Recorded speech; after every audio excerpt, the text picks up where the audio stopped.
Welcome to the Game Expo Marvel Rivals Tournament!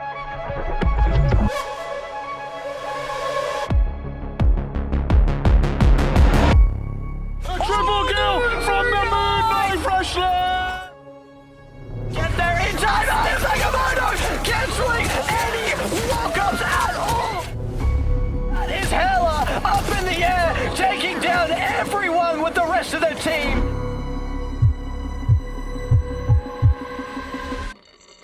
Is here, there's just absolute demolishment. Two shots. He don't miss. That's what we like to see. Try Ninja getting the Massive kills. They just will not allow them to leave spawn. They won't allow them to do anything on the other side. But then the swing backs and the revive screws. In Vertigo, they managed to do it on the other one. They're 3-0, and even with not much time on the other side, they can do the work. And Team 6 now is doing that. And KitKat, they just continue to run through them. This defense, it starts to look bad. What a slam dunk from Iggy. System ult as well. But look at this, Mr. Fantastic with two. He's going huge for his team. That's a triple, a quadra. Perfect with Tiger up and above. Doing work. 3 big kills for Tiger. Takes down Dry, takes down B-Run, get us forced to try and take down Jimmy with the triple. And it looks like there'll be two. JM6, triple KO. Like that a quadra. Magneto, Meteor, charge up, he's gonna let everything crashes out on Iggy. But it doesn't matter, because Iggy is a Meteor and he's on right with the Kraken. 1, 2, 3. Do we see the quad? That's a quadra KO for the Bucky Days, Iggy.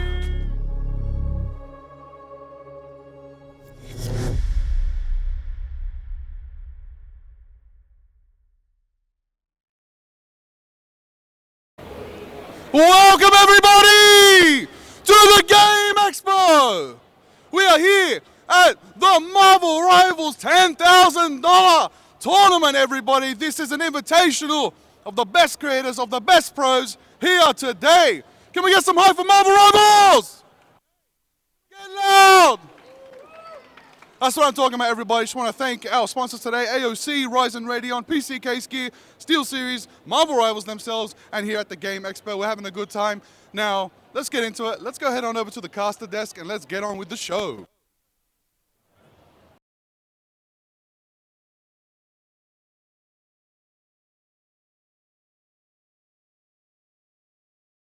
Very excited to cast today. This is actually my first gig, so I'm very excited. I'm a creator myself, but very honored to be here alongside some veterans actually. So yeah, excited to have a great day here, and would love to introduce you to the rest of the casters here. This is Matzy. Hello. Fancy seeing you guys here.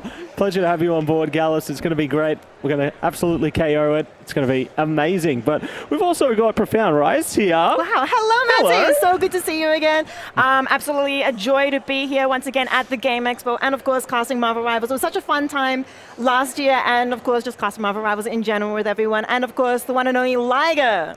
It's an absolute honor to be here alongside all three of you. Honored. It's been a great time. We've all been a part of the Marvel Rivals community here in the OCE region, everybody. That's why we are here with the Game Expo to put on the scene, put on the OCE region, bring out some amazing creators, and bring out the best of the best. Ignite level pro gameplay here in a LAN environment. You kidding me? We finally got them all in one place. That's insane. Oh, yeah. Love to see it, and it's going to be fantastic to see what each and every one of these players and creators can put on today. I'm really excited for some of the more unique plays that will come out of our creators. You know, I'm curious about what kind of things they'll be able to do. It kind of plays into the pros are going to be prepared for one kind of style of play, but I think the creators are going to have that unknown element. You know, I think they're really going to put a spanner in the works there. Totally agree. It's going to be a little bit chaotic, and that's what we love here. Yeah, absolutely. Now, of course, everybody, you know, chaos would be great, but Thanos is not here, so we're not going to have chaos just yet. We're going to have a bit of uniformity. We're going to have a format, everybody, as we know. Group stage is going to be one group of the 8 teams are going to be going on round robin, best of ones between all these teams. 7 best of ones in a row. That is a banger round robin stage, and the top 4 advance, of course, to the knockout stage. But then again, the end game, what's it going to be, Matzy? How are we feeling about that potential grand final, lower final decider? Oh, I'm feeling pretty pumped up, Liger. You know, I think the teams are already eyeing their way towards the potential prize there. You know, I think they're definitely going to be really putting on a show. Speaking of the prize, you can see right here, we got a nice split. You know, first place taking away $5,000. Second will be taking away $3,000. And third, $2,000 there. So there's a lot at stake here today, isn't there? Yes, so much at stake. Everyone here, I'm sure, is super duper competitive. Like, of course, we've got our pro players, they're competitive, but our creators, I'm sure they've got that really strong competitive spirit in themselves. They're all really strong players. Even if they might not be the same level as pro players, they are really good at what they do and everything. They are professional creators. Yeah, we actually have some creator rivalries going on here today as well. One I'd love to call out here is Fasfi versus Loserfruit, who go way back and have been streaming together for a very, very long time now. I actually know them personally from days in Fortnite, and yeah, there should be a few fireworks there with those two going head to head. Nice. I'd also like to call out the other teams here. We got Creator coming together with Gambit for the team Platypus. The other team's Dingoes with ASAP Joey and Groot. Kangaroo. Now actually, that's actually a good point. Oh. Gallus, I believe you have with you the information to tell me about these comfort picks. I do actually. Now, I want to do know. here. Now, we've got some amazing matchups, as we can see. We've got Donald and Cray versus Lick and Kayla coming up. We've got Smiles Pestily going against Daxu Loserfruit. It's very stacked. We've got Ashen and Miss Mandy going up against, oh my god, Lick and Kayla again. Then Donald and Cray going up against Chronix and ASAP Joey. Then Isaac and Lace going up against Smiles and Pestily. And then Donald and Cray. So much Donald and Cray. We're going to see so much of those two hooligans here today. There's a reason why they're hooligans. They're actually got a big target on their back as well. But they're going to go up against Isaac and Lace again. But Gallus, in front of you is the locked-in comfort picks. That's right. In this event, at the Game Expo, everybody, each creator is allowed one hero. They are not allowed to be banned out. And only they can play that hero. Yep. Every team was made aware that they are allowed a comfort pick. When speaking with Joey before we started today, he's reserved Groot, and he will be playing Vanguard, which is a very, very strong pick, especially with his coordination. I'm actually quite excited to see that. Joey, in terms of all the players here, has been playing these games for a very long time. Has been with Rivals since the beginning. Played in a couple events with him as well. He's one to look out for, and his team as well. I'm imagining that those guys will have exceptional vibes from experience. The vibes in these events are king. I don't care, the peak rank of whatever player, whoever's going. Usually the team cohesion, especially as we're doing best of ones today, that will rule. If there are any upsets mid-match, the team with the best vibes is going to come out on top. Those guys looking to have fun. Honestly, any meme strats, anything silly going on, actually could be super valuable here with the format. So yeah, there are reserved hero saves on Dingoes. ASAP Joey, the creator there, has reserved Groot. On Kangaroos, Loserfruit has actually reserved Loki, and that is particularly with the caliber of player here, a Loki save could be really huge. Hopefully we see some Gambit bans, we'll see. Fasfi's team, Clownfishies, has reserved Rocket Raccoon. Very stable pick. I'd love to see some Mr. Fant in the team up there as a fan player. It would be, you'll hear me lose it. Platypus's creator has saved Gambit. So Cray, I mean, he loves to be a bit of a hooligan. He's going to be a bit of a playmaker. Hopefully we see some misplays. Okay. That could be. I'd love to see him dive in and maybe have it not work. But it'd be great to watch.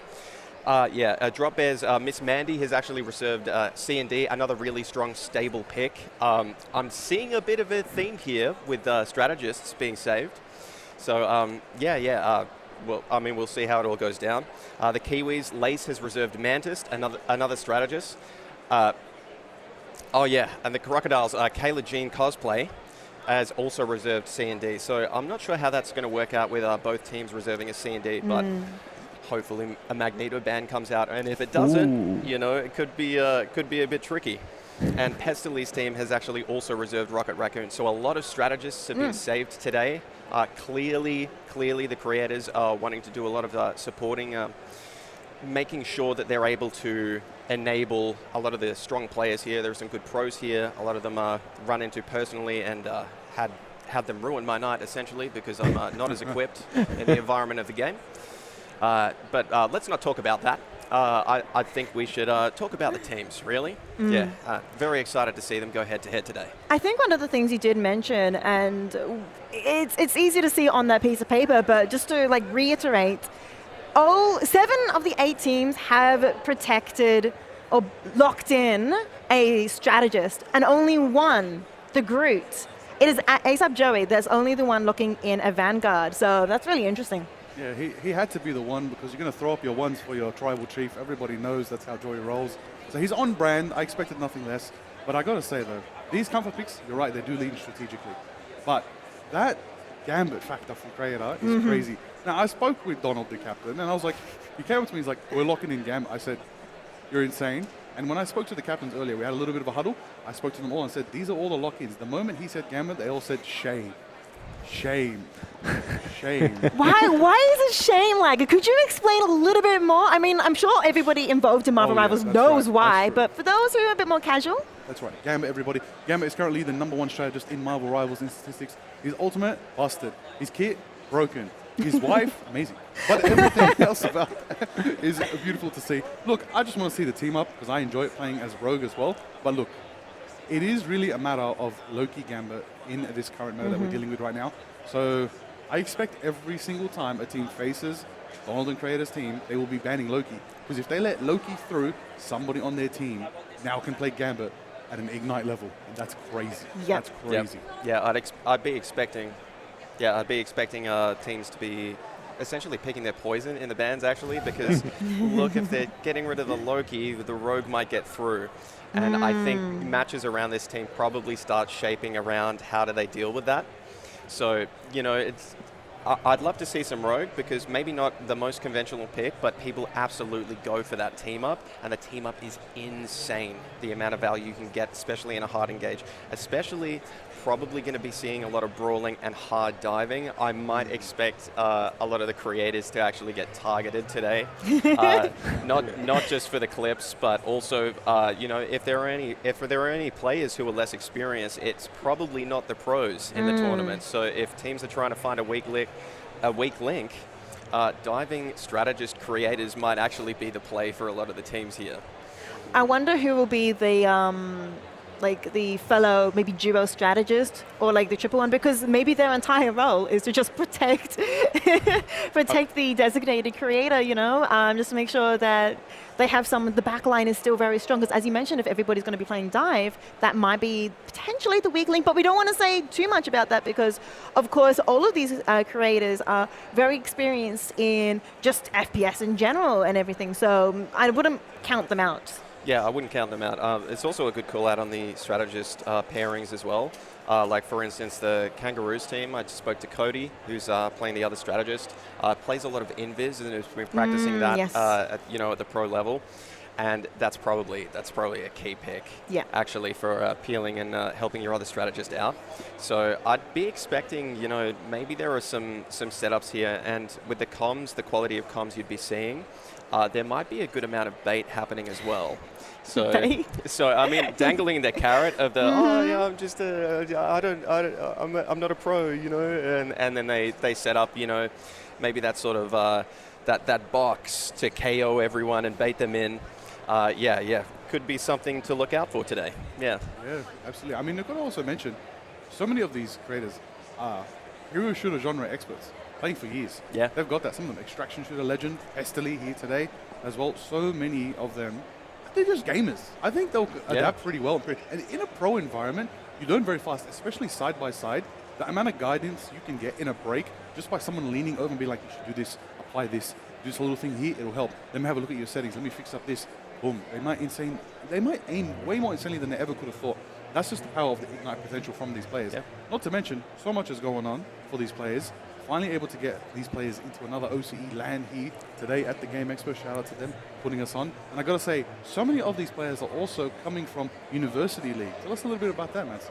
Yeah, so we do have a few players coming through from the collegiate side of things who do play a little bit of pro play as well in some of their spare time. So definitely great to see some of them. Even one of our team captains is, I'd say, one of the favourites out of the collegiate leagues there. Just big shout out to Smiles all round. That's what you're going to see from that team today, that is for sure. But no, definitely a big shout out to them. I can think of so many of the collegiate league players, but it really is great to see how they're involved in not just the pro circuit, the tournaments like this one, as well as the more grassroots side of things. So there's great player involvement from the collegiate side of things all the way up to the top. That is amazing. That is amazing. Well, I don't know about you guys, but I want to get into a game. I believe Matsi and Gallus, you'll be taking his first match. That's right. Up Let's Storm. go. And then I believe after a quick moment, I will be returning with a interview. That's right, a 1v1 interview with the two creators representing these teams. It's going to be the Clownfishies versus the Kangaroos. It's going to be between Lucifer and Fast Food. Should be a good one. Oh yeah, big face off. Oh yeah. Looking forward to that.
Watch this on the show. Get through it. No sweat, look good when I'm moving. I'ma rise and they salute it. Yeah, it's another day in the office. I've been warming up, so Welcome back, everybody. We're here at the Game Expo. Having a good time. Are we not? Are we not? After all, we're getting ready very, very soon. I believe it's almost game time. Exciting, so exciting. And it's going to be great seeing all these best of ones, which they're going to be super fast and like super exciting. And as you mentioned earlier, Gallus, since these are best of ones, any meme strat could potentially work. Take that opponent for surprise because you've only got one shot. Absolutely. Some teams might actually be running a Jeff. There will be some domination maps. So upsets like that, I mean, the moment the domination game starts, that alt economy is just rolling. So any weird strats, any upsets, I'm hoping for some portals, maybe some portals off the rip, not just to contest. I want to see something creative. We could see an attempt to portal a creator at the very start. I'm hoping some teams get ambitious to do this. It could be very, very good. It's going to get immense value. Just immediate upsets. Domination games can be short. So anything silly, anything to get them off their A game at the very start. Just something that can upset them. Probably some teams running out or players running out on dive, perhaps dive vanguards, and just going straight for a creator player, try to get that team destabilized. Yeah. You know, one thing I want to open to the floor, the ban system. We're going with the Ignite ban system. True. Which is 4 bans. Sorry. Yes, 4 bans each side. Don't double check myself. Not the MRC system, the Ignite system. 4 bans to each side and 2 protects.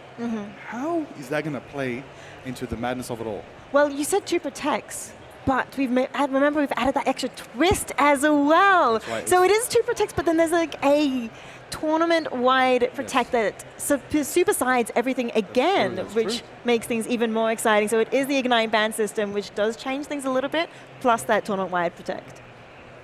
Oh yeah, I like this. I like the spin on it, because the creators get a bit more freedom in that sense. They can play into some of their more comfort picks, although that might have been influenced by some of their pros, I think, in some instances. But very excited to see, I guess, some of the things that might break through as a result of playing into the Ignite ban system there, but also some of the things that will be taken away, because there's definitely some nasty strategies in the works there. I liked how you mentioned the portal tech. Watch out for Smiles team for that one. Oh, you're spoiling it? Oh. No.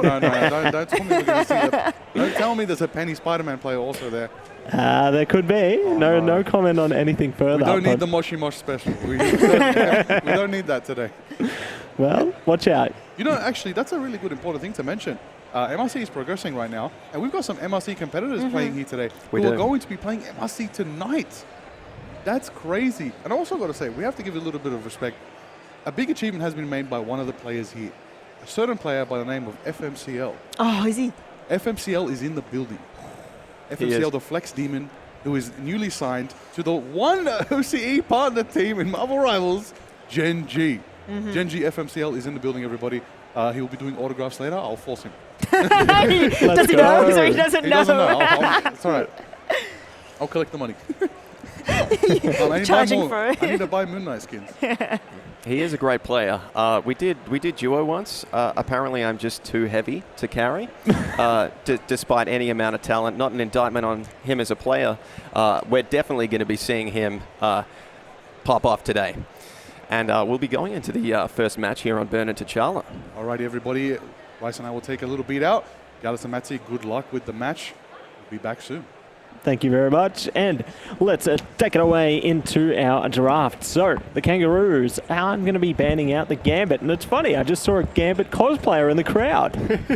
They're not banned from the event, but they might be banned from this game. Yeah. We'll see if both teams actually take the Gambit out of the equation. That is loser for its team, the Kangaroos, who do have their tournament-wide protective Loki. So seeing them ban the Gambit is interesting. hopefully they're looking to protect it. But we'll see what Clownfish is banned next. And in terms of that team, they've actually skipped the first ban and protect. Mind games. The aura skip and ban, just leaving it open. We'll see if there's anything going on there, but all the players are seated, locked in, so this could be interesting. I think they're leaving the floor open. They could be. One of the interesting things I was thinking about actually is purely because of the tournament-wide protects. There could be actually some really interesting upset potential here. For instance, another team who's protected the Groot, if they go into a team that has the Loki protect, worried about a Gambit, look, Groot's beautiful against a Gambit team. So, look, there's a lot of upset potential here. There was a Wolverine protect now from Kangaroos. And we may be seeing them reset back to the lobby. Actually, yeah, I think yeah, it was actually a technical issue for the team. No, we'll see. We'll see what they're doing. Maybe they've taken a short intermission down to Kamatage to train with the likes of Stephen Strange. Yep. The mystical arts there, but. In the meantime, we can talk about the rosters themselves, I suppose. For the Clownfish, obviously we've got our pro Tinny Valkyrie going to be donning that one there, playing alongside Fasfi as their creator. We have Sector, Genzo, Paz, and Mickey on that team. So that's a pretty stacked roster. Have you bumped into them in the queues before? Yeah, I bumped into Tinny. Usually at the start of at the end of the night when he's won all his games and then he ends up in one of mine. Yeah, really good players. And then he wins again, right? Yeah. When he's against me. Yeah. Usually the only time I win against these guys is if they're really tired and it's 2 a.m. I think we're actually back in the lobby now.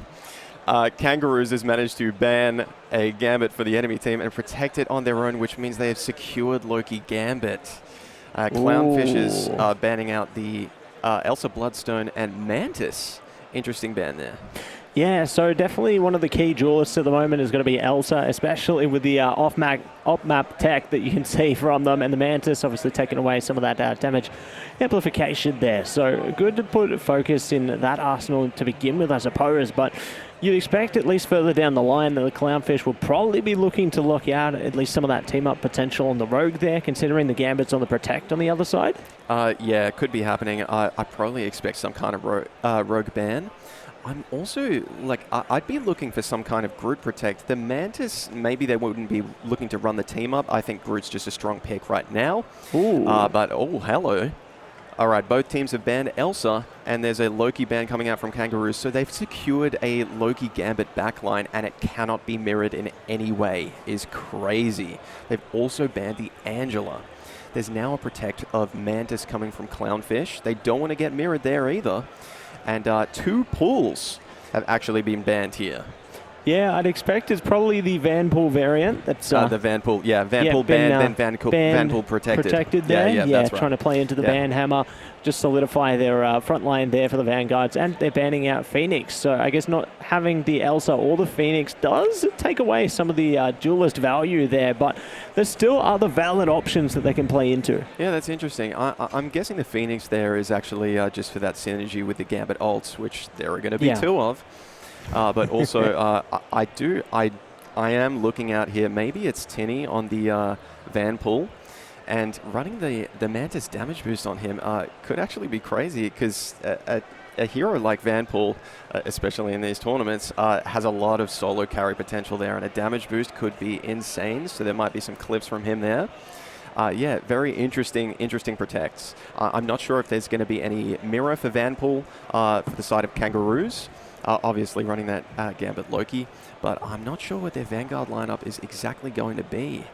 Yeah, I believe it was most likely a ban of the Angela, basically because of the enviros on this map on Burner T'Challa. We've all had that happen. I've had it happen probably too much. Oh yeah. And yeah, we're just getting ready now. We're looking at Punch on the Vanguard, one of my personal faves. Played with him in MRC. He's a great Vanguard player, very flexible. And we are beginning with the off-rip Here we go. portals. We'll see if anyone gets caught out. Here we go. Great POV. Oh, there's one straggler at the back. Is he going to go for it? Oh, they're thinking about it. It's a real deep thought right now, and they're looking to go for the flank right here. So, straight into the fight already. Punch leading the charge there. Cody in the back trying to see if they are going to be able to catch him off guard here. Daxu going to be trying to rip it up on the Star-Lord this time, and they'll be taking on Pars. So, two very precise hit scan players in the duelist lineup there. Curious to see who will win that battle. Yeah. It should be great. I was seeing a great rotate there. Actually, we're already in. The Daredevil is in. Already two have fallen to Whoosh on the Rogue. Yeah, they are running that Rogue. Pars takes one, but Cody takes another. Faspi is down. That's the Creator down for the side of Clownfish. Fight is still running, but this may just be a cleanup here. Star-Lord is trying to get out. Rogue takes one now. Will there be another one? They're just stalling out here. There may be a portal to recontest. I don't believe so, and that is a easy first fight win. Did take 22% on the side of Clownfish, but yeah, that is a comprehensive fight win for Kangaroos.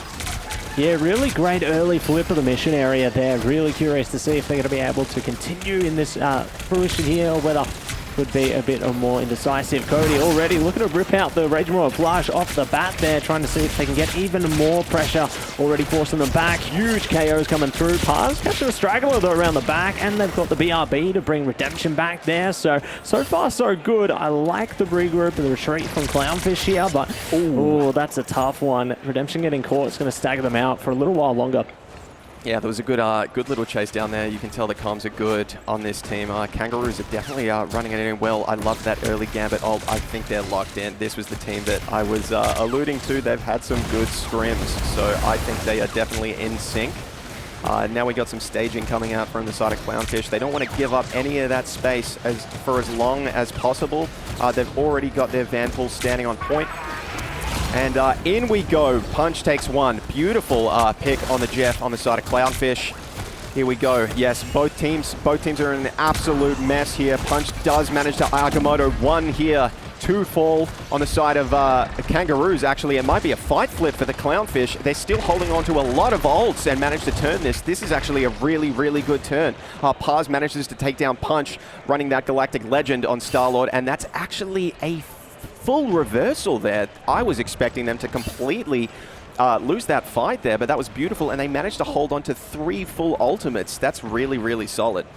Yeah, it's really great management of the ult economy there, because they've got enough to at least pump themselves into the next fight, hold on with a strain of resilience there. They're pretty close to the Seer as well, but now it's all going to be down to a loser fruit here, trying their best to push things up. You know, the God of Mischief, getting the Raging Royal Flush in action is great. Daxu finding Faspi as well, takes one strategist out of the game there. They have traded back, double down from Sector. This is massive. Pars already focused up as well, so it's going to be down to KOs here. Who will win this fight? Daxu forced to retreat, not going to be able to get the health pack there, and it will be Clownfish on board a while longer. This could come down to a last-second portal here if Kangaroos can get it done. Yeah, Pars is popping off. It's looking like Clownfish might actually have them figured out, which is, I mean, it's a short game mode. This is domination. This could be one of those mental upsets. So we gotta really see if Kangaroos manage to adapt in time. There could be a play coming in here. Actually, Whoosh falls down to Pars again. Tinny takes out Kazia as well. 2 are down on the side of Kangaroos. This is not what you want to see in overtime, and there's strangers still on the board, so we can't portal yet. Pars takes another in that amplifier from Faspi. And yeah, look, this is just going to be stalling now from Kangaroos. Rogue is on point, flailing, trying to find something, but it's just not enough.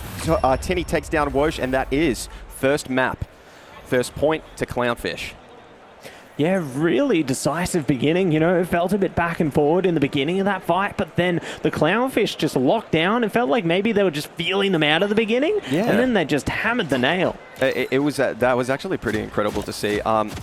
something I'm really noticing from Clownfish is that Kangaroo definitely has their win condition, and they know what that is. Clownfish were very adaptable, particularly in their positioning. So when they lost the first couple of fights, the moment they're out, everyone's rotating. Tinny's touching point, Genzo is staging a dive, Paz is looking for something on the flank, and the two strategists are at the back, and there is so much going on that they're barely even being threatened, and then Sektar pulls off that huge Jeff ultimate in the middle of the fight there. Yeah, look, very adaptable team here. This is really interesting to me, and it's also that matchup of Fast-B versus Lufu, who are two good mates, and yeah, I was almost expecting it to be a full sweep for Kangaroos, but we'll see how we go on this map. Definitely more proximity to the pit for the Jeff as well, which is Clownfish's little surprise ult there in the pocket. And here you have it again. Paz rotating to the point immediately, making Kangaroos come to them. And they've got that feeling of being surrounded, and that's not what you want. You want to be able to have clear objectives and goals. In goes Wosh, actually takes down one, two go to Kazuya, two fall to the sides of Clownfish, and Daxu takes another there. It is a 3v4, I believe, here. Yep, Punch falls, Punch takes down Redemption, Mantis is gone, and yeah, that great sweep there from Kangaroos. It may be the geometry of this objective, the setup of this map, they're able to play tighter together. It's hard to separate them and spread them out across multiple different areas, and there's just more cover. So that may be what's going on here. We'll see how they keep this going for the rest of this map. That's it, and great that they've switched gears to play into the Deep Wrath team up as well with the Hela and Namor there, but the Heartbreaker coming out now, looking to break apart the strategist lineup piece by piece. Luckily, they had the BRB to at least bring Sector back online, but it's already crumbling and fumbling down for Clownfish right now, so they may need a switch up of their own here to potentially match Kangaroo, or perhaps they find a way to counteract it. Yeah, that was a very good, like just immediate brawl. Good ult usage there. It was quite efficient as well. They really only used the Rogue ultimate to get that done. We've got almost everything up on the side of Kangaroos and the side of Clownfish. There comes the Agamotto and the It's Jeff coming through. Has he got anyone? He's got both Vanguards and the Namor. He might actually make it to the pit. Oh, a few of them are going to survive there. It might be all of them. And the Goddess of Death now coming through. Redemption takes one, Daxu takes one, Paz also takes another. Paz is popping off today. He's actually running the lobby. Paz takes another, finally falls to Kazuya. Genzo takes one, Sector takes one, and that's a fight win for Clownfish. Beautiful fight there. Yeah, Paz locked and loaded into this one. You can see their focus is unwavering. So, great usage of their team capabilities there. They have 4 ults into the next fight as well. They've managed to take control of the mission area. So, all the pieces are looking really solid right now. Kangaroo, they've got a bit of flexibility. They're looking to play straight into it with the God of Mischief, though, potentially. Lucifer already locking it down with a Rage Royal Flush, trying to see if they can flip the point on this one. And will it be enough? It's all decided here as now Clownfish, they've activated 3. Paz takes another. Lucifer is down. That's one of the strategists down. Here comes another Royal Flush from Cody, but he pops to Paz. Paz takes 2. Paz is still running the lobby. 2 more fall. Genzo and Tinny take out Punch and Wosh. And that is another fight win for Clownfish. Not what you wanted to see there, because that was the rest of their ult economy. Clownfish did have to use quite a few to match. It's very, very strong combo there with the Loki and Gambit. They used both of them. But yeah, now they're in the hole and need to build some of those up for a recontest. Tinny still has that Vanpool's ultimates there, and they're actually looking for a high ground stage here. Might have a bit of an issue getting up there, and we're actually brawling in the pit now. Lamps come out from Loki. Cody actually takes one. Paz is finally down. That is the playmaker. We could have something going here, but he comes back from the BRB, so he'll be on the flank in the back line. We'll see if he gets anything done. And they have managed to secure that high ground there. This is absolutely pivotal for staging this fight and building those ultimates. Rogue is in. 2 actually fall now. They've used that team up on Kazuya to secure KOs on the back line. Yep, Redemption and Fast-B are down. Genzo as well. Punch has cleaned that up. Great fight there. Yep, excellent staging. Excellent calling out of targets, and they just went for it. I'm seeing some really good initiation there from Wosh on Rogue. Yeah, they've really been the activation key, I suppose, for a lot of the team's fights into this one. And it's great that they've been able to really step to the mission here and get the job done. But now, pressure's going to be on Clownfish to try and get back on track into the mission area. And they're definitely doing a great job to establish a bunch of pressure here. They have Feast of the Abyss available if they need it. Genzo's taking a lot of punishment though in the meanwhile. Wosh trying to isolate the fight, does find Pars. Fast feet down as well. This is a big beginning. Got us a death coming out from Daxu here too. It's going to be the Soul Resurgence into the Van Hammer, but everything is getting popped by Kangaroo right now. They want to get this done in OT. They do not want to fight anymore. Sector taking straight at it. It's Jeff there, so the only things available is the Galactic Legend and the Feast of the Abyss here. Fastby pretty close to the Seer as well. If they can get it in time, maybe they can sustain through this, but it may not be enough. Feast of the Abyss coming out at time. Happy holidays with the Galactic Legend. Big focus around the back there. They play around it, but it's just not enough here. They're doing the best they can to sustain right now, but it just ain't happening. 1-1. This is a close one, Gallas. Wow, that was close. Yeah, they've identified that carrion pass because they've started going straight for him at the beginning of fights. And it's not just been him, it's been then Fastfy to try and take the rocket out so the BRB doesn't go off. And it was starting to work in the end. There was a res there that went through on Pars. But, you know, unfortunately, there's that downtime as they're doing that hard engage. Rogue is very threatening as the tip of the spear into these hard brawls.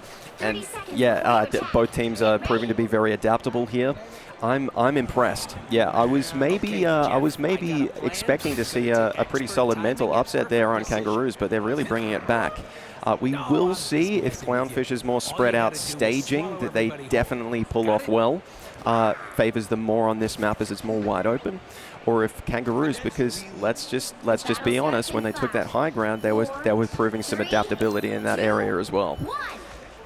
Yeah, they definitely showcased some of their strengths there, and really impressed how they've been able to push around it. But here we go, it's the punch special again. A Mortal Kombat on the way through to the mission area, so taking the high ground early to try and see if they can establish balance, but they're taking straight off it. Good that there's damageable terrain there, and we'll see how they can drain through with the mission area unlock in 9 seconds. Yeah, that was a good call out from them. I like it actually not to try and kidnap a strategist with a portal, but instead to stage. Also a good call out to just destroy the terrain because they managed to erode that little advantage they had there. And yeah, we have just both teams clashing on point now in neutral, trying to find anything here. Genzo might be staging for a dive. Now they're just trying to get bodies on point. Here comes the Royal Flush from Loser Fruit with a copy. Will we get anyone here? Yes, Wonder Wosh. Wosh with that robe, always very strong. Fastfeet does manage to get the res there, actually, with the BRB. On Redemption, Loser Fruit falls to Genzo. Tinny actually takes out Cody. Both strategists on the side of Kangaroo's gone, and now they're just cleaning up. Tinny is cleaning house. Genzo takes one, last one. Fastfy manages to... Oh, and Tinny cleaning up again. Wow, I can't keep up with this guy. He's insane, man. This was that carry potential I was talking about on that hero. Yeah, just doing absolutely great work there, and we'll see if they're going to be able to keep it up. They're attacking it in multiple angles right now. Genzo looking to go for something. Does get caught out by Wosh there for a second, so they'll be forced to hold back and concede a little bit of ground here, which could allow Kangaroo to push their way up. You can see Daxu thinking about a flank as well. They have 5 ults in the bank right now too, so they can go for a fight. Feast of the Abyss though, going to be the first one to pull the trigger. Big KOs coming out the front from Clownfish. Don't even allow them the timing to enable the fight there. They take the fight into their own hands. Beautiful, exactly the plays I'd expect from Genzo. Definitely has that game sense there. He knew those 5 ults were coming and he didn't even let them get a chance to think about it. That was beautiful there. Great solo play carry there, just in a pair with Genzo. Yeah, you love to see it. You love to see it. Oh yeah, love to see it, and this is the place to be. So, over 50% now. Let's see what else they are going to be able to put on a board. A Raging Royal Flush coming at you from Cody, and time to explode into the mission area. See, they can take charge, playing into Horde of Proteus, have Aya Magamoto if needed. Ooh, and they will be able to commit it. So, going to be a ton of KOs. A team wipe out of this one. Kangaroo, get it done. Huge Agamotto from Punch. That is why I love playing with this guy. He is a great Strange. He always looks for those big ults. And yeah, it's just understated. He's a Strange player, and then suddenly everyone on the enemy team is being KO'd. Beautiful ult there. And Wosh is actually in, popping that Rogue ultimate. Beautiful, beautiful. Yeah, they're trying to meet them where they are again before they get to the point. And oh no! Big hits Jeff again from Sector. Sector manages to get another clip on the Jeff. Wosh takes down Fastfy and another on Redemption. The backline is crumbling to Wosh. This guy is way too threatening on the Rogue. and they might actually keep point here. He is too deep though. Genzo's now chasing him down with everybody. Woj might fall here. He does. That goddess of death, it does keep them back for a little bit there, but they're gonna have to pull back because they've lost their rogue. The Hela might fall here. Daxu's under threat from Paz. Come on, Paz, mate. Doesn't quite secure it. Almost got pushed back there or sent to spawn, but yeah, this might be a point flip for Clownfish. They're gonna have to stage for that. There isn't time left. A res there on the Genzo from Faspi. That BRB's gone for this fight, but they needed to keep that point, and the pressure is on Kangaroos to regress. Wosh takes down one now. They're losing strategists on the side of Clownfish. Rogue is in there. Kazia takes one. Paz does take down Loser Fruit as strategist has fallen, but Daxu has taken down two for Kangaroos as well. This might be a point flip again. They really need this here. This is a best of one, mind you, and a domination map no less. So yeah, they've managed to keep two strategist ultimates. That's the Gambit and the Loki copy as well, so they'll have two Royal Flushes to keep this going, and no ultimates on the side of Clownfishes. There could be another upset on the side of on Sector in his pocket, but we'll have to see how they play this one out. That's it. Time could be everything here. Raging Royal Flush coming at you from Loser Fruit with a God of Mischief there. And they've got another one on deck if needed from Cody. So they've got a lot of utility at their disposal. It's Jeff now online from Sector. Paz getting close to the Galactic Legend as well. Good catch from Sector there. Trying to see if they can drop them off the map. But Lamps come up clutch. Will keep at least Cassia in the game there, but here you go. It's the Galactic Legend now brought up. Raging Royal Flush coming at you from Cody. Daxu doing the best that they can to try and get some impact here. No one going to be pushing into that KO box until now. Stuck into the corner, but won't garner much result. But at least they've got Redemption at the ready with the Invisible Boundary. Boundhammer online as well. And Tinny is on a tear. Does find Loser Fruit. Beautiful. Yeah, the Vanguard's coming forward now because both Vanguards on the side of Kangaroos were dropped off the map, and Tinny is just unleashed here with Genzo on the front line. There's nothing they can do to these two heroes. They're just locked in. Yep, there was a big Agamotto there, and Wosh is on the back line. There might be an upset here from Kangaroos because their Vanguards are back, and those two are playmakers themselves. Fastby manages to pop the BRB, and their backline is still up for Clownfish. Wosh here actually gets knocked into the pit. That's unfortunate. There's a health pack there, buddy. Are you good? They're going for the no, Wosh. Whoop. They're having some issues there, but hopefully they'll be back on track momentarily here. Irregardless, that is going to be that. Burner T'Challa. Beautiful. Done and dusted, and they walk off into the sunset. So, wow. Kangaroo going to be happy with that, taking two in a row. A nice reversal from them. Clownfish looked like they were going to be able to dish it up, but no. Yeah. Kangaroo will be able to get it done in the end. So, what a map there. What a series. Yeah, I'm very impressed. I love to see how the Vanguard lines were going against each other, and Genzo and Tinny wanted to force the issue basically once Sector took the Vanguards off the map, and it was working. But when Punch and Wosh came back, those two are playmakers themselves, and they're very threatening. I think Wosh is a huge standout for me. I think making that rogue work. And they got their Gambit team up as well. So I think teams may be looking to just insta-deny Gambit no matter what against the Loki save. But, you know, if they're running Gambit themselves and they have a Loki saved, they're always going to have that Royal Flush at some point. But maybe not the team up, at least not when the copy's running. So, yeah, I'm actually quite impressed. That was a banger to watch. Yeah, a lot of good players in that one. Yeah. No, I couldn't agree more. And, you know, I was impressed with the adaptability of the Kangaroos there when they shut down server admin Paz after that first objective. I think they realized the Paz aura, and definitely keen to see more of that. But while we get things set up for the rest of the day, everybody, we are going to be heading to a short break. So don't go anywhere. We'll be back with the Games Expo right after this.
ridiculous. They should have lost that fight and they DC'd and they won.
everybody.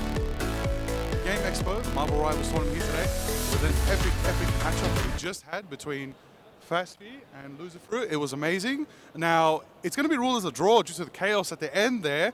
How do you feel about that? We'll start with you, Faspi. Look, honestly, it felt like we were winning that, and I just think that we could have had it. If we could have kept playing, we could have had that for sure. And how about you, Loser Fruit? I'm going to say there was an internet DC is why you felt that way, you know. That's very confident. I will take the draw. I will take it very happily. Okay. Look, nobody loves a draw, but at least nobody loses. But points on the board nonetheless in a round robin, as we know. And I just want to know, look, going into your next matchup, do you feel like you might change anything? Do you feel like you might take it with a bit more ferocity or change up the game plan? No, these pros are like faster than I'm used to, so I need to like be more calm and like defensive, less moving, you know, like they are a lot. I've got the same thing. It's a very different playing field at the moment. You know, it's not like you're a quick match or even you ranked, like you're in there and it's just a different speed. The way that they talk, the comms, it's all so much information, yeah. All right, well, Bo, before your next matchup, is there anything you want to say to each other? Maybe you want to meet each other in the finals, face to face? Anything you want to say? I'm hoping that's the hardest team we have to verse, because I know we can beat them on any other map. So I'm hoping we see you in the finals. So do well, and we'll do well. I'm ready for that rematch. We'll win. Yeah. We'll win. No, we will. There you go. It'll be a pushing cart map, you know, whatever they're there for. All right. Save it for the battlefield. Thank you. Back to the casters. No, I'm using my own mask. So. Back to the casters.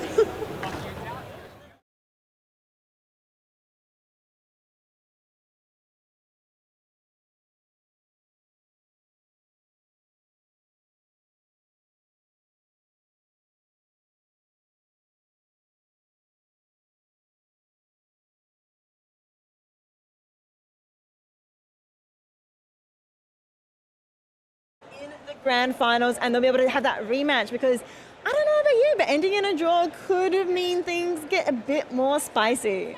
Oh yeah, and I love the rivalries, you know, spanning across titles, spanning across the years there. It's always good to have a bit of friendly competition, so great to see them facing off in that capacity. But excited to see more of the great teams get showcased here today as well. You know, we've seen some pretty impressive plays from players we know and players we don't coming into the service today, so really keen for what else they're going to be able to bring, you know. Maybe we'll have to get you in for a game. Me? Oh, no. I'm completely washed. I'm absolutely washed. In fact, you and Gallus and Liger, every single one of you are, in fact, way better gamers than me. I mean, if rank alone, not that we consider rank to be the be-all and end-all, but if we consider rank, that's enough for me to be like, it's you guys to shine. If we ever need someone to step in, shouldn't be. No, we need your strategist. I am, yeah. My cloak and dagger. That's it. Luckily, I know what's going on. Cloak and dagger has been protected by 2 teams, so True. So we should be fine. Hope we see it today. I do hope. I mean, yeah, I thought we'd see it last game at least once, but no. Yeah, that's all right. We did in fact get to see the Loki, obviously. And the Rocket Raccoon. Now, how were those protects coming through for the team? Of course, you were the one casting it, so you have really good insight for us, I'm sure.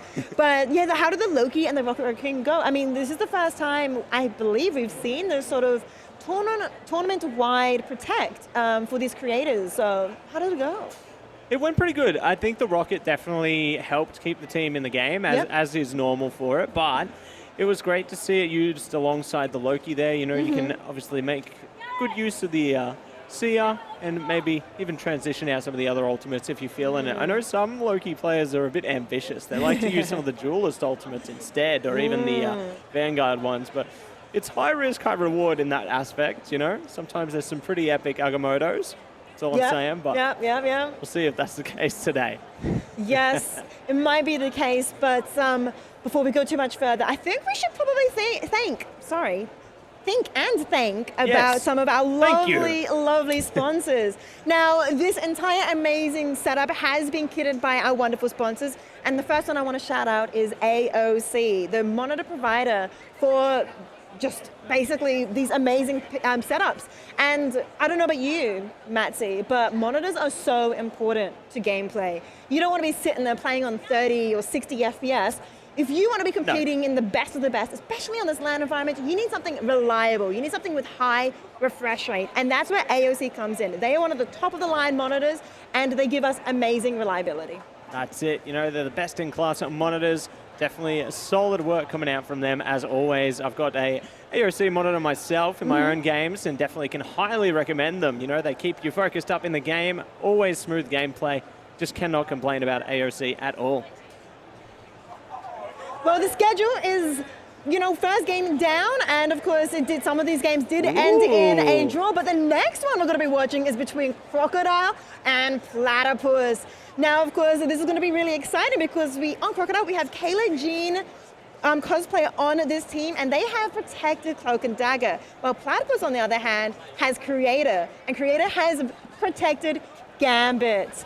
Now, Gambit, as we all know, is incredibly strong, and maybe considered, in fact, not the strongest strongest strategist in the entire game at the moment. And so because of this protect that Platypus have, I'd like to see how Creator uses this. Because Creator, who is the creator, that was really weird to say, Creator, who is the creator, is the only one that is allowed to play Gambit on his team. While Crocodile, Kayla Jean, as I mentioned, has protected Cloak and Dagger. Now, we seem to have some weird Loki shenanigans coming on our desk at the moment. It seems Matsi has now turned into Liger. Yes, I did the Has Daddy Slim special, and I swapped the hair for the beard. I'm here now because Rice, we're going to be casting up banger matchup. I'm looking forward to it. We've got a good one on our hands. I'm really excited. But I do believe very, very soon, confirmed with Jarvis, Gallus is going to be having a nice interview with the two creators, Creator and Kayla Jean Cosplay. They are setting up behind us right now. It's going to be absolutely amazing. Looking forward to that very, very soon as we get into that 3-game interview. Whew, that last match was crazy. It was. Ooh. It was so close too. I was like on the edge of my seat for everything. And that's what we love about rivalries. And that's what we love about LANs. And of course, the chaotic creator aspect of things as well. Yes, indeed. It is crazy. Cannot believe it. But everybody, let's turn on over to Gallus. Hello everyone, Gallus here. I'm here with Creator and Kayla Jean Cosplays. Excited to interview you both. Should be having a great map here with both of you. How are you feeling today? I'm a little bit nervous, especially after getting my first experience with some pro players. They're quick, they're fast, and they're better than me. Would you believe it? That's humble and 100% accurate. How are you feeling, Kayla? I'm feeling pretty good, but also that little bit nervous, as we all are. Yeah. In terms of getting acquainted with your teams, how much practice have either of you been involved in for this tournament? A big fat 0. They tried to message me on Discord. I didn't show up to the scrims. I have no practice, and I broke my finger. So I'm playing with a broken finger and no practice. So can't be worse than me. How are you feeling, Kayla? I'm with feeling you and your team? Pretty confident, which is good. I've played a lot of Cloak and Dagger, so I have hope. I'm here. I'm good. Personally, I'm rooting for Kayla. Cray himself, I didn't feel the confidence was there. Now, coming into this game, am I expecting a signature role from either of you? Gambit. That's all. I'm just going to throw cards at my teammates, at the enemy.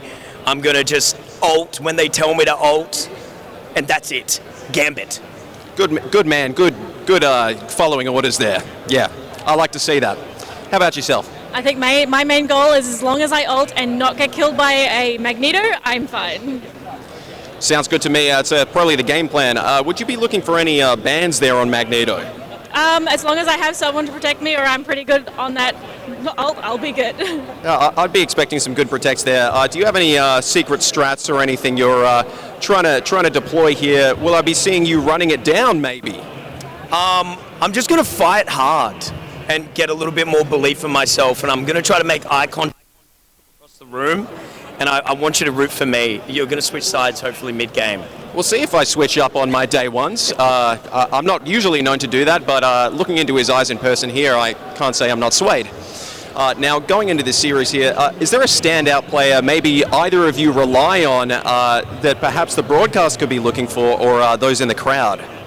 Oh, I mean, my team leader, Luke, is pretty good, so I feel like anything that he says that I should do, I'm just like, no questions asked.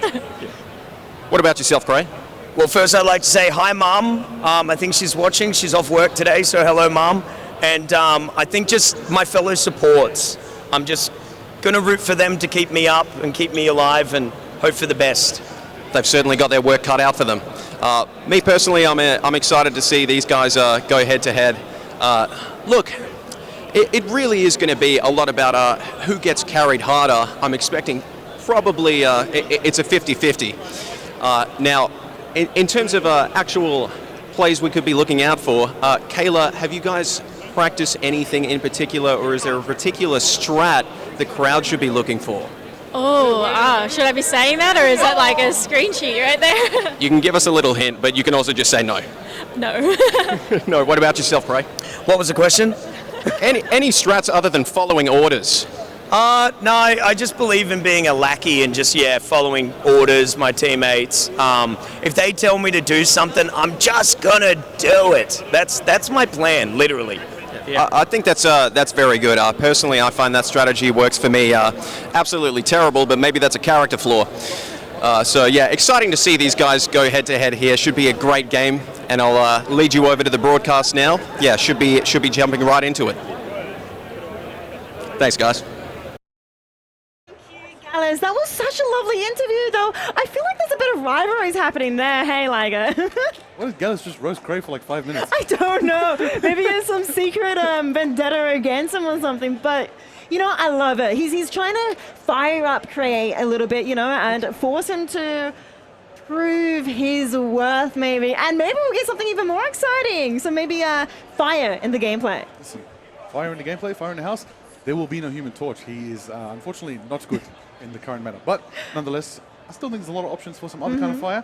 I'm really looking forward to this matchup as well. It is going to be, well, we said fire, but it's actually very aquatic. It's the platypuses and crocodiles. True. Yes, the long boys of the fauna in the ANZ region. It's going to be very interesting to see how this all goes out between these two teams. And it's going to be awesome to get into some casting with you, Raisa, today. Yes. Looking forward to it. Let's go. Dynamic duo. We're going to put up a big one today. We're going to hopefully reel in something really nice with the fishing rod we're going to throw out, hopefully. But no fishing for crocodiles. Yeah, I was going to say, you want to fish a crocodile? That'd be a bit no, dangerous. You're right. And definitely not platypus. They're amazing. Be careful. They might be a secret agent. Oh, what? Yeah, if they have a hat.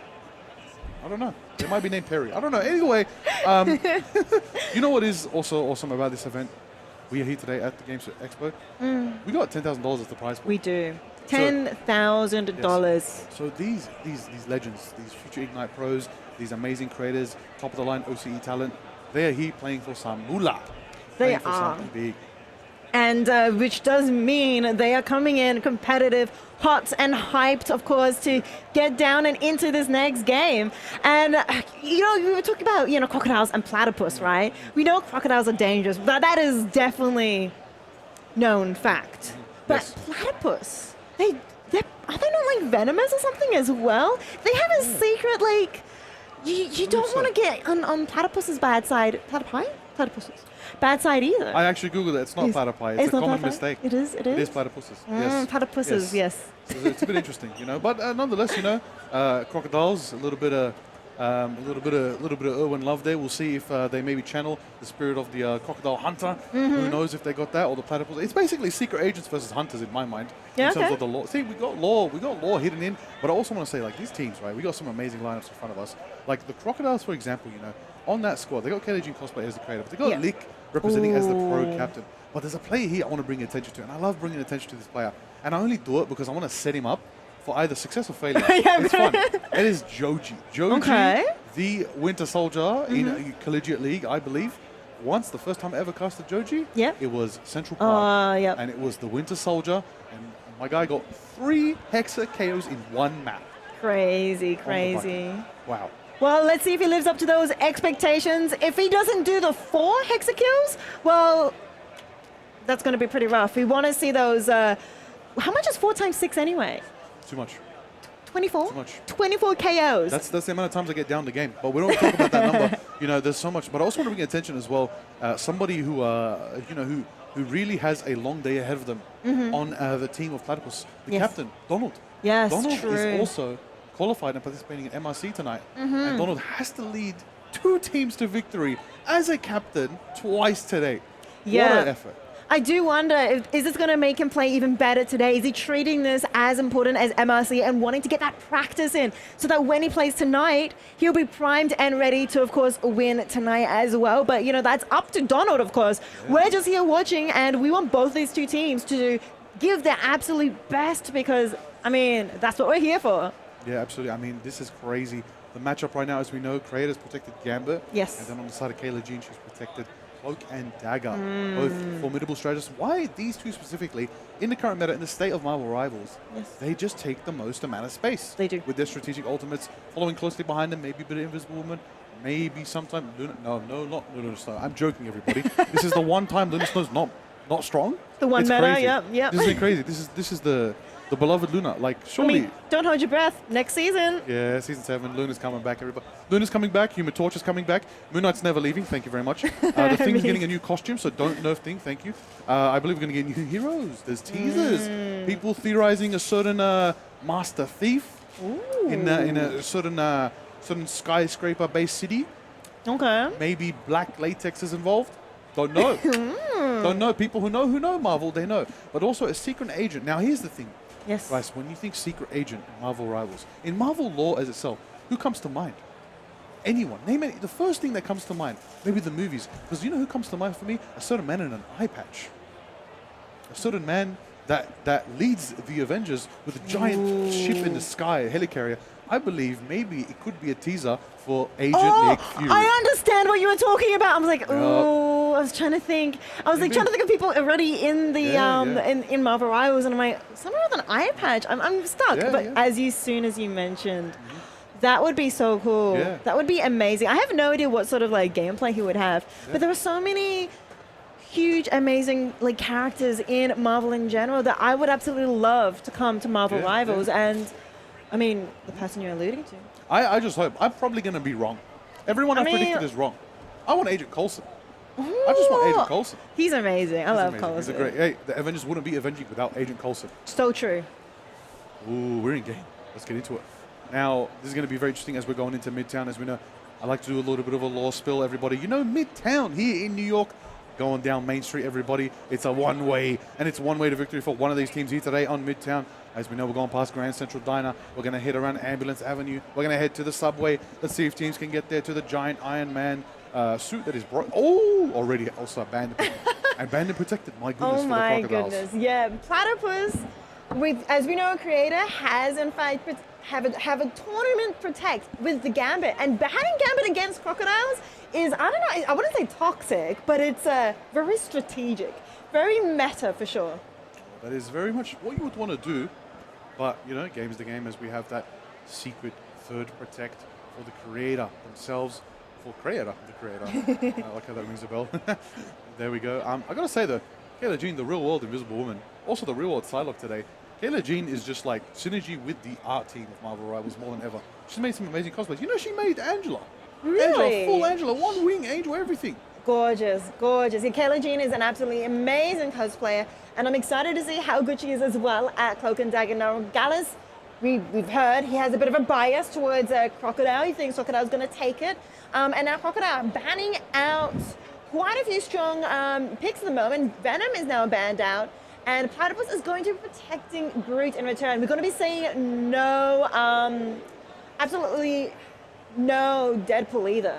Yeah, that's definitely going to be that Vanguard pool that has to just be banned out. It's too strong right now, too strong. Especially if Groot's an option, Groot's available, crazy option. So that's definitely going to be the ban there. Gotta say, Daredevil Protect, pretty interesting as well. There's a lot of melee potential, a lot of boxing it down the front line, truncheon action. But the Groot Protect to finish out for Crocodiles. Wow. Okay. So Groot's a very wanted pick in this current matchup, and I'm not surprised either. I mean, look at it. It's Midtown. When you think this map, I don't know about you, Liger, but Groot is so useful because those corridors are extremely small. And if you put up a wall, it blocks out the entire pathway. Yep, and I'm going to say it loud for the entire Expo Hall. Yes. Because I see two Groots protected. I see Midtown selected. Yes. Which means everybody will be subjected to the Moon Knight. Give me please give me the Groot Knight. It's time. Give me some action from the madness of the Groot Knight combo. It is there. It's not banned. You can play it. Get it down on Midtown. Now, as you mentioned, Moon Knight is actually quite a popular pick on mid-town, especially if they're running a triple Vanguard on defense. You can just get through all of those health bars very quickly. And that might be what you need to do when you're on attack here. But of course, let's see what actually happens when we head into Midtown. It is a convoy map, which means they have to move that mission vehicle all the way from the start as far as they can, possibly to the end. Oh, let's hope they get there. Let's hope they get there. We want a nice competitive bout. I don't want it to be one-sided here at the Game Expo. We're having a good time. We're here on land. Remember, the beautiful thing about land is that you can handle team tilt very quickly. Yep. A lot of the times online, 4-0s happen, 3-0s, 2-0s. Teams just happen too quick and teams just fall apart.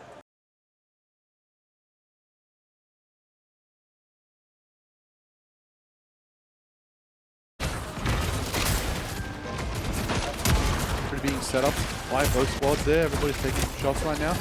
See a lot of gamma action from the Platypus there. Oh, Lick with the first pick taking out Moxels and his differential. Yeah, Lick being the captain, doing so much damage. I mean, I'm trying to figure out if he's doing any heals, but he's really positioning himself in such a very strong place, being able to rain down heals and damage on the enemies.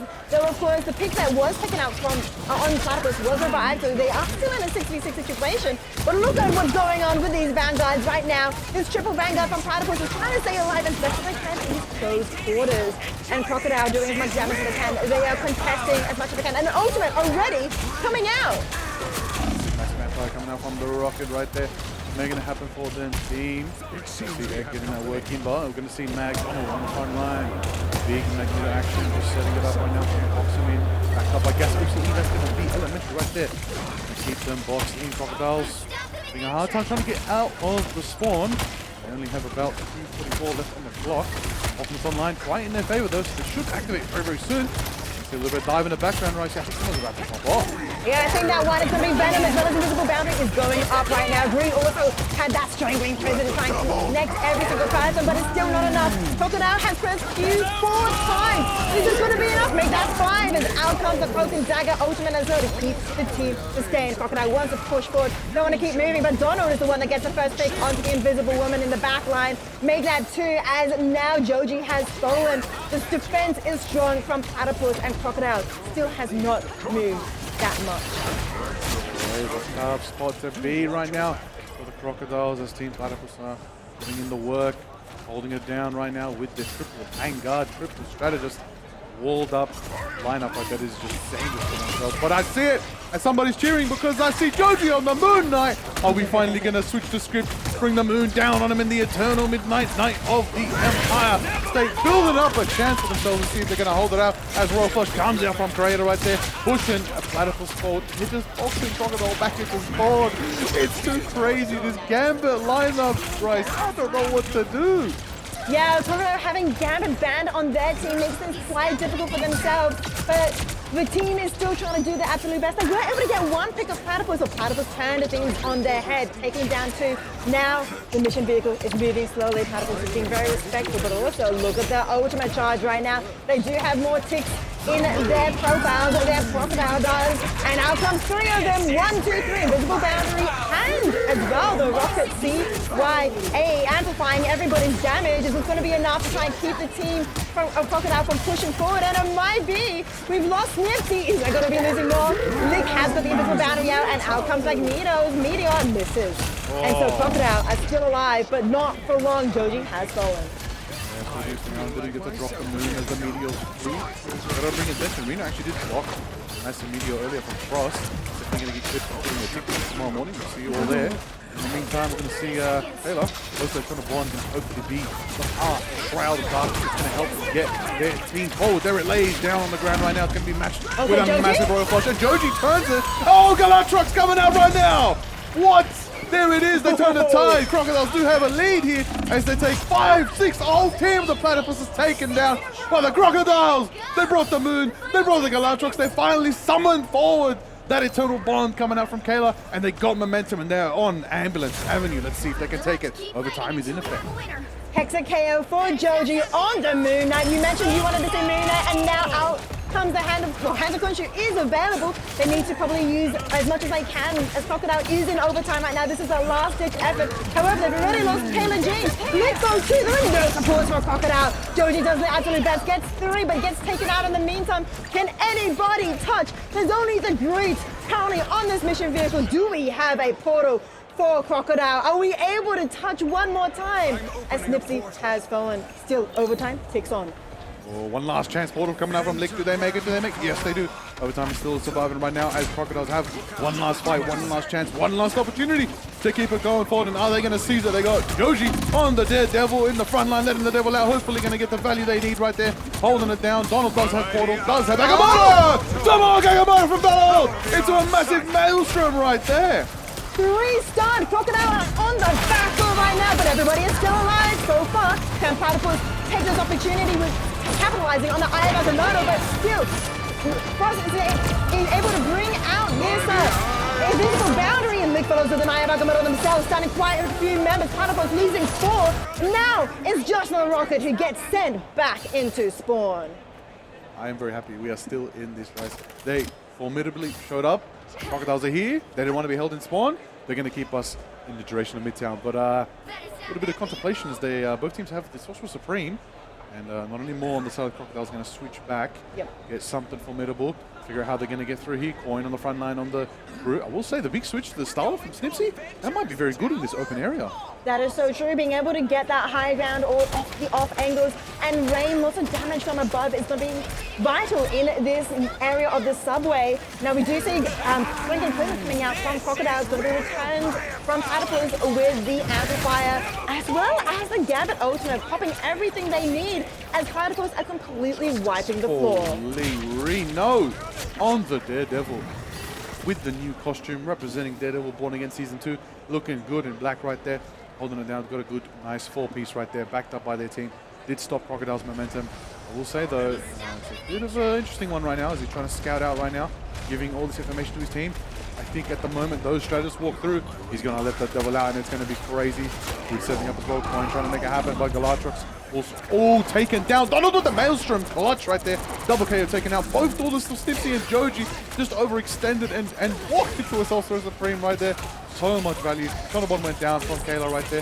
Trying to regroup, they're trying to get into it, but they get strangled in. And that's going to be gas, enabling Reno to take 2 more. Donald takes another. It's going to be a reset for Crocodile right now as they're having a bit of a fight. Oh, Joji gets pulled by Moxicles. What a clean invis pull right there, getting that stagger pick. Yeah, that stagger pick might be vital here as Crocodile only has 35 seconds left, and well, Joji is back, has respawned, so the team is walking together towards the mission vehicle. They have a few ultimates to their name, but Platypus also has quite a few ultimates. It's all here. I mean, last chance basically for Crocodile to keep pushing through. It's going to be overtime shortly, and out comes quite a few ultimates. In fact, it's going to be the invisible boundary from Platypus to keep the team alive. A revive on gas will keep the team in a 5v6 situation. If it's going to be enough for Crocodile, they do have a 1-player advantage. And out comes the Grig pushing forward. It does have Strengthening Prison available. It's looking for that angle. But of course, the team of Platypus is also looking for it too, as out comes the Strengthening Prison, being able to take down 2 members. Crocodile in overtime. They're pushing forward. There it is, overtime ticking down on everybody. You know what that means. It's time to get ready. Get into the midst of it. Overtime's going to be the factor here to consider. Do they have a chance? Does the Royal Flush open up with Creator backing that up? Is he going to get it going forward for the team? Donald's there with the Seraphim Shield. The Twisted Strange is trying to make it happen for the team right there. But it's going to be Snipsy, the Galactic Legend. Oh, Yamada coming out from Donald into the Maelstrom right there, taking out Snipsy, denying the Legend in the skies. As Donald is the Supreme Master right there, the Sorcerer going while that triple KO, wiping the overtime push, and that's going to put them in the round lead right here. As we're going to flip the script, flip the sides, Rice, and they're going to see how Team Platypus hold up on attack.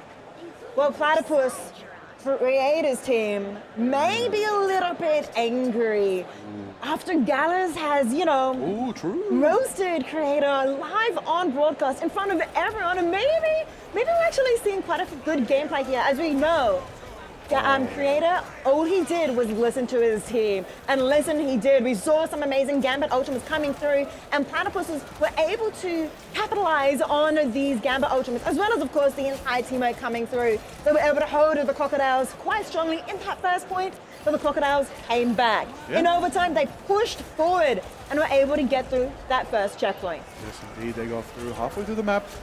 How much they push mid-town for the Crocodiles. We'll see how it all unfolds.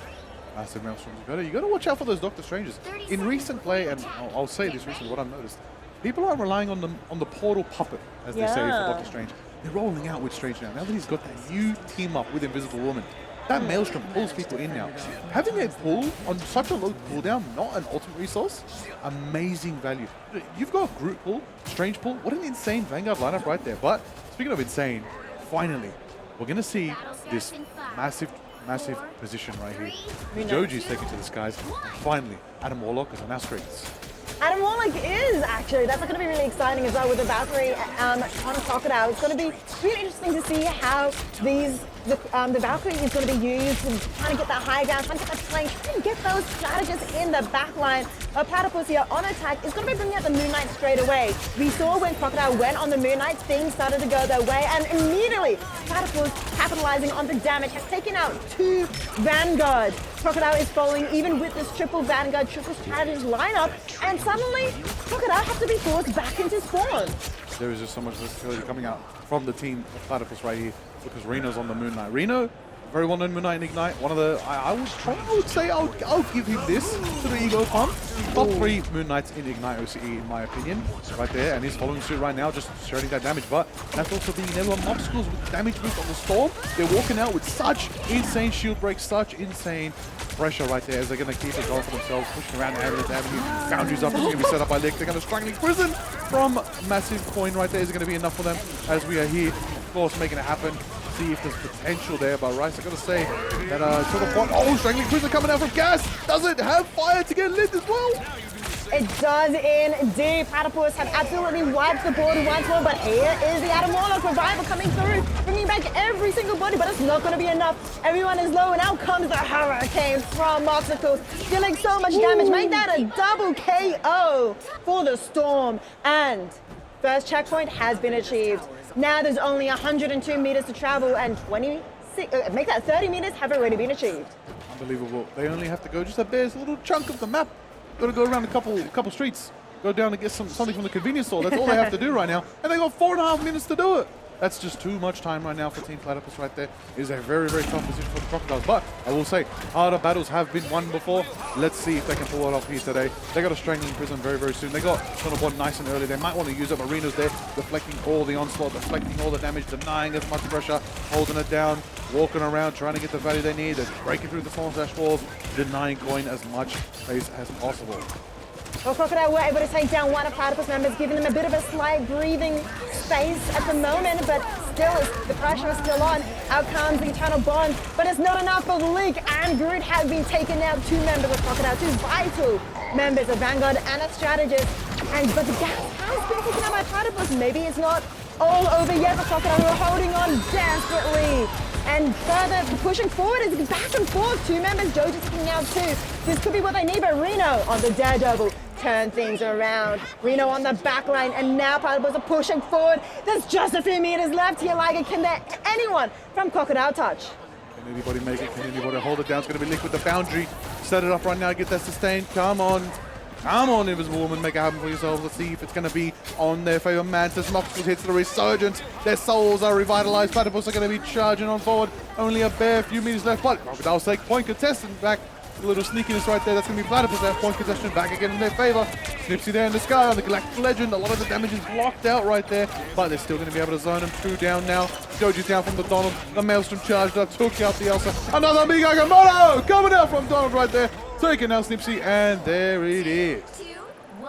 Amazing gameplay coming out from Platypus, awarding them the win in this best of 1. This is, of course, the second game in the round robin, and so Platypus, I'm sure they're very, very happy to walk away with this win.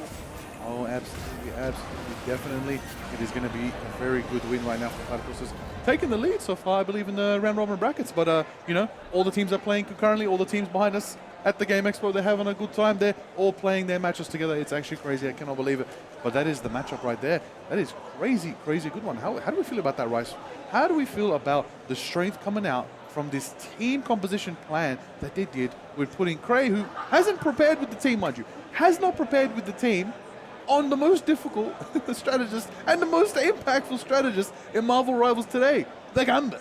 Well, as Creator said, he just listened to his team. He had Donald on as his team captain, and we know how strong Donald is. He has done so many amazing things in the OC region, being able to play at, MRI level multiple times, and with that level of experience behind him, I can see why Creator was able to pop off the way he did. And of course, MVP did go the way of Donald. Maybe we get to see some amazing more gameplay later tonight in the MRC. Oh, definitely. Well, we still got more jam-packed in our gameplay here today at the Game Expo. We're having a good time, of course. I've got to say to the folks at home, I hope you're enjoying the show as well. Make sure you, of course, stay tuned in today for an amazing bang of a day. We're going to be playing all the way from about 10 a.m. AEDT all the way to the glorious 4 p.m. It's like maybe 5 p.m. Maybe the games go a bit long. Maybe these teams don't want to walk 7 away. p.m. I don't know about that. maybe not. Maybe not 7 p.m. No. I don't know. I would love it, but I want to go sleep and have you dinner. do? Yeah, no, but not right now. After that time. But in the meantime, you know what? Actually, I take it back. I'll cast for 24 hours right now. I'll do it right now. Because why? I've got a caster that's in front of me. We got these amazing headsets. We got this amazing front pit on our left just taking care of us. It's massive, guys. You don't understand. This production pit, whoo! I wish this was the team I had in my comp games because their comms are crazy. You think their comms are crazy? Their comms are crazy. I'm pointing everywhere, but that's the glory of a LAN event. All the action is happening around us. We're at the Game Expo. So many amazing things. They got Artist Alley here. They got indie games. They got so many cool things going on. But so much is definitely going off. But yeah, it's a good time here at the Game Expo. it is a fantastic time, and more fantastic times are going to be coming soon, Liger. So we will be going to a short break as we prepare for you guys the next game.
Welcome in, everybody. It's a pleasure to be on board. Today we have some of our amazing captains. We have Smiles and Daxu. And first and foremost, how are you feeling about your game so far, Smiles?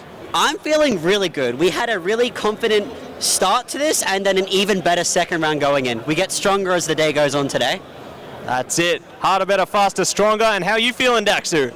Personally, I'm feeling great. We haven't lost yet. We had a draw to a technical difficulty, but we would have won that. Doesn't matter. Is what it is.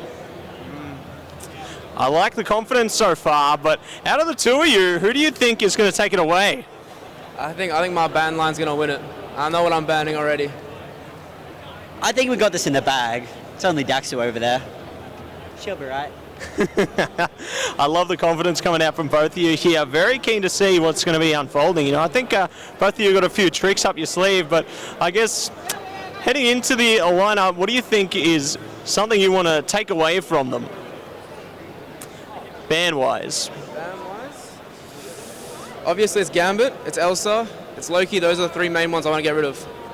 What about you, Smiles? I think he's pretty on the money there. The meta's been pretty staple for a while, and those three got to go. Now, who's going to get the most finals at the end of the game? It's going to be me. I can't lie. It's always me. I reckon Pestely's got it in the bag with Rocket. I think he outclasses that. He got one last game, and that's so much more than what Daxu's up for. I love the confidence coming through, and I guess, are you going to be ready for any cheeky portal tech that Smiles might try and pull on you? I'm ready for it. It says he's getting ready for ours, though. We have the same things ready. How do you feel about that, mate? You're going to spring their trap, or they're going to fall into yours? You've leaked my strategy. Now I can't clip farm him. I wanted to clip farm him. I'll find another way. I'll find another way to clip farm you. We love to see it, love to see it. Now, I want to see some wacky stuff coming out from either of you guys. You know, I want to see something like Mr. Fantastic or something crazy. Are we going to see anything like that here? It depends on the bands, but I may have to pull out my Wolf. The Wolverine may have to come out. Yes. All right, and you, Smiles? We have a Penny Loki double Penny ult cooked up, and I think that's going to cause some chaos out there on the field today. We'd love to see it, love to see it. Thank you so much for coming on, Smiles and Daxu. You guys are feeling good heading into the game. I want to say best of luck to both of you. You guys are going to crush it. You got this. Thank you. Good luck. That was good. That was good. We got Matzi on the mic. Yeah. How lucky are we? Blessed. Woo. I'm blessed. He's very professional. Oh yeah. I love his cadence of speaking. Me, I can be a bit hit or miss, as some might say in chat.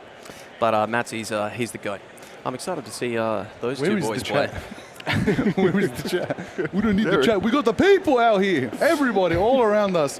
But the chat is there right there. We believe in you, chat. We hear you, we see you, and we love you. Now, more importantly than all of that, Gallus, crazy matchup as well. We just had a little chat with Daxu and Smiles. Captains. Pro captains. These guys are crazy. Yes. Ignite level, MRC level, top of the line esports in Marvel Rivals, OCE. That's crazy. Now, this is going to be a good matchup. I know we got crazy two teams ahead of us as well. The Tuataras versus the Kangaroos. They're going to be doing it up on Convergence Central Park. I love to see Kangaroos again. They were my favorites to win the first map we casted today. And look, I'm going to get to see them on a payload map and see if they are able to hold up over a longer period of time. I'm not expecting to see a full hold, I'm going to be honest. And Central Park is one of my favorites, so could be some sneaky strats here. We'll see if there's any Penny.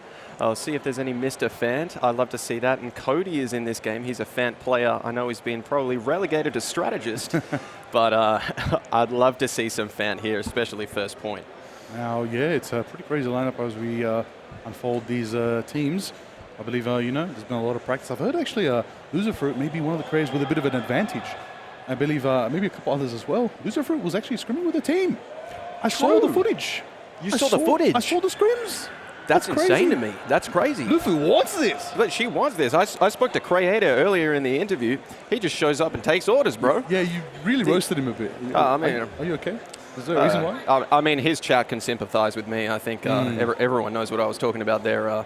Creator, probably not the thinking man, but he can definitely show up on the day. Well, you know who shows up on the day? Is the thinking man, is the walking man, is the extraction shooter, legend, prodigy, you name it. Prodigy, he's already succeeded. He's not a prodigy anymore. He's established. That's Pestely. Pestely's going to be on our screens, everybody. It's looking forward to it. Now, Pestely had a bit of a discussion with his team, and his protection pick was a bit different to everyone else. It's Rocket Raccoon. Rocket interesting. Raccoon. Tied with Fastfeed, who also protected Rocket Raccoon, really wants to play a role for the team. Now, Yes. Rocket, how do we feel about Rocket in this current meta right now? Not really up there alongside the Gambit Mantis Cloak situation going on. Yeah, it's interesting to me. I mean, I know on Smiles' team, Smiles probably prefers those dive-heavy comps. So having an amplifier maybe for some combos could help as well. Going into what I'm expecting is going to be some Loki Gambit if they're not careful in the draft. It'll be interesting to see, but they might be able to threaten Lufu a bit there on the Loki. True. A lot of pain for Loki players if they get counted into, and you definitely don't want to be counted out here at the Game Expo. You want to be very carefully building a good composition. Yeah. Look, it all can happen as we've seen so far. it can really break down very, very quickly when we're in that draft phase, when we're talking about the picks and the bans and how they protect themselves and enable this pick. They've got that secret third protect. Now, in my mind, I want to twist it a bit for everybody. We say it's a protect. We say the cover pick is a protect. Is it really? You've now chosen one hero to guarantee for your team, but it has to be played by the creator. Yes. No one else on the team can play the hero. Even if you think, oh, I can play a good Rock, I can play a good Loki, or maybe let me have a crack at, no, if the creator's locked it in, that's for them. Yep. But the option to play Loki is there. The triple strategist lineups have been prevalent. They have There's a chance where they can take that, they can take a clone of their creator's pick. So as we've seen, with the Gambit creator, some Loki action is definitely going to happen if they get it unbanned, because right now everybody's banning it against them. But look, a lot of options. I will say, I think the Groot factor is very important to consider. Both teams have the Groot as well. Yeah, I think it's interesting with the protects there, because if they can't make the strat work, my guess is with these pro players, they really are trying to build a team comp and win condition around those protects, because they are the wild card. But if they don't make that work, they're kind of wasting that entire team comp and that entire strat. So if there's an upset for that, I mean that's kind of how this is going to go. So if Smiles' team does have a way, the Tuataras, they have a way to sort of undermine those Loki comps, I'm expecting some creative dive here. I could be wrong, but I'm hoping for some creative dive here, especially Anxies as well. I know from the Qs, he loves some Angela. So I'd love to see some creative stuff there, try to isolate the back line. I want to see some pincer moves. I want to see some good call-outs trying to separate the Kangaroos out. But they did prove to be adaptable to a situation like that in the first map, when they did get upset, but they started to meet the tempo of the other team. So indeed. I mean, we got to have a look at the squads right now. You got Pestily right there, lining it up right there. Smiles right next to him, holding it down. The whole crew over here. The team of Tuatara is getting ready, getting warmed up in lobby, pre-game talk, holding it down. You got Tamer. Tamer having a good time, showing up on camera when he shouldn't. Tamer, get out of here, bro. And then, Captain Daxu leaning over. Captain Daxu. To Punch over there. Yeah, we got Potato there. He's streaming as well. Punch Potato. 9K, my goat. The goat strange. Yeah, Daxu's the taskmaster, man. Something about this upcoming series I'm interested in is that, from experience, they probably don't want to let Daxu onto Phoenix, and if they're protecting Rocket, I'm expecting probably a mandatory Phoenix ban. Look, I don't know if we're going to see it, but I don't think they're going to let Phoenix through. It should be interesting. I think purely because of that, those protects and how they build them around the protects, there are some insane duelist players on both of these teams. So we could be seeing some Elsa if we're not careful. We could be seeing some Phoenix Hell. It could be some Star-Lord as well. I know Tashi prefers Star-Lord. That's a good pick. And it should look. This should be an absolute banger. I'm very interested to see how these teams navigate, especially this terrain. I don't know if there will be any wild card penny strats. Could see it though. I know Smiles does do a little bit of penny. Ooh. So well, hold on. Smiles. The Moshi Mosh special does a little penny. A little penny. Are you kidding me? Man, I've been waiting for it all day. The question is, like Daxu, we're seeing him on our screen right now, side by side with Lufu. They're, captain and creator right now. They're linked up. They're very linked up, but I know somebody who's got a crazy link, and that's Smiles. If Smiles finds a way to sneak through that strange Spider-Man penny opening lineup, because it catches people off guard, it's a guaranteed first win. And how important is a first fight win on Convergence? True. Oh, my days. You can set yourself up for absolute success if you pull that off.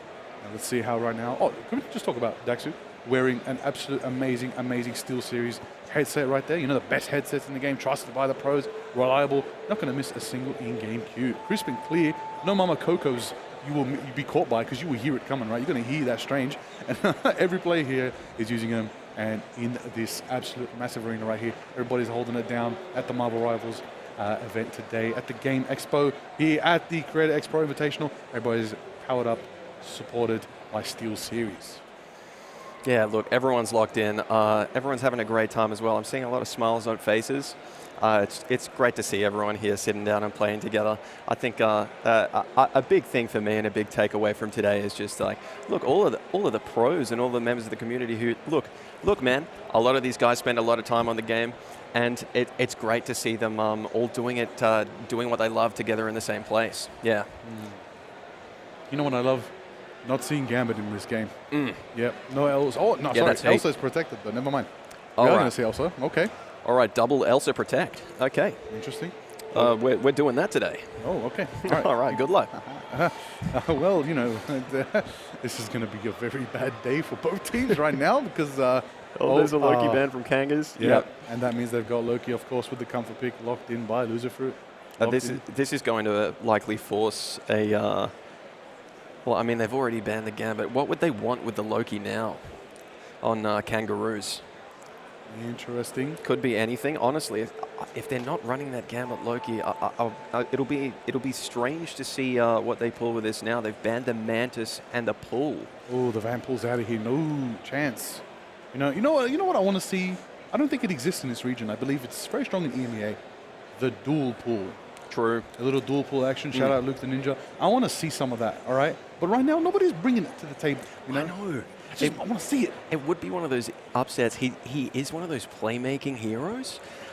I'm just not sure if the... I mean, everyone's deferring to heroes like Elsa here. The double protect there is crazy, by the way.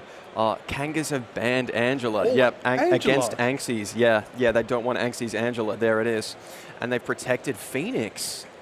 And look, I was going to call this out earlier, but the Phoenix does interact with the Glartrox. Oh. It will one-shot it. Oh. Yeah. So that's good to have in the pocket. And they've protected the Vanpool. That's right. And banned Correct me Sue wrong. for Tuataras. So we will see Vanpool here. Maybe, perhaps it's available for the Tuatara. That's crazy. Might get a little bit of Vanpool, a little bit of Deadpool action. Van City Reynolds moment right there. That could be crazy. Yeah, I'm very... I like it. Actually, you know what? I've heard so much from Daxu about, we've got a good ban phase. This is what we do. We sit in VC. Maybe we don't play. We talk about our ban phase. Yeah. But one of the first things that Lucifer told me is like, we already have a really good plan. What we're going to do before even getting game. I was like, okay, this team's built different. They came prepared. They want first place. They want to walk away with the big gold here at the Game Expo. And they might be more prepared because what I was talking about earlier, maybe not letting Daxu get hold of that Phoenix. They managed to keep Phoenix as the last step they took in the draft. They managed to keep the Phoenix. So I don't think Tuataras were really that worried or thinking about Daxu on Phoenix there. Daxu's actually running the Elsa off the rip here. So we'll see how this goes. Are we running an Elsa Mirror? We are. It's Tashi versus Daxu. And, Hold on. Punch has a portal. Oh, here we go. Where's this going to take us? Oh, he's going to play it safe. He's holding it. All right. He's holding it. Punch, I'm going to go give you a noogie in the head if you don't give me a good portal next time. All right, anyways, back into the action right now. We're going here at the first tower in Dracula Castle.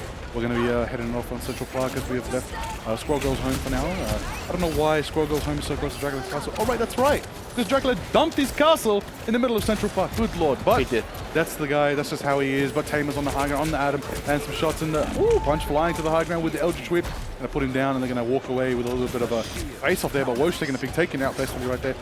Tashi getting a value as well. Daxu takes that Tamer. That's 2 down for the Tuataras.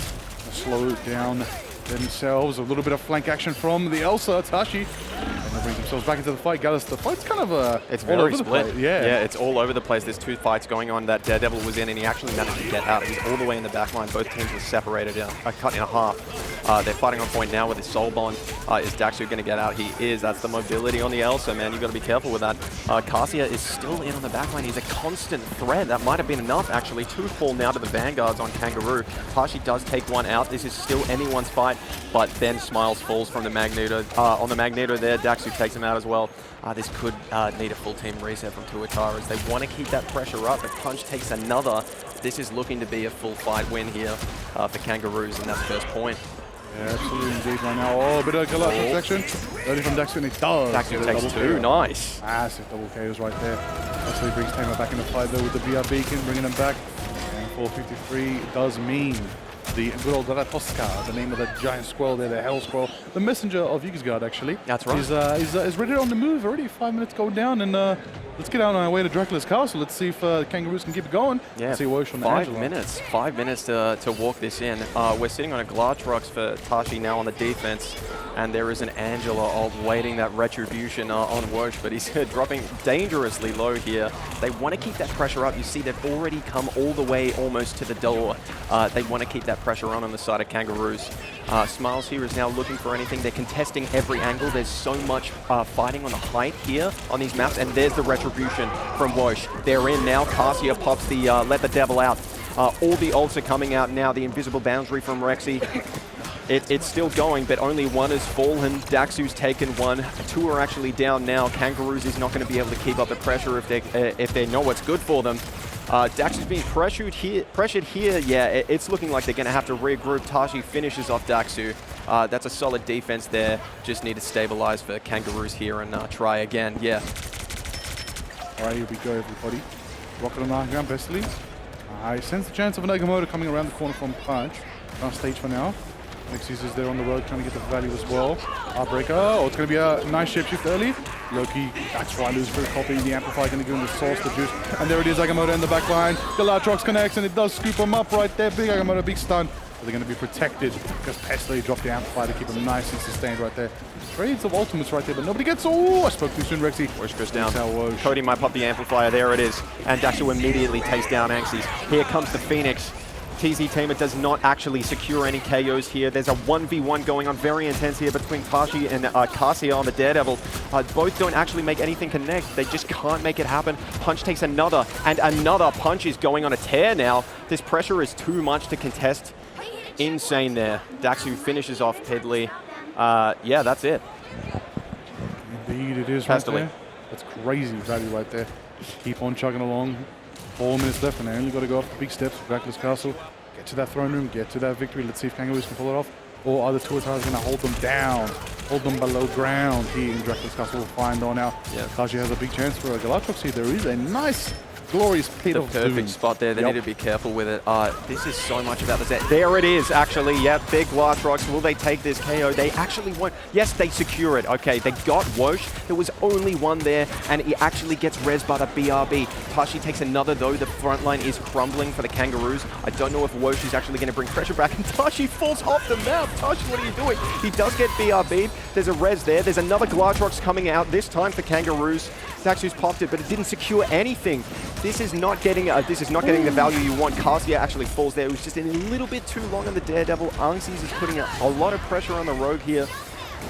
Ooh, there's the retribution from Wosh. Huge drop there. Luffy managed to secure the KOs. Punch following up, and there's the Eternal Bond there from Rexy. It might not be enough as Cody's popped the Amplifier. Daxu takes one. Punch takes another.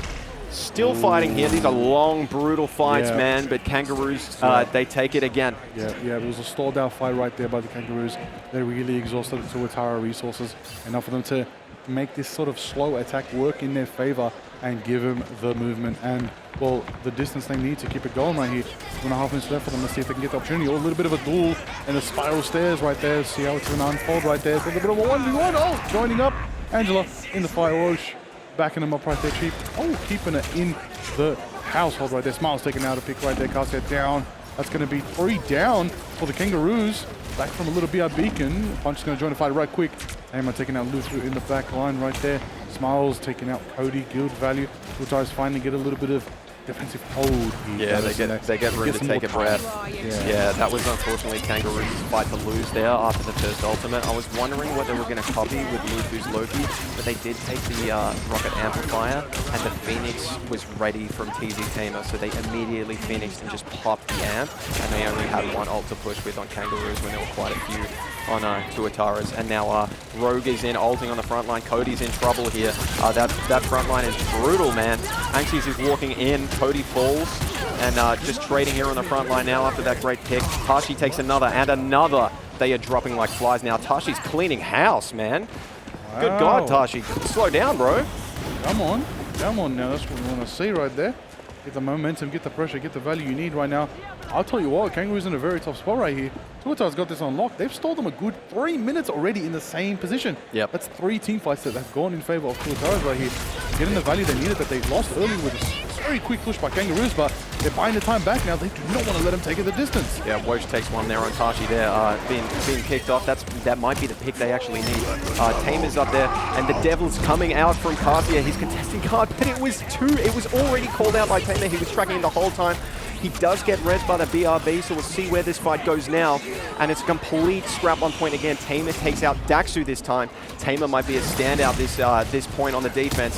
He's keeping everyone, every angle on his in his sights. Cassia takes one down now. Pestily falls. All right, there's only one strategist left for the side of Tuataras. Tashi takes down Cassia. Daxu's popped. Anxi's now. And yeah, looking like actually another stabilizer for Tuataras. There's the Retribution, actually. This might be a hero play if they get anything, but Rexi's popped the Eternal Bond. It's not going to be enough here. I don't think they have the throughput to burn them through this. There's actually been another Ultimate Loser Fruit has now popped the Eternal Bond with a copy. So we're still going in here. BRB was just popped there. We'll see if that actually gets anyone there when KOs start coming through or they're sustained. Ooh, I see the chance of a Heartbreaker going off any moment. And she just gets the corner on their favor. There it is, the Heartbreaker. She's going to take everything right now and hold it down in the pressure of the Kangaroo Den right there. Let's see if they're going to get the value they need. Rushing directly for the target. Cassia right there. Going in, refusing to let them yield. Oh, it's Fist Fury right there. Tamer taking out punch. Big value coming out from the Tuataras. Taking down the front line of the Kangaroos. Getting the value, getting the pressure, taking it off in overtime. Is it going to be enough? Is there going to be a chance for the Tuataras to hold it here? Oh, and yes, there is. As the Kangaroos push is halted, Gallus, just shy of the throne of Dracula. That was beautiful, yeah. It was so close there, and it was such a well-timed Heartbreaker there as well, because Kangaroos were like waiting for so many ults. They were right there. Cassia needed to get his Phoenix out and was sitting on 90% when that was happening. It was so close there, and Tuataras had 2 ults to defend with for that final fight. It was so close. It was such a pivotal rogue ult, so really, really good call out and initiation there. Perfect time to start the fight. Very well played, and it was pretty much just a clean up from there. There it is right here. Now I got to bring attention to the fact that like that's a tough one for the Kangaroos right now. That's a little bit of momentum crushing right there, but yeah, 5 minute hold, crazy right there. But nonetheless, we'll see how it all unfolds. We're going to see as we flip the script. Now listen. He didn't deliver before, but I see the strength. I see the punch. And I don't know if you can hear me punch. If I talk loud enough, maybe he can. Come on, punch. It's a land, mate. Hey, put a border for us. Come on, put on a show. All right, I want to see it. All right, nobody's fallen off the map yet. We got to get it once. Come on. There was someone falling off the map, but I'm pretty sure Tashi accidentally just booped himself up with a knockback from Elsa. When he did wait, self off the map? I'm pretty sure there was no KO attribution. Oh yeah, and okay. I'm pretty sure there was no knockout unless the Angela pulled something off. But I feel like that was maybe an accident. Well, you know what? Our beautiful production team, observers, and replay operator, please get that clip. I need that moment. Please, I need that. I need that. Put it on I TikTok. need that. Yeah. I'm gonna save that one. Put it on your TikTok tomorrow. I will. Get some views. I got to see this live. What is he doing, bro? Stop it. Oh, And just looking, just like last time, we are fighting for high ground. This is all these guys are about on this map. It's so pivotal, especially for this duelist players. Wosh is up there helping out. These guys want to fight for these angles to enable those insane duelist players here. We're going to see if anyone manages to get popped, and it's a constant tug of war for those high ground. Let's make a shout out now to the crowd. Look at these guys. Yeah, hey man. Look at them go. Can we get a big screen on the crowd right there? Let's have a look at the kids in the crowd. All these future Marvel Rivals Ignite pros. Mike Gallus, this game's going to be here for a long time. These kids in the crowd, they could be the next FMCL. They could go to China and compete. They could go to Atlanta, the grand finals. They could take everything on. They could be there rolling us when we're washed, playing Doctor Doom. Exactly. You know what? They're probably already rolling me in my ranked games, and I don't know it. You're right. I'm not so, you know, they're probably good enough. Are they target banning my Moon Knight? Is it them? Is it that kid in the crowd? Is he the one target banning my Moon Knight? No one's target banning your Moon Knight, bro. Conversation. They're target banning my Moon Knight, bro. I'm playing and I'm getting target back, bro. It's not fair, bro. Let me play the Moon. But anyways, nonetheless, we get into the action again. It's a strong hold so far from the Kangaroos right now. Taking about half of the time from the Tuataras, but amplify it up right now. Everybody knows it's Vanpool time, and he's going to cause a lot of chaos, but it's going to be Agamotto. Doesn't catch anything. Wosh is in with a Thor. Oh, there it is. Gets through with the amplifier. Beautiful. Daxu cleans up Smiles there, and now they're just running them down to spawn. Beautiful ult there. Great combo. You love to see it. Really well done there by Kangaroos. Wosh, yet again, a standout playmaker. But you can't fault the timing there with Cody's amp. Now that is what you want to see, but I need to see the combo together. You need to get value. If Kangaroos want to get that value, get that moment, get that tournament moment, got to combine the Agamotto with the Royal Thunder together. Let Thor and Strange work together as they do, as Avengers should. But into the action. Hey, it's us now. Hey, what's going on? Hey. Glorious people out there. That's us. That's me. Doing a bit of live commentary in the moment, having a go. But speaking of having a go, Garcia's going to bring the fire and bring it flow right there. And she's taken out. Rocket does get the BR beacon back. A little bit of value coming out from the Phoenix and Song Inferno. But keeps us Tachi down. Yep. Karsia takes another. This is looking like a stronghold already from Kangaroos. There's going to have to be a reset on the side of Tuatara's. TZ Tamer falls here. Looking like there might be another stagger there. Yeah, it is.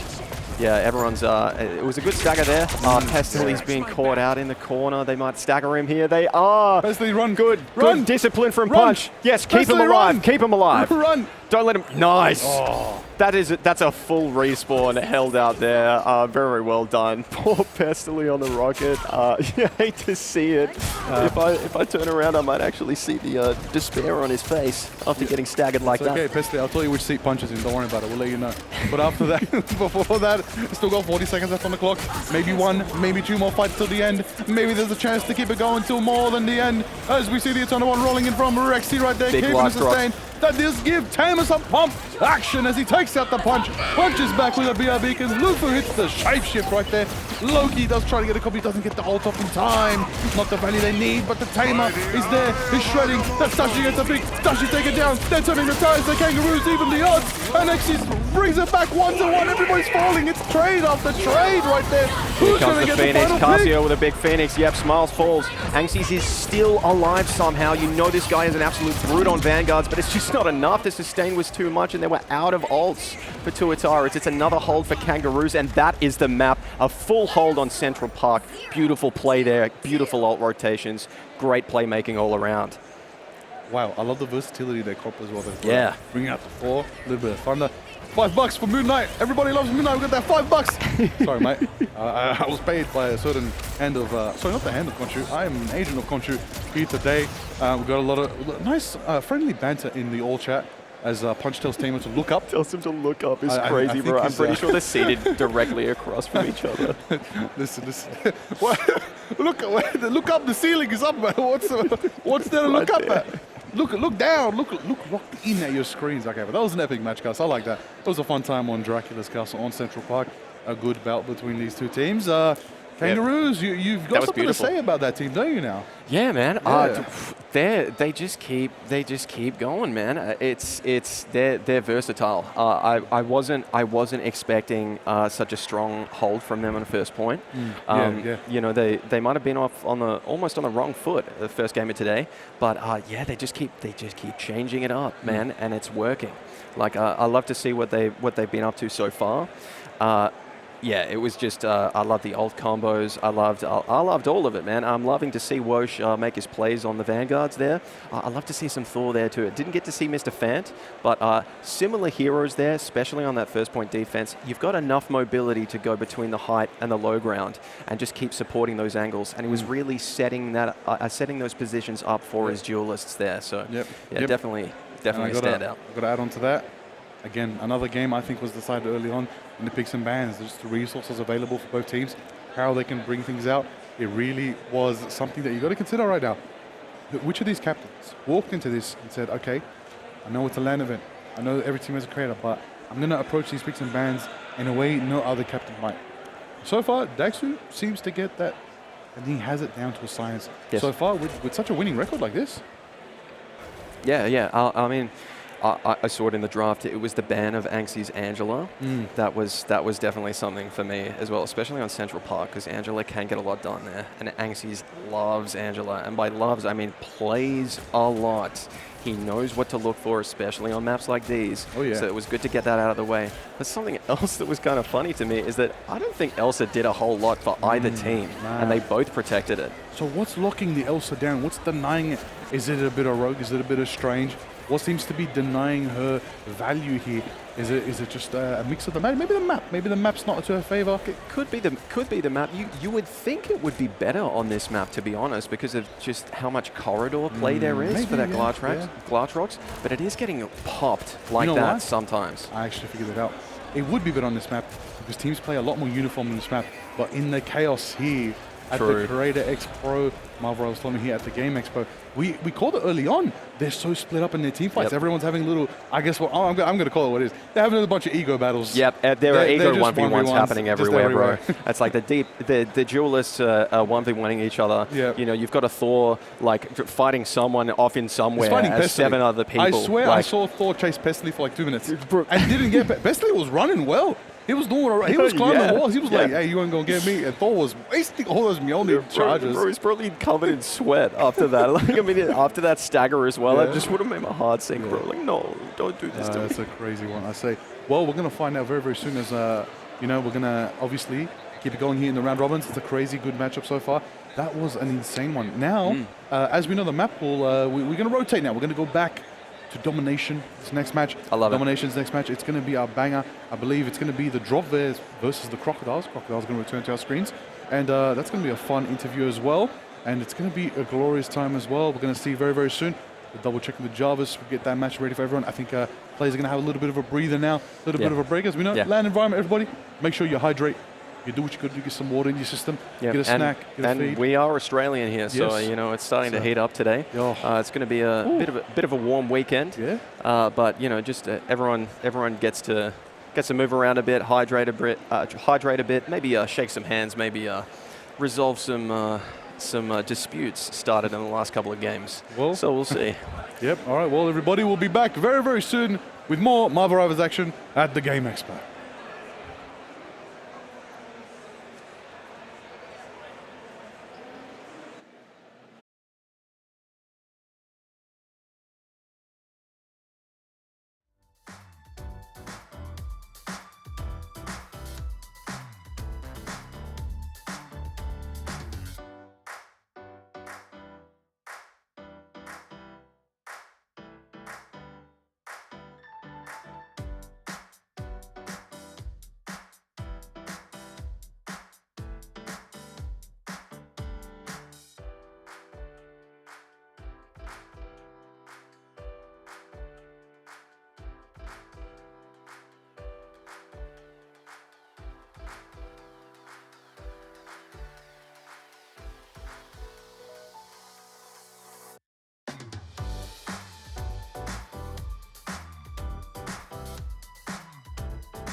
And I know you two are ready to play some more Marvel Rivals because it's finally the matchup where you two get to take on each other. Any words of niceness, kindness, sportswomanship, I believe, or anything you want to say to each other? Well, we just met, and we are very, very excited to go against each other. I think it's going to be a really good matchup. I think I know who you play, so we'll see how we go. But I'm really excited. I'm just happy to be here. Yeah, no, very excited as well. I feel like we're in the same position. I'm very much of a lower rank, but it's just so lovely. I've just met her. It's like, Okay, well, it's my responsibility to stir the pot. Okay, all right. So what I'm going to say is, instead of attacking what we want to say each other, because we don't want to do that. We want to battle in game. So I want to know what hero. Remind me again. What was your comfort pick? Cloak and Dagger. Okay, and what are you going to do as Cloak and Dagger in this next match? I'm going to target Kayla G. No, I'm going to make sure my ults are timed out really well. I'm going to make sure that I'm making the best out of all of them, targeting the supports when I'm doing my ults, so you better be ready for it. Okay, how about you? I'm also a Cloak and Dagger main, so if we're not emoting on the point, no, we won't. Definitely trying not to get mag ulted again because that was salty for me. So we both hate Magneto? Yeah, we hate Magneto. Unless they're no. romantic. Yeah. The bubbles, thank you. Oh, if a Magneto bubbles me, he's my new best friend. Okay, there you go. So is a hate love with Magneto? Yeah. Fair enough. You know, that's fair enough how the games work.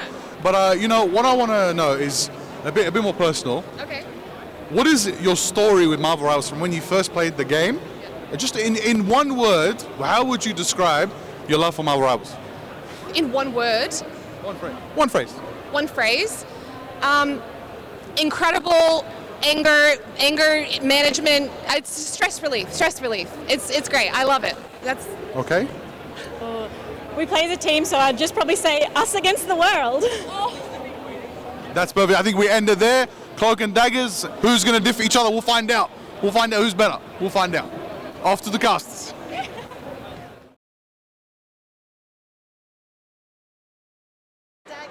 Is us against the world, as wonderfully put by Kayla Jean, cosplay.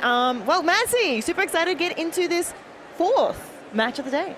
That's it. You know, I think the tone of that interview there, love is a battlefield, much like Season 5 of Marvel Rivals, so we're throwing it back a little bit there. Maybe we'll see some Rogue players or Gambit coming to this next matchup. Who knows? We'll find out, though. But very excited to see these two teams face off. You know, we had some really good energy from our creators there, and I'm excited to see how they transition that into the battlefield.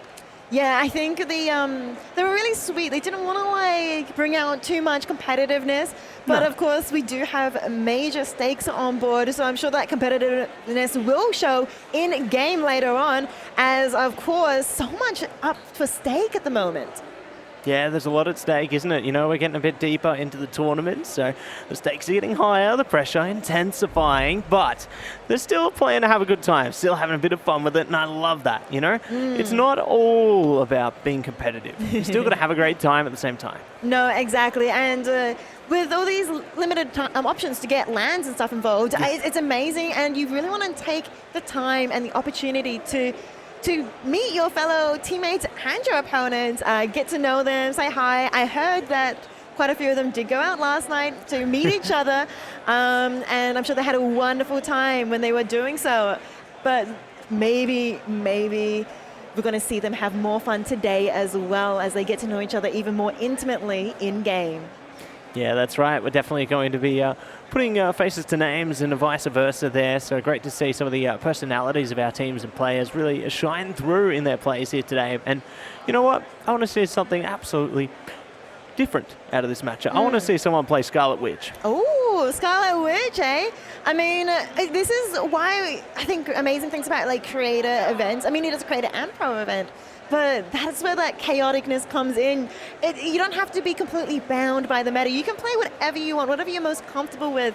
And that is why we introduced this tournament-wide Protect. And that is the teams, both these two teams do choose Cloak and Dagger, which maybe puts them both sort of on an even playing field. It ain't about the meta. It's about your teamwork. It's about your skills. It's about what you do with the heroes that you've chosen. That's it, you know, got to do the best you can with what you got, whether it's meta or not, it don't matter as long as you give it a good shot. And very excited to see who's going to be able to take the shot and shoot for gold as we ignite the battle into this next one. And, ooh, look at that. We got our standings. Let's go. Team Platypus are going to be on top there, a clean slated 3-0. Wow, they're looking powerful. They are indeed. I mean, that team is, of course, being led by Creator and Donald, and we do know that Donald is quite formidable on that Vanguard. We saw him MVP in the game that we got to watch earlier, and we can see that domination has continued throughout the entire day. So far, 3-0. We do wonder, is this also the Gambit Protect? But we won't say that too loudly because that Gambit in the hands of Creator has been doing extremely well. Second place, Team Kangaroo 2. And one tie, actually. So still quite good at so far. And this game we're going to be watching is going to be between Crocodile and Drop Bear. It's going to be really exciting to see these two teams, these Cloak and Dagger fans, face off. That's it. We'll see who's going to be able to take it on their shoulders there and manage to take control of this game. We got Team Crocodile definitely looking as solid, and Team Drop Bear one in the same. So very interested to see how our strategist lineups will align forces to take control of this one. You know, I think that Lick, the Team Crocodile pro player there, does have a bit of experience on Cloak and Dagger as well. So very interested to see who's going to be donning that one in this game, and very excited to see how things fare for Team Drop Bear as well. You know, I think I'd love to see some of the more off-the-cuff strategist lineups as well. Like maybe we see an Adam break out, or maybe we could see something entirely different. Bring it all the way back. Bring it back to Luna. Oh, Luna Snow. I mean, I think she still shines brightly. Even if the meta says otherwise, I think she always shines so brightly. And yeah, we might be able to see some Luna. And though I definitely know we'll definitely be seeing some Cloak and Dagger. We have, of course, Ash and OC being the pro player for the team of Drop Bear. We have seen Lick on Crocodile, of course, a very strong strategist player. And we got to see some of his gameplay coming through on Invisible Woman, I believe, in the game we got to see earlier. But with Drop Bear, Ash and OCE, I want to know what he'll be playing in this upcoming game. What we'll end up seeing in the hands of our pro players. Yeah, it's going to be interesting to see exactly what they want to bring out. You know, I'm curious what Ashen's going to be playing into here. Maybe they bring out the Phoenix, you know. They managed to roar fire with Big Fury. Hello, Liger. Love a bit of Liger pop up there. We're going to be seeing more of him later. Get keen for that. But get keen for our players to step into game very soon. I'm sure they're hovering over their heroes as we speak. Yeah, we've got a live view of the draft, I think. Spoilers. Ooh, we're sneaking about. Well, before we get into the game, we'd love to give a big shout out to our AMD sponsor, AMD Ryzen, the best gaming CPUs in the world right now. You'll be able to get in-game stability and reliability if you go with AMD. Push your games to the next level with insane performance and FPS. Let's go. Big shout out to AMD there, and a big shout out to our teams. The map has been locked in. Domination. It's Hell's Heaven taking control on this one, and we are down and in to the draft here. So looks like we've got a small little preview on screen already of what's going down. But yeah, it's definitely going to be a test to the eyesight there. Gambit is going to be folded away by Team Crocodile, so good start and protected by themselves. And double duelist ban coming out from Drop Bear. They're really trying to limit the duelist options. I think this is a smart strategy in some ways, but leaving some of those key strategists open could come back to bite them. It could indeed. As you mentioned, like, strategists can be quite strong, especially the Gambit. And, well, the Gambit cannot be banned against Crocodile. So Crocodile will be able to run Gambit and Cloak and Dagger. What a formidable backline. And Crocodile now going to be banning out Invisible Woman. That's two strategists that Drop Bear are now unable to play. Or your face. Ooh, that is really going to toughen things up. You know, when you don't have the Gambit, Invisible Woman is definitely a solid option to play into. But now limiting that, they might be forced into, let's say, a Cloak and Dagger and a Mantis backline. I think that Lick definitely can be a pretty formidable Mantis player when put in the right hands there. But now they're trading the sides of the coin there. They're taking out the Daredevil. Deadpool going to be banned out, assumably Vanguard pool on that one. So no ban hammer today, but it's time for another protect. Time for another protect from Drop Bear. Let's see what they want to protect. I mean, we've seen quite a lot of strategists being banned out. Yes, Daredevil as well, but it's going to be the Vanguard that they want to be into protecting. Ooh. I completely understand, of course, Magneto, knowing that there's going to be a Cloak and Dagger on Crocodile's team. You want that Magneto, but interestingly, Doctor Strange being banned. and they've actually taken it for themselves this time. So potentially looking to play into a bit of Portal combat into this one, making sure that they have at least that tool at their disposal for those last moment mission area contests there. So definitely smart to play into something like that, and they can utilize some of that shielding there in case they want to try and block out the Meteor M, for example, or the like. But looks like the Phoenix will be tucked away this time as well. So another key duelist taken away from the fold here. This really limits the options for Team Crocodile, but I mean, there's always alternatives. They can play into something like the Bucky. You know, they've got other options, might even bring out the Psylocke. We saw some really amazing Psylocke cosplay out in the crowd. Big shout out to those attendees, by the way. So definitely keen to see more where that came from as we head into the server. Heading into the server, heading into Hell's Heaven, a domination map. And as we mentioned earlier, no Doctor Strange for Drop Bear, which means Crocodile could do some really sneaky shenanigans with the portal. We can see Frost already hovering over this Doctor Strange immediately. Will we be having a portal right off the bat? Ooh, yes, when I see JJ and I see Wolverine, you know there's going to be a ton of pain on the other side of that. JJ is infamous on the Wolverine, so very eager to see that one put into action within the next 10 seconds here. But I like the lineup from Team Crocodile right now. They've got Frost and Insert Coin 53, donning the Strange and the Emma here, so there's a lot of solid foundation towards the Vanguard side of things. But curious to see how it'll go in combination, as they don't have too many solutions to break down the group walls that are going to be coming out from Drop Bear, from Jag. Is going to be splitting up the team. They're going into the back line, trying to get one of the strategists, and not able to quite do it just yet, but there's a lot of damage coming out from the team of Crocodile onto Drop Bear, and it is going to be Miss Mandy on the cloak and dagger that falls first. Mission successful. That's it, mission accomplished, and now looking to see if they can do a more mission area unlocked now as well. So the fight rages on, and it's going to be Team Crocodile doing it in style right now. Good trade coming out from JJ, finding Frost there, looking for more around the corner. Gilly's in big trouble and will now crumble. So a great start coming out from Team Crocodile there. You know, I was a little worried with their composition in the beginning, but I like how they're adapting, and if the group walls become a problem for them later, they can always change into something like the Punisher just to deal a bit more damage in that regard. Your damage might be what they need, but Crocodile being able to get that early percentage is going to be fantastic for them. Ultimates are slowly coming online shortly, so things are about to get explosive, but Dropper walking back to the point. Frost maybe potentially looking for a flank here, trying to get an off angle onto the back line. Look at the timing, look at the jump, look at the dive, trying to go in, but the CYA, the Amplify from Ashen, is counting out. And Dropper are nearly about to contest and take the point back. Yeah, they cut it close there, but Crocodile are holding on as much as they can. Raging Royal Flush coming in as well. Perfectly timed. Now letting the devil out. It's Joji just going absolutely crazy on it. Does find Miss Mandy there. Now going to be pushing in even further beyond. They got the Kraken impact at the end as well from Snipsy. Maybe a slight overcommitment of ultimates there, I'd say, but there's definitely going to be happy to hold on to the mission area a little longer.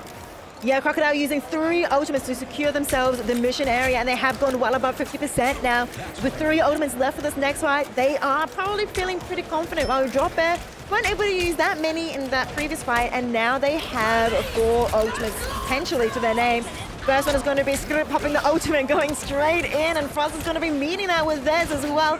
It's a bit of an even battlefield at the moment. No, things have started to turn the way of Crocodile. Taking out 2, 1 does get revived from Drop Bear, but it's still not enough, as Crocodile, sitting at 80%, are pushing their way towards getting this first point. That's it. They got the Eternal Bond coming out from Miss Mandy as well, so they're really trying to fight to hold on here, contest the mission area as long as they can. Miss Mandy now goes down though. Drop Bear going to have to either regroup, recuperate, or otherwise they will be slated to lose this first mission area, and they can't afford to be getting staggered out like this as well. They've already lost a couple of players. OT Timer still online. They're trying to backgap them a little bit here, but it just ain't working out. No portal as well from Doctor Strange. It has been banned. Drop Bear have to try and get onto point somehow. They have to touch with just their legs to get them there, but unfortunately, too little, too late, as Crocodile take control of the Super Soldier Factory. That's it, a solid beginning now coming out from Team Crocodile. So Team Drop Bear going to have to consider their options. How do they change things up in order to play for the better here? Like, do they play into a different Vanguard lineup? Do they change things up in another aspect? Well, looks like they are going to do just that. Skirt are bringing out exactly what they're known for, is that Star-Lord. A bit of an OTP in the rank queues, so definitely keen to see that one come into play here. And JJ now looking to play into the Elsa with that Apex Predator ultimate available and some of the off-map KOs you can get. Very keen to see what they are going to be able to do. Well, this next fight starting in about 15 seconds, maybe give them a bit of time to get to the point. So 20 seconds time is going to be maybe looking the way of Crocodile, considering 4 ultimates on the line for themselves, drop out with only 2 to their name. So Crocodile probably feeling quite strong and bringing out the portal straight away. Maybe they're trying to do the same strategy as before. Maybe they want to try and take the back line, separate the team a little bit. Yeah, I like the scouting coming out from Frost early here, and they can definitely look to separate them if they play into the right angle. Oh, this could be a big flank. There it is. They've caught Gillies. Oh, no. It's gone from bad to worse. A great isolated KO coming through there. Lick going to be able to bring it up, and now letting the Devil out immediately. They've got the Raging Royal Flush if required, but they aren't even going to need it. The KOs are just writing themselves there. So great way to kick things off into the fight for Team Crocodile, and they already have that early control. Yeah, the early control going the way of Crocodile, and they only used 1 ultimate as well, which means they still have 4, potentially 5, with Dr. Strange sitting at 70%. Dropper, though, of course, are building up their ultimates. They do want to get back into this fight. That fight, though, was a little bit one-sided with that sneaky portal being able to take out one of the Vanguards straight away, but out comes Emma Frost. Out comes this coin going in as hard as they can onto the enemy team of Dropper. Nobody's falling just yet, but Jag is going to be the first KO in favor of Crocodile as they still keep pushing in, going after the supports and the strategists in the backline. But Spirit is going to return the favor, taking out Frost. A bit of a 5v5 situation. Is this going to be enough? It is not. Crocodile once again getting a triple KO for the team. Yeah, I really like the use of the Eternal Bond from Kayla G and cosplay there as well. They did a great job to keep their team into the fight a little bit longer and stall out the percentage that much more. So they've already reached the halfway point. They've realized that they do need to retreat from that fight a little bit though, so they can cede a bit of ground, but now going to have to avoid the Galactic Legend there. Their kiting skills are going to be put to the test, and it looks like they are failing in droves right now. Skirt absolutely farming the damage through there, but Team Crocodile do a good job to only concede 2 KOs into that one, so they still will be able to maintain course on the mission area for now.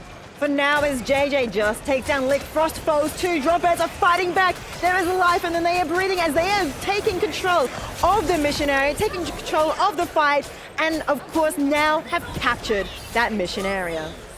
That they have, and whilst the other team did manage to take it to 80%, Team Dropbear at least have a bit more flexibility, flipping the mission area at the time they did. So keen to see how they're going to be able to build towards their next set of ultimates. They do have Eternal Bond at the ready. If Team Crocodile are trying to contest here, they can play that a little defensively, maintain course there. But here we go. Team Crocodile starting to build themselves up here. Could be looking to get a KO on the neutral, but Frost with the Heartbreaker could be a decisive factor to steal some of that percentage as well. Here we go though. It's time to Raging Royal Flush it. Yeah, out goes everyone's ultimates from Crocodile's team. Actually 2, 3 so far, and it's going crazy. But JJ steps up. JJ steps up and takes down Frost. Looking for more though, as the Daredevil from Joji is trying to do so much damage on the backline, but Spirit is still here. Kelly Jean into Coin. They have both fallen. The strategists are falling from Crocodile, and with that, Dropbear are still in control, 50% and counting. They may be able to come back. They are so close to taking Crocodile's 80%.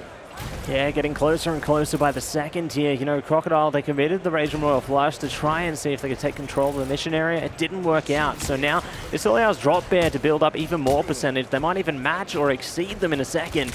So big pressure going to be on Crocodile here to try and step to the plate. They're pretty close to that Eternal Bond as well, so they can commit to a fight. Heartbreaker coming out to try and steal some of that ult percentage too, which means the Seer is not able to be activated by Asher.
Tell me, are you ready? Tell me, are you ready? Are you ready? I say, got no time for waste. We gon' get it, now the world gon' hit. Yes, I said it, what I do is great. Watch me do this, power activate. Feed the fans them.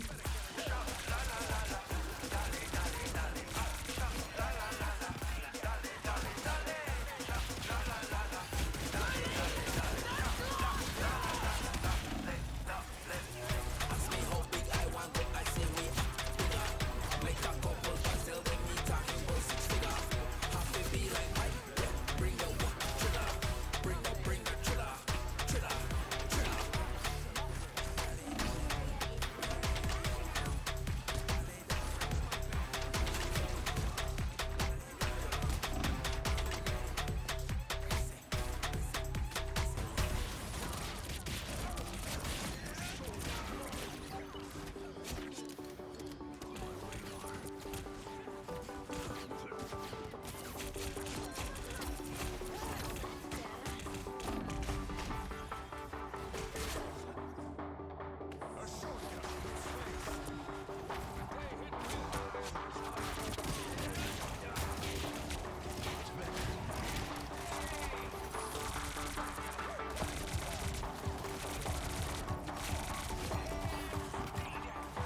Welcome back, everybody, to the Game Expo. We're here at the Marvel Rivals tournament, but right now the players have a little bit of a break. Just a little bit of a break. Why? Because it's time to talk about the Marvel Rivals cosplayers. We got some amazing cosplayers here today. We've paired them up with Marvel Rivals creators. That's right. We're going to do a fun little catwalk here. We got a good show for you. But first, I would like to introduce our judges. First judge is actually one of our creators of the tournament. It's going to be Kayla Jean Cosplay. Woo. Now, Kayla, how ready do you feel to do some judging? I'm so ready. Let's go. Awesome. Now off you go to the judge's desk. Woo. Now, I got to bring a bit of impact on this next one because we have the voice of Winter Soldier in Marvel Rivals. Everyone, please welcome our next judge, Elia Mountjoy. Welcome in, sir. How do you feel ready to judge up a cracking, impactful storm? Winter Soldier is always ready to go. Salute indeed. Off you go to the judge's desk. Woo. And next, we're going to do it differently. We're going to dance it up. We're going to hunt down some yokai. We've got everybody, the craziest, I'm talking craziest duelist in your backline. Everybody, we have the voice of Psylocke from Marvel Rivals, Alpha Takanashi. How do you feel ready to judge today? I'm so excited! Very, very excited and honorable to be here today. Thank you so much. Thank you very much. Off you go to the judge's desk. All right, everybody. Our judges are going to be rating all these cosplayers from 1 to 5 stars. The team with the most stars walks away with 5,000 in-game units, but all the cosplayers walk away with some units still. Now, let's get into it and let's get out our first combo. Who is our first duo walking down the catwalk? I believe it's gonna be Captain America and ASAP Joey. I'm on his left, standing at 6'3", representing the Avengers. It's Captain America! The Game Expo! Assemble!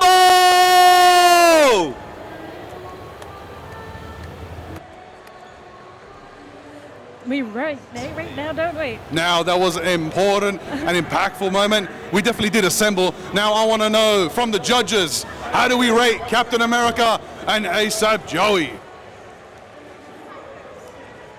I'm with you to the end of the line, Steve. Assemble! Alpha just chose numbers. 5, 10, 15. Well, our team behind the scenes are keeping track. 15. We're locking in. We're locking in a few 5s. That's 3 5s. Okay, it's a perfect 15. Wow, wow, perfect 15 for Captain America and Joey. All right, well, let's keep it going. Next, we've got a very mischievous trickery going on. Let's see how it is with Loser Fruit and the ladies of Loki. All right, well, hello everyone. Look at these two clones, the best Marvel Rivals character right here. They look amazing. I need to see 10s for their look. Who's who? I don't know. They're tricksters and they look amazing. I don't even know what camera to look at. Look how good they look. Like, they look good. Like, what is this? Can I have this cosplay? I'm too short for it. Well, there it is. I don't know which one's the real one. Guess we'll find out in the next match. Get your Moon Knights. I'm sorry, I'm joking. Anyways, judges, what are we thinking? How do Lady Lokis do? 21. 21. That's insane. Is that a combined score of 30? That's... I hope our team can correctly measure that. I have to math now. I think it's 21. Anyways, let's go. Next up, everybody. Oh, wait a minute. Wait a minute. We got something a bit different. We got Creator and Psylocke. Hello, ladies and gentlemen. This is Heather as Psylocke, winner of multiple cosplay competitions. She's here rocking a fully custom cosplay, the sword detail, the sheath detail. Look at her shoes. Look at the socks. Actual ninja style. She'll assassinate you today if you vote for her. Can I get a cheer in the audience? Come on! Woo! Yes, Heather! Psylocke. Absolute perfection. That is truly the dance of the butterfly right there. Now, and oh my, oh, that's a lot of numbers. Okay, I think there's a bias here. I think there's a bias, but we're going to have to let it pass. No bias, we're going to no have to bias. let it through. Five. All right, everybody. Now it's time to get a bit mystical, maybe a bit magical. Everybody, we're going to go into a bit of a 90s, 2000s vibe. A bit of Pinky Pop. We already know how it is. It's time for Fast Fee and your favorite Magic player's costume. All right, let's hear it. Let's make some noise. I'm bringing out to you Magic. Yep, let's do it. It's a new Millennium skin. This is one of the most amazing skins. I gotta tell you about this cosplayer though. This is not her first Magic skin. It is her 5th, because Magic has so many amazing skins. This sword lights up. We've got the pink, we've got the clear, we've got all of the arcade vibes, and the selfie emote. Hear it? Let's hear it for Magic! This is going to be really tough. It's going to be Oh, really it's hard. actually slate, as they say. Now, judges, how are we feeling about that? What's the It's score? going to be really hard to do this. That is, wow, okay, 5s all round again. I don't know if we can pick a winner today. It's going to be hard. It's going to be really hard. It's going to be really tough. All right, okay, fair enough. All right, well, now, if you feel like you can't push through a very wall-based comp, you feel like you can't break it down, you're going to need to get nutty. Everybody, let's welcome Miss Mandy and Squirrel Girl. Time to go nuts! We have Squirrel Girl complete with Tippy Toe and the bushiest tail in all of Asgard. Are you ready for a squirrel stampede? Time to eat nuts and kick butts! I know, it's going to be really hard. 5 out of 5 Well, for the MC. a stampede definitely will be happening as everyone rushes to get photos with their favorite Squirrel Girl cosplayer. Now I'm wondering what the judges think. How do we feel about that one? It's going to be another 5. 5. 5 across the board. All right, we may need to add some decimal points eventually. 45, what? 45? What? 45? Is that because you cosplayed Squirrel Girl as well? Oh. All right, it's a bit of bias, but hey, not only can the Lokis be double the trouble, let's bring out our next combo, which is going to be a very well-known Marvel Rivals creator. It's going to be P_Tato TV. That's right, it's Potato with another Squirrel Girl, double the fun. Let's go! Let's go! Squirrel Girl, as you guys know, the most powerful character in Marvel history, took down Thanos slow diff. We got Tippy Toe here as well, looking fire. And yeah, the jacket is tough, the fur is tough. Hey, give us a slingshot real quick. Bang! You're not surviving that. It's one tap. That takes down Thanos. Let's get some round of applause for Squirrel Girl. Amazing cosplay. I want to dress up as Squirrel Thank you, Girl. Liga. Thank you, Tato. Thank you, Tato. Oh man, what a G, man. Dap up. Woo! All right, everybody, please give him $1 million. Thank you for the dap We up. have a widow as well. We have a widow as well. Yeah. Oh, I chose it. I'm an idiot. 5. Whoa. That's another 5s. Okay. All right. Don't mind me. Who's next? All right, everybody. We're still going to get a bit dangerous here today. We got our next rolling through duo. We have people who are, I believe, FPS legends in their own right. And I believe it's time to bring out Lace with the Winter Soldier. It's cold in here. It must be some Winter Soldier in the atmosphere. From head to toe, absolute domination. Forget Captain America's ass. This is Bucky's ass. Wow. Let's give it up for the Winter Soldier! Again! That was Yeah, I'm not surprised. It was 555 points from 41, 430. I love that That's too many line. points. I'm going to take that line. That's Forget too many America's points. ass. This is Bucky's ass. All right, everybody. I think our judges have spoken. I think it's time for our final contestant. Final contestant here in this amazing halftime segment at the Marvel Rivals, the Game Expo event here today. Let's get into it. Let's welcome in the sniper, the heart of the Avengers, and also a legend in the scene of OCE gaming. We've got pestily with Black Widow. Woo! Come on, have it up! Ladies and gentlemen, today we have the Black Widow, Jessica. She has been spending hundreds, if not thousands of hours developing and making this cosplay. Oh, yeah. Her favorite cosplayer of all time is the one and lovely... Fuck, my brain's gone fried. This lovely lady over here. I was studying before this and I did a really bad job. But yeah, many hours gone into this. She's rocking it. There's nuclear fusion going on in the background to keep those lights going. And this is obviously my favorite cosplay of all time. Thank you. She is nailing All right, there it is, everybody. Now, I'm wondering, I want to know, how's our score reporting going? How's our score reporting going, team? Are we looking good? Do we have a definitive winner, by any chance? Maybe we do, maybe we don't. Now, I think it's time to welcome everyone back, everyone from backstage. Let's get all our creators and cosplayers. Let's get them all in frame here. We'll get them all in here. We'll have a big group photo moment. When they're all out here, we'll give them a big round of applause. And I want to know, of course, the judges, you've all rated some very good results. The production team can't keep up with your numbers. We might need to bring in a calculator, but we'll get a result very, very soon. Yeah. But in the meantime, let's get them all out. Maybe. Okay, bring them out. All righty, everybody. Yeah.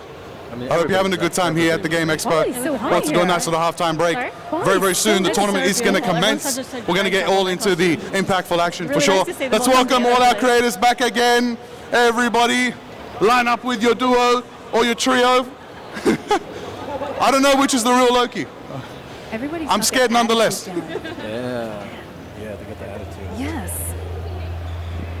No, it's not just a fit. They are the character. They have assumed characters. Beautiful. Alrighty, everybody, here we go. Look, we got everyone posing. Creators come as well. Creators pair up with the cosplayer. Come on now. Nice. Pair up with who your crew was. Come. Tato.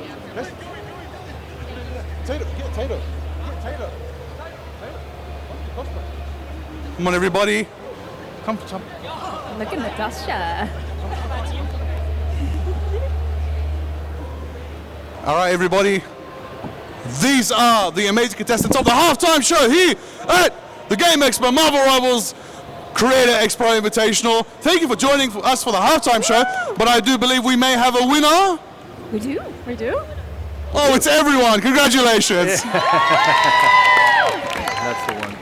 Thank you very much for coming. Shout out to the Marvel Rivals cosplay community. Shout out to the creator community. Shout out to the entire Marvel Rivals community. The show's not over. Let's get back to gaming. Rivals. Again. Charmed and glamorous. Charmed and glamorous. Thanks, of course, to our amazing judges. Big group hug, big group effort. The best in the scene. Thank you so much for coming on. Is there anything you want to say to the people? Final words, you know? You guys came a long way all the way to Australia. It was so worth it. This just made it worth it. Thank you. It's been amazing because this is our first time celebrating this game on this continent off of our own, and to see the level of dedication and the attention to specificity to detail and just the details. all the enthusiasm and energy coming this way. It's such an honor and a pleasure to be a part And of so this. much time. And so much time. So much silence. Yeah. Yeah, it's just been amazing. It's been amazing to be here and do this. And I want to give a special thanks to Kayla for putting this show together. Thank you Great for helping. idea. as well. Something for the Thank you community for all being a together. part of this. Lovely. Thank you to you both as well for judging for us. Can we give a final rating to the production team? To the What can we production give to the team? production team? Oh, production Final team. rating to the production team before we What's cut the to highest a number quick we little can break. give? Thank you, That's production right, everybody. team. Infinity, just like Thanos. Let's go to a break. We'll be back shortly with some more gaming. On fire, production team, on fire. Absolutely. To the end of the line. Kayla, great job. That was really good.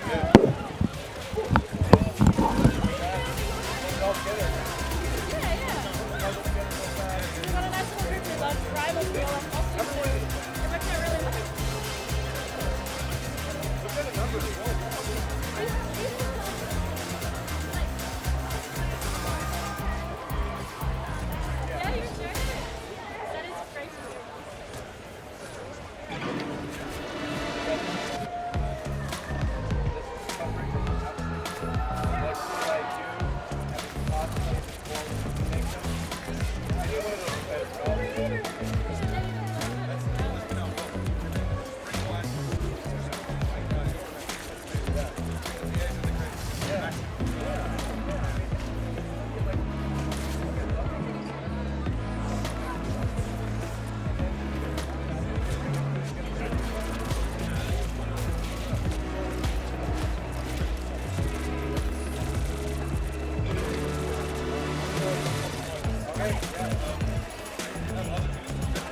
Huh? I thought it was you and I again. Tiger, is it on? Maxi and I again? Nice. You're fine. You go eat dinner, lunch, and breakfast. Ah, heck.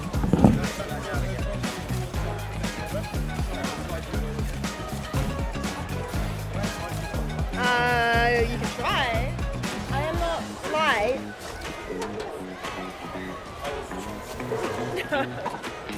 Unfortunately. Oh, you can hear me! Zaza, I love you! Mwah, mwah, mwah. Mwah, mwah, mwah, mwah. Which mic are we in? My wife, my beautiful. How are you doing, my love? I love you! Oh my goodness, there's no delay? Oh, hi. I can just like have a one-on-one conversation. Hi, Lazy Fruit.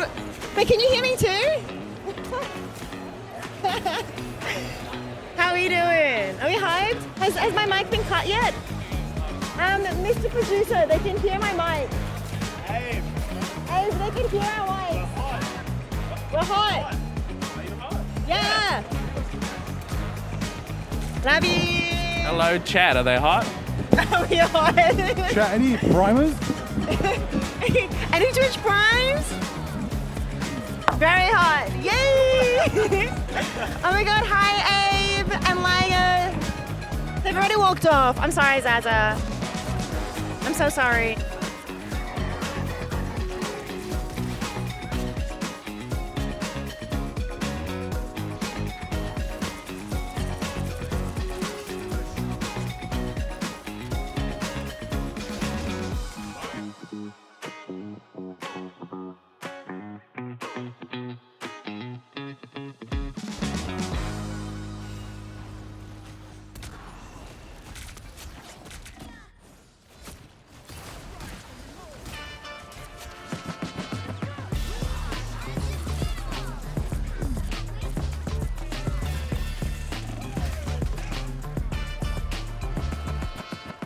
Watch this, I'ma show you how I do it. Like a pro, gotta hustle, get through it. No sweat, look good when I'm moving. I'ma rise, and they salute it. Yeah, it's another day in the office. I've been warming up, so approach with caution. Yeah, up the heat, no cold feet, I'm locked in. Go against me, you might need a coffee. Where's the competition? Cause I don't see none. Matter of fact, there'll be none, so y'all can run the rerun. Show you how to work, I roll the sleeves up on my shirt. Built it from the ground, I had to rise some out the dirt. Watch this, I'ma show you how I do it. Like a pro, gotta hustle, get through it. No sweat, look good when I'm moving. I'ma rise, and they salute it. Watch this, I'ma show you how I do it. Like a pro, gotta hustle, get through it. No sweat, look good when I'm moving.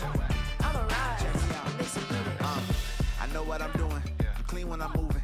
And I've been on the wave, so you know that I'm fluid. When it comes to the team, I divide even. Eyes open and mind dreaming, I'm still scheming. I see trophies in the future, maybe even sooner, so I'm moving like a rumor. Showing how to work, I roll the sleeves up on my shirt. Built it from the ground, I had to rise some out the dirt. Watch this, I'ma show you how I do it. Like a pro, gotta hustle, get through it. No sweat, look good when I'm moving. I'ma rise, and they salute it. Watch this, I'ma show you how I do it. Like a pro, gotta hustle, get through it. No sweat, look good when I'm moving. I'ma rise, and they salute it. I'll look at it. Welcome back to another wonderful match coming up here at the Game Expo Marvel Rivals Tournament. Pros and creators is going to be super amazing because I believe we're past halfway through with our round robin stage. That's it. We're already more than halfway there, and the players' prayers are being answered. So happy days in and out of the server here, and very excited to see what else is going to be in store, because I think we've got a matchup on our hands. Ooh, we do have a matchup. A matchup maybe for the ages is going to be Creators team versus ASAP Joey. And I've been really excited to see ASAP Joey's team because they have the only Protect on a Vanguard. ASAP Joey's team protected Groot, and I think that's something very unique. While on the other hand, Creator's team, they've gone meta.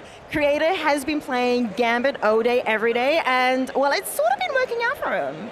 Yeah, it's definitely been pretty solid, you know, playing into the meta there, protecting some of your strategists and the like, but it's great that they have Groot as a pretty solid option there. You know, the effects of the Strangling Prison into a lot of the fights is just unparalleled. Like, I've seen some pretty creative plays where you just get the Strangle in prison, you get the Punch Brothers out, and the rest is history. Left, right, a good night to the enemy team.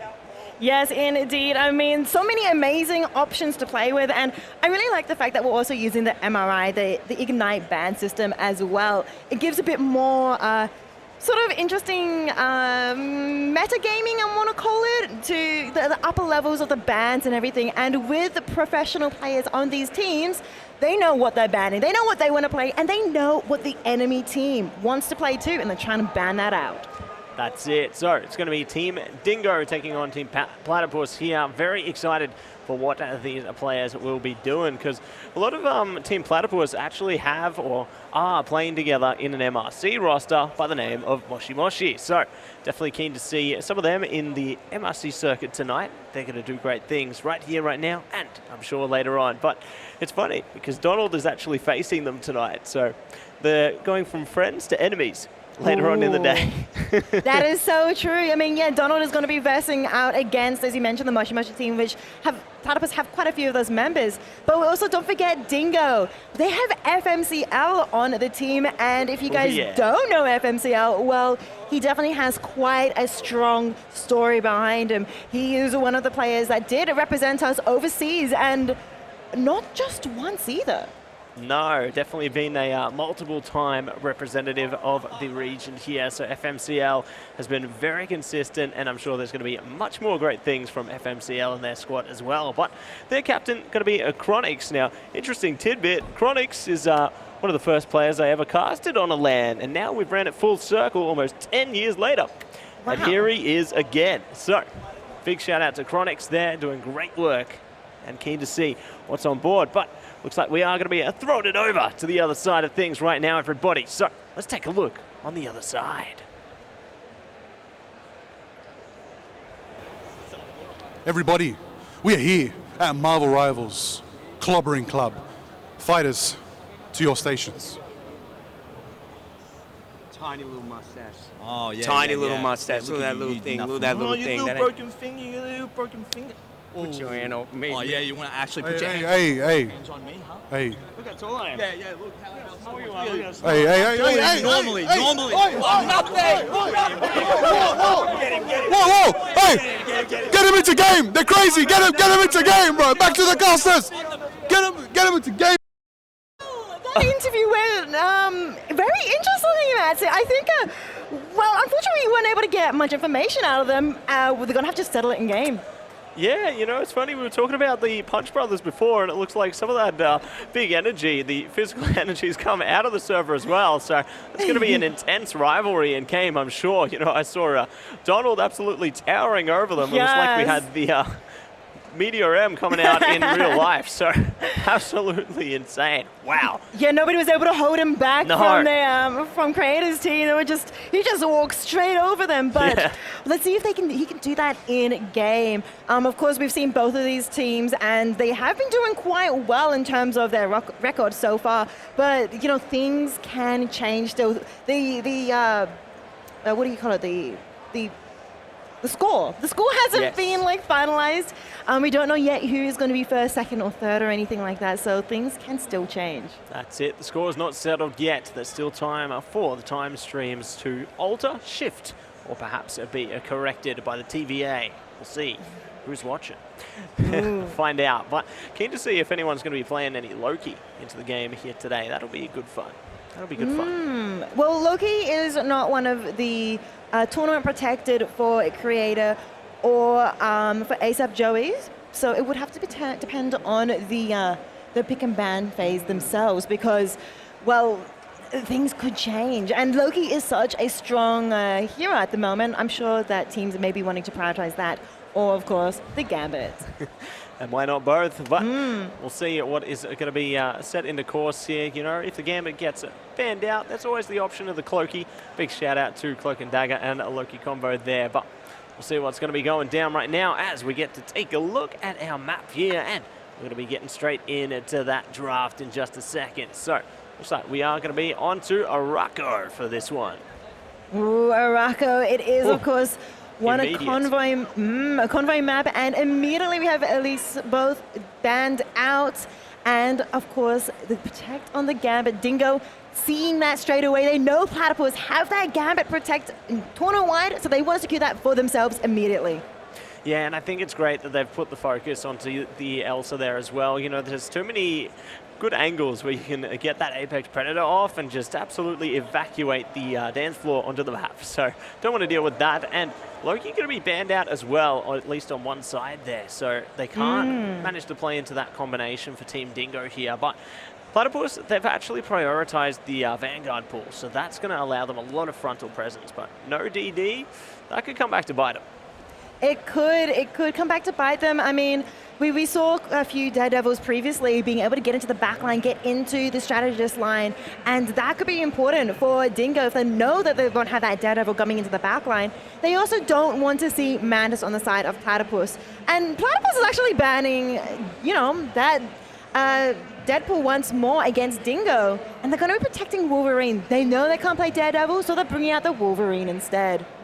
That's it. Wolverine are going to be a very strong duelist into the mix here, you know, especially if Team Dingo look to play into the Groot perhaps.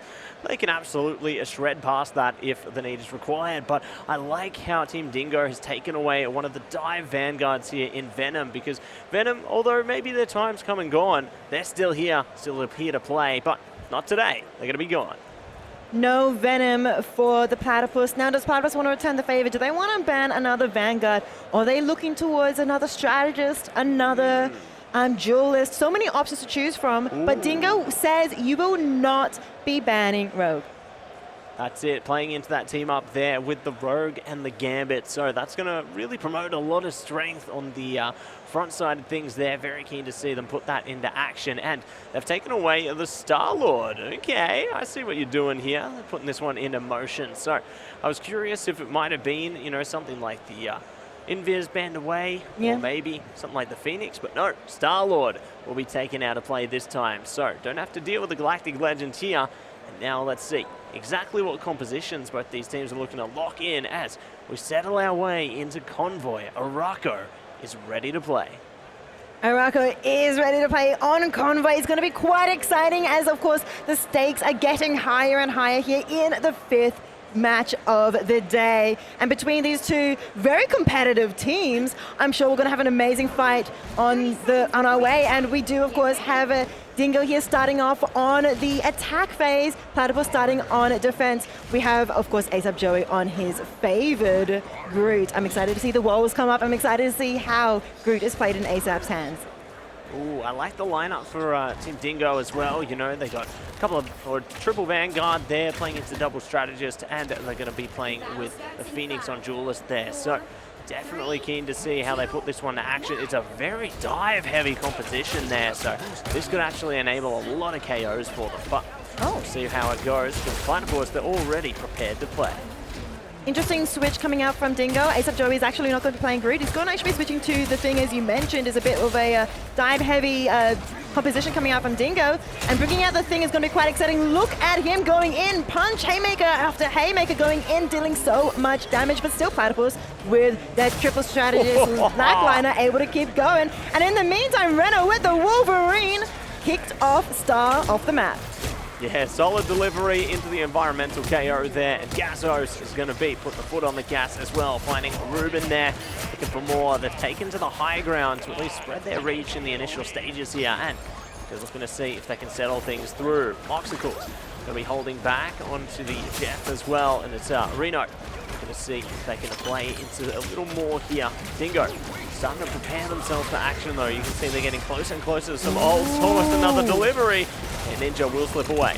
Just barely managing to hold on to their life, but not for long, as Gas now has fallen to ASAP Joey, going in quite hard, and now comes more ultimates. It's going to be ultimate after ultimate as ASAP Joey goes for another one, a double KO. But in the meantime, there was a Jeff. It's Jeff ult, was not able to capitalize on that as Muscles gets taken out as well. Dingo is trying to push the cart further and further, and they have finally taken control once more. Another ultimate comes down, but it is still quite a lot of damage coming from Dingo, and in control, the mission vehicle has been moving.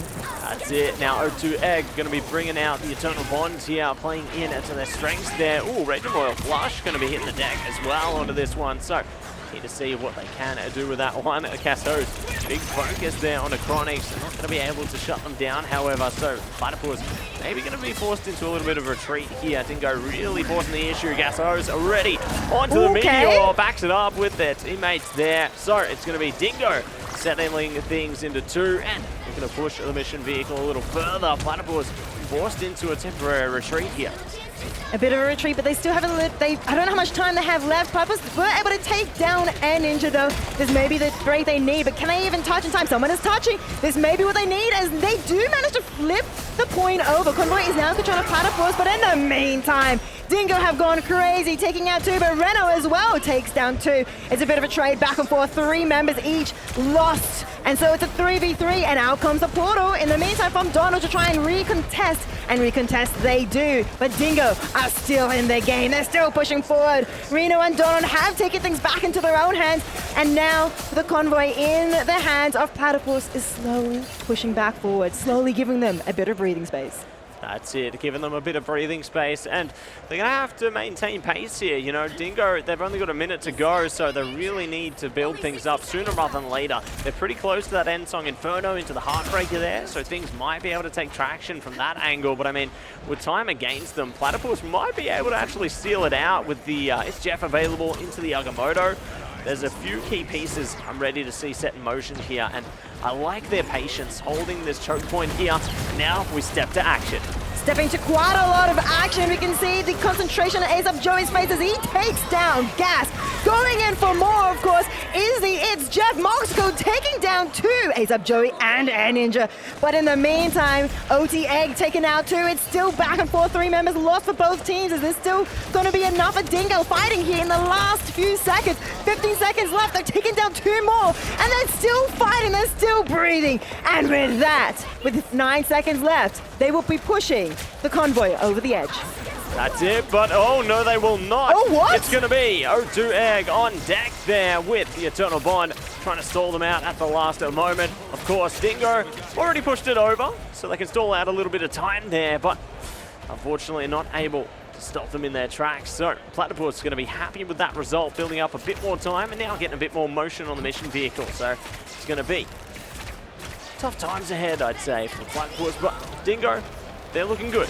You can see that focus on Chronic's face. Well, that Chronic's face is focused, bringing out an ultimate from the Gambit. You know, such a strong ultimate in the entire game. As Donald falls, they're looking for more. It's Gas, the victim, as well as OT Egg. Everyone is falling. It's a massive play coming out from Dingo. All started by Chronix with that Gambit ultimate, and now 1 minute 45 on the clock. They've already made it halfway through this second phase of the map. That's it, they're fast at tracking their way through to the next objective here. We'll see if they are going to be able to manage it. Moxicles taking good angles here. Might be able to build towards another. It's Jeff, it's time for mid. Sensong Inferno into the Eternal Bond coming out from Dingo, though they're already trying to pressure their way through this one. See if they can get that next objective. Lots of KOs going their way. It's only Donald on deck. They can try and stall here, put the bubble up. Banhammer coming out, but it's too little too late. They will be able to slate their way forward. What seemed like a bit of a struggle from Dingo to be able to get that first point, the first checkpoint, is now turned into quite a bit of a lead. 2.5 minutes on the clock for this final stretch. And as Platypus, though, they do have a few ultimates on their hands. They may be able to stop them here, and they're trying their absolute best to, of course, as they now fighting in this, valley sort of area as OT Egg has taken out Ace Up Joey. Moxicles has fallen in return. It's a 5v5 situation. 2 minutes on the clock as Dingo are now contesting the objective. Oh, it's the Heartbreaker coming out from Star right now. Good KO onto the opposing Gambit. Eternal Bond just at the right moment there. Reno needs to get in range quick, smart, and they will be able to succeed. So Platypus able to clutch their way through this one. Clobbering time, trying to stop them in their tracks, though. They've found Moxicles. This is a great start coming through. Might be traded. There it is. Gassos locks them down, locks them in, and they get a double down on the KO. That's why you call them Gas, because they just raked their way through. The Gas has been still pushing forward as they go and take more members of Dingo. Down goes FMCL, but Donald is returned as well back into spawn. 5v5, but still Dingo is pushing forward, even though Gas put lots of effort into this. Dingo still has control of the convoy, of the mission vehicle. And now Platypus going in further. Out comes though Chronix's Royal Flush to keep the team boosted and pushing forward. And down foes Reno, down foes their Gambit as well, as Platypus are struggling to stay in control. They want to hold this down. They have 1 minute left on the clock. They are so close to trying to stop the convoy where they are. But still Dingo and Ninja being able to take down one, FMCO taking down another. And with that, Dingo push forward still with 50 seconds on the clock. And there's big pressure as well. They've got no strategists online right now. O2 Egg was close to the Eternal Bond there, but unfortunately got punished. So great stagger being built up by Dingo here. Moxicle's trying to get back on deck as well. And Egg does manage the Eternal Bond just as the Heartbreaker activated there, so they will be able to sustain through it. Gambit going down in the meantime for Platypus as well. It's big trouble all the way through here. And they find Joey, so a good start. Let's see if they can get more over the top of this one. It's toughness all the way. 17 seconds left on the clock here as Platypus are still in control. Reno getting a double KO, make that a triple KO. Looking for more, smelling for blood. It does see, of course, ASAP Joey. He wants to try and touch. With only 3 seconds left on the clock, can anybody touch the convoy? They do. Overtime has been triggered, but ASAP Joey sacrifices his life to do so. Yeah, unfortunately not going to be on the good end of that one. Portal coming through, but it's just absolute aura all the way, showing them why you should fear Moxicles. And Donald there, solid defense coming through. And now we're going to get the flip. Let's see how they do on the opposing sides. A little bit of replay. We got to see this earlier. Reno being able to do quite a lot of work in the back line. We got to see so many amazing Wolverine plays coming through. A massive, of course, a play coming through as well from the Magneto. Gas is doing so well on the thing later on, but as ASAP Joey, I loved seeing his thing as well. We thought he might be playing Groot the entire time, but no, he is not a Groot one-trick, ladies and gentlemen. ASAP Joey can play the thing as well. Cute little It's Jeff Ultimate, love to see that as well in our tournaments, but Donald, sorry, here we've got quite a few amazing gameplays coming through from, of course, the Dingoes, who did an absolutely amazing work to push this far, but Platypus were able to hold up the defenses. That's it. They did solid work, especially training out the clobbering times towards the end there. You can see Gas O's getting ready to rumble now as well. We have the flip of the side. So, curious to see how a Platypus will fare on their attacking side of this one and how Dingo will prepare themselves on the defensive side of things, as they've got still triple Vanguard set up there, playing into Magneto this time, so they can play into the Meteor Realm to try and shut down O2 Egg on the Cloak and Dagger particularly, and perhaps some of their other strategists as well. But let's get down to business once again. The gates are open, and let's see who's going to be able to take this early control. Platypus able to walk up to the mission vehicle uncontested so far as Dingo, and now going to engage. ASAP Joey is the first one to fall from Dingo's side. Gas are being able to take that KO for themselves, and now Platypus are still pushing forward. They have full control as Chronix falls once more. That's 2, make that 3 members of Dingo, and so Platypus here, I think, have a bit of free range to be able to make quite a bit of progress on this mission vehicle. That's it, big progress all the way through, and Donald going to be doubling down into it, combined with Gas there. So, going to be a big action all the way through. Love to see Moxicles playing into the team up as well. So, solid beginnings. Let's see if they can carry it forth a little further right now, pushing to the next choke point. Dingo going to have to stop them quick smart if they want to hold them off from the next objective. Let's see if they can make it happen. Well, they're going to have to make it happen quickly, as with only a few meters left, Dingo has to try and touch, and they are very close to it. They are, in fact, contesting right this second, and let's see if it's going to be able to do anything with it, as out comes a few ultimates. Actually, they don't even need to use them. Look at that. A massive 6 Hexa KO. There is going to be a revive onto O2 Egg, and wisely, they're just going to wait for the rest of the team to respawn.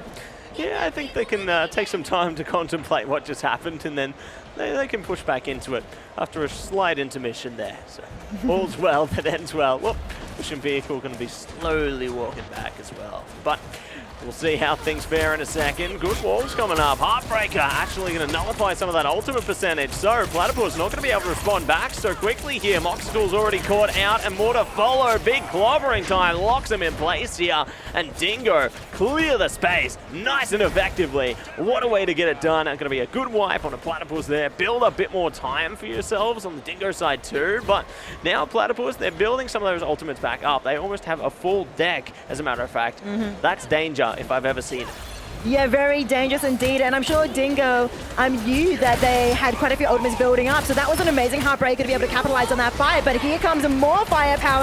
In fact, as Ensong Inferno falls down from the sky, Reno though takes the advantage and takes down and Ninja and Chronix foes as well to gas, meaning that Dingo are now, with only 4 members left, have to try and fight back. In the meantime, Platypus though is now going to be using the CYA amplifier to deal more damage, and it is successful. Platypus are back in control of the mission vehicle with 1 minute and 20 seconds on the clock.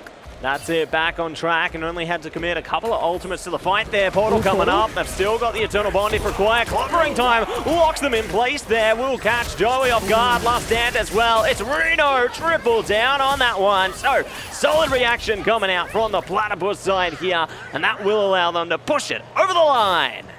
Your massive clobbering time coming out from Donald there. Waited until some of them had walked through and isolated the team slightly and stunned them, which means Dingo were just sitting ducks. And with that, Platypus were able to get across the line. 3.5 minutes on the clock to their name. They have to get through, of course, this entire next section and majority of the next session if they want a chance of winning this best of 1. But Dingo have started off the fight and they've been able to take down Moxcools, make that Gambit falling as well as Platypus are trying to save this situation. Out comes the Eternal Bond. Is this going to be enough? Oh, it might enable a retreat out of this one, but I don't know if it's going to be enough to keep them on track here. Joey going to be in a bit of trouble as well, forced to try and disengage, but now they're straight back on deck into the fight here. Joey does bring out the clobbering time, locking him down for a second. No KOs coming through it though. The strategist putting in overtime, trading out KO for KO. Donald's back on deck with the BRB. Reno not so lucky, however, trying their best to pump up the volume onto this one. And Ninja on deck with the Eternal Bond, traded into the Seer. It's all happening right now, Ricey, but now someone's got to pay the price. Someone has to indeed. Let's see who's going to be the first one to fall victim to all of this damage. All of the ultimates being popped right now. Another one falls.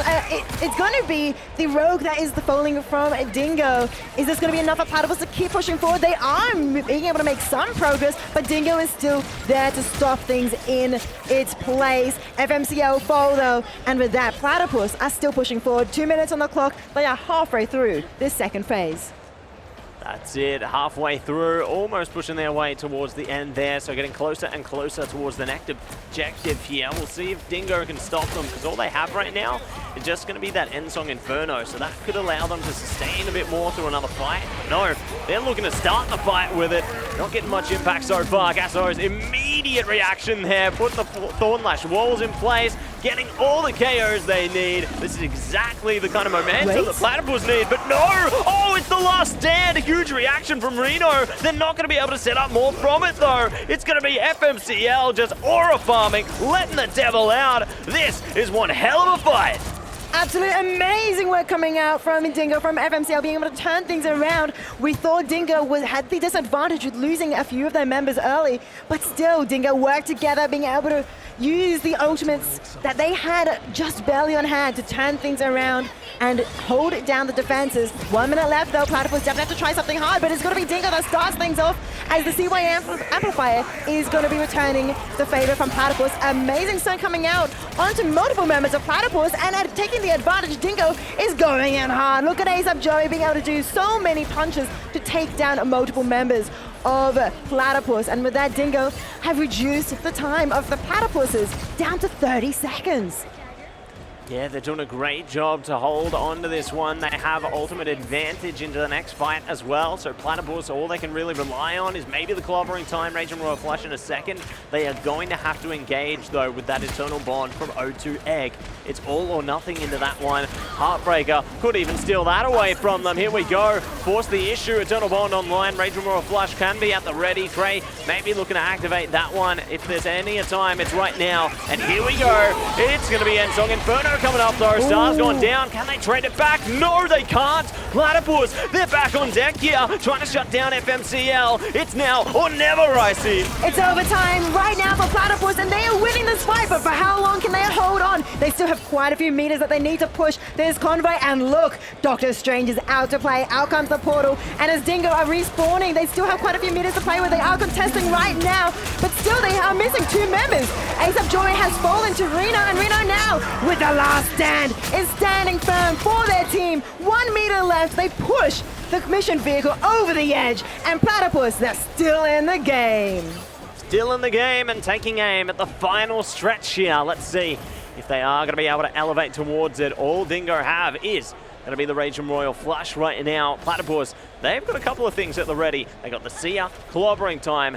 It's a well-pieced machine here, but big catch from Reno as well, trying to isolate the KO on the Star there. Luckily, they have been able to slip back, but they're taking a ton of damage here. If they can get this KO, this could be the final piece they need. Luckily for them, they fall back. See ya online now. Here we go, Ricey. It's happening again. So many ultimates are being popped right now. These amplifiers making this team of Platypus stronger and stronger, and with that, Dingo have lost 2 members, and with only a few meters left, only 20 meters to go, this could be the time where Platypus turn things around. A massive peak coming out from the Wolverine, but Reno is not able to seal the deal. No, I lie, there it is. That's a double KO. Reno does fall in return, but still 1.4 meters left. Can Platypus get this over the edge? Oh, they were so close there, and they do manage it. Platypus seal the deal, take it away 3-2 at the final moments. They get it over the line off the back of a clutch last stand, coming up just at the perfect moment on the edge of the opposing team's spawn point. Reno has saved the day there, and look at that. There's a reason they're the MVP. Reno is just farming. We got to see quite a few amazing plays early in the first half of the game. We got to see, of course, this play in the backline. There was also a pick, an environmental pick earlier, which was amazing to watch. But of course, it's not just the Reno show. Look at the thing coming out here from ASAP Joey. And of course, amazing haymakers coming through. Donald here with the Eye of Agamotto being able to stun multiple members. And then following up with Moxicles here, doing an amazing It's Jeff ultimate. Oh yes, lots of special deliveries. Straight off the map. A very classic destination. I'm sure there'll be more holidays there in due course. Yeah. I mean, I personally don't want a holiday there, but I'm sure these 2 teams are quite happy that the enemy team wanted to holiday over there, as here we see Gas being able to do an amazing clobbering time to keep the team of Dingoes at bay. And here I thought maybe the Platypuses had done enough to potentially take the win. On the defensive side, they weren't able to let Dingoes was not able to get it over the edge. But here the Platypuses on attack were doing amazing as well, being able to take out many members. And once again, it's Reno being able to get that triple KO. And here, as you mentioned, this final last stand at the spawn doors. I thought maybe wasn't able to take those picks out, but as you mentioned, the ultimate was able to seal that deal. Yeah, just right place, right time on that one. As you can see, some of the special deliveries coming through once again. Just absolutely crazy stuff. Gassos as well, setting up the fight well with their Meteor M there. Just a lot of impressive moments. I was particularly impressed with how Joey felt so comfortable on the thing, you know. Yeah. And I was impressed with how well Cray managed to compose themselves onto the Gambit there.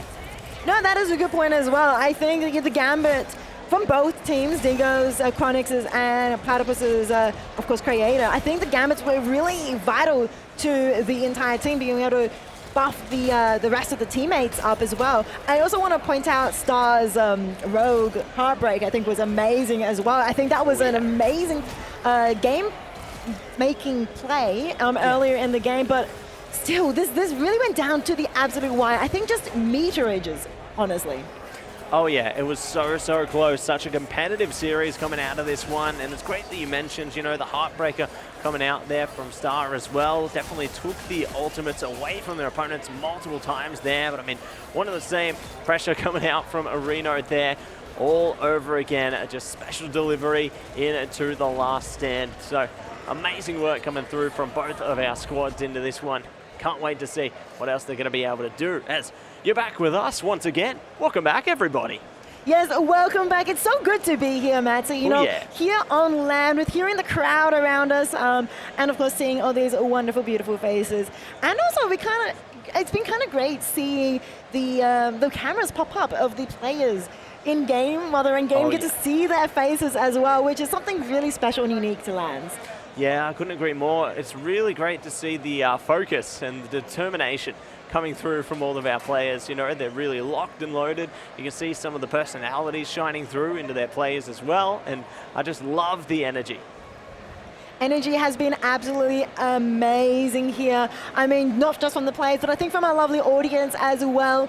But it's also great to be able to present this entire tournament online to all of our wonderful Marvel Rivals community back at home as well. Hope you guys have been enjoying it both here live at the Game Expo and live on our Twitch channel, on the Game Expo Twitch channel. That's it. And big shout out to our sponsors as well. Big shout out to PC Case Gear. Need a reliable PC that will push your gameplay to the next level? Make sure you check out PC Games. PC Case Gear is the one that your one-stop shop there for all your things tech. So make sure you check them out. Every PC is supplied by PC Case Gear here at the Games Expo. So definitely keen to see more from them. And that was a mouthful, but we're going to keep going. A little bit of a tongue twister, but yeah, amazing sponsors throughout this entire tournament. It's been amazing that we're able to put on something like this with a big prize pool as well. $10,000 total prize pool for this tournament. $5,000 going to first place, $3,000 for second, and $2,000 for third. That's it. A lot at stake here. And as we progress our way through the bracket, you know, starting to really solidify those positions on the leaderboards, we can start to get an inkling as to who might be looking to secure some of that prizing, you know, looking to see who our clear leaders will be. There has been quite a few teams that are shining quite brightly here, but I mean, I want to see the leaderboard as well. I think it'll be amazing to see how these players and teams have been progressing, because after these round robins, the top 4 teams will be versing each other, and we'll finally be able to crown the number 1. And of course, number 2 and number 3, because as we mentioned earlier, there is money on the line. That's it, lots on the line, and very keen to see which team's going to be able to push it over the line here. Will it be the one you expect? Will it be the underdog, the unsung hero? It's all going to be tested as we progress our way through the day here. But I've seen some pretty amazing plays so far, and I think we got more to come.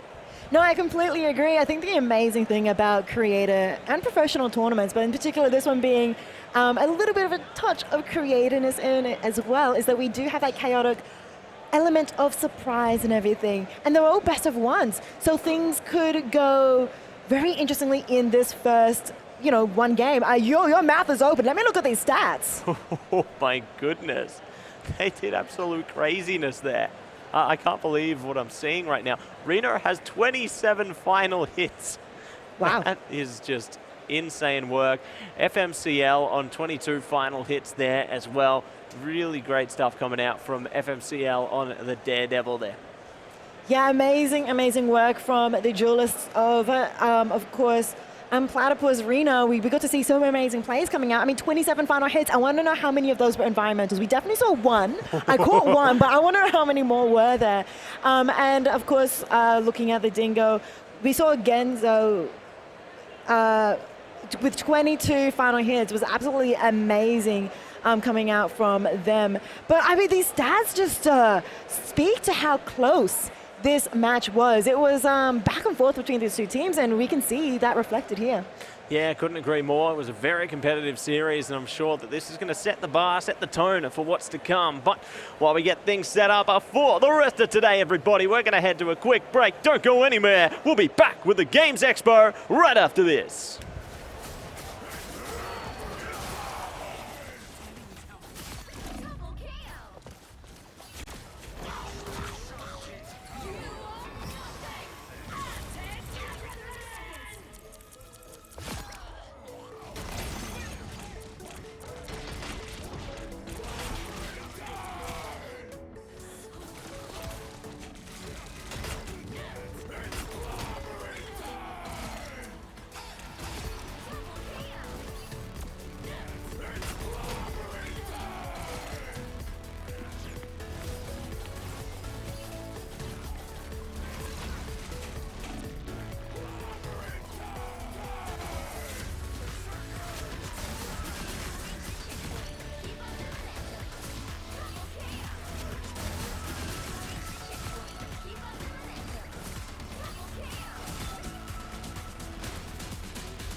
We are back here with our 6th match, and there's going to be between these two amazing teams, between Pestily and Lace. Now, these two teams are unfortunately at the bottom of the pack at the moment.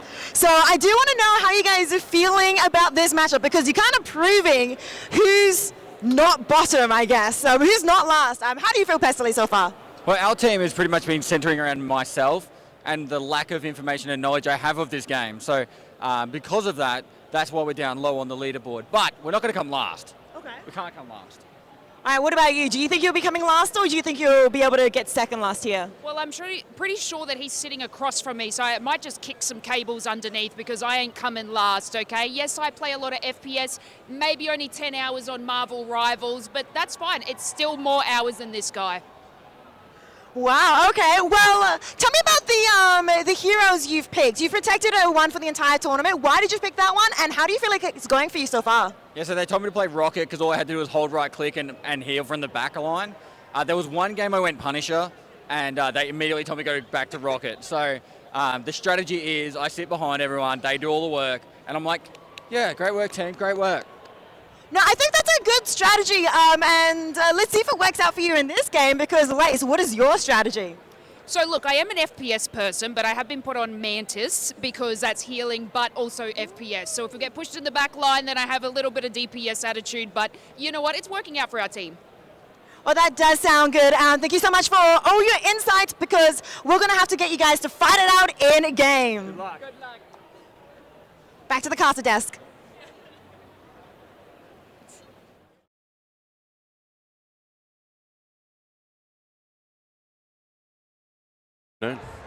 Welcome back.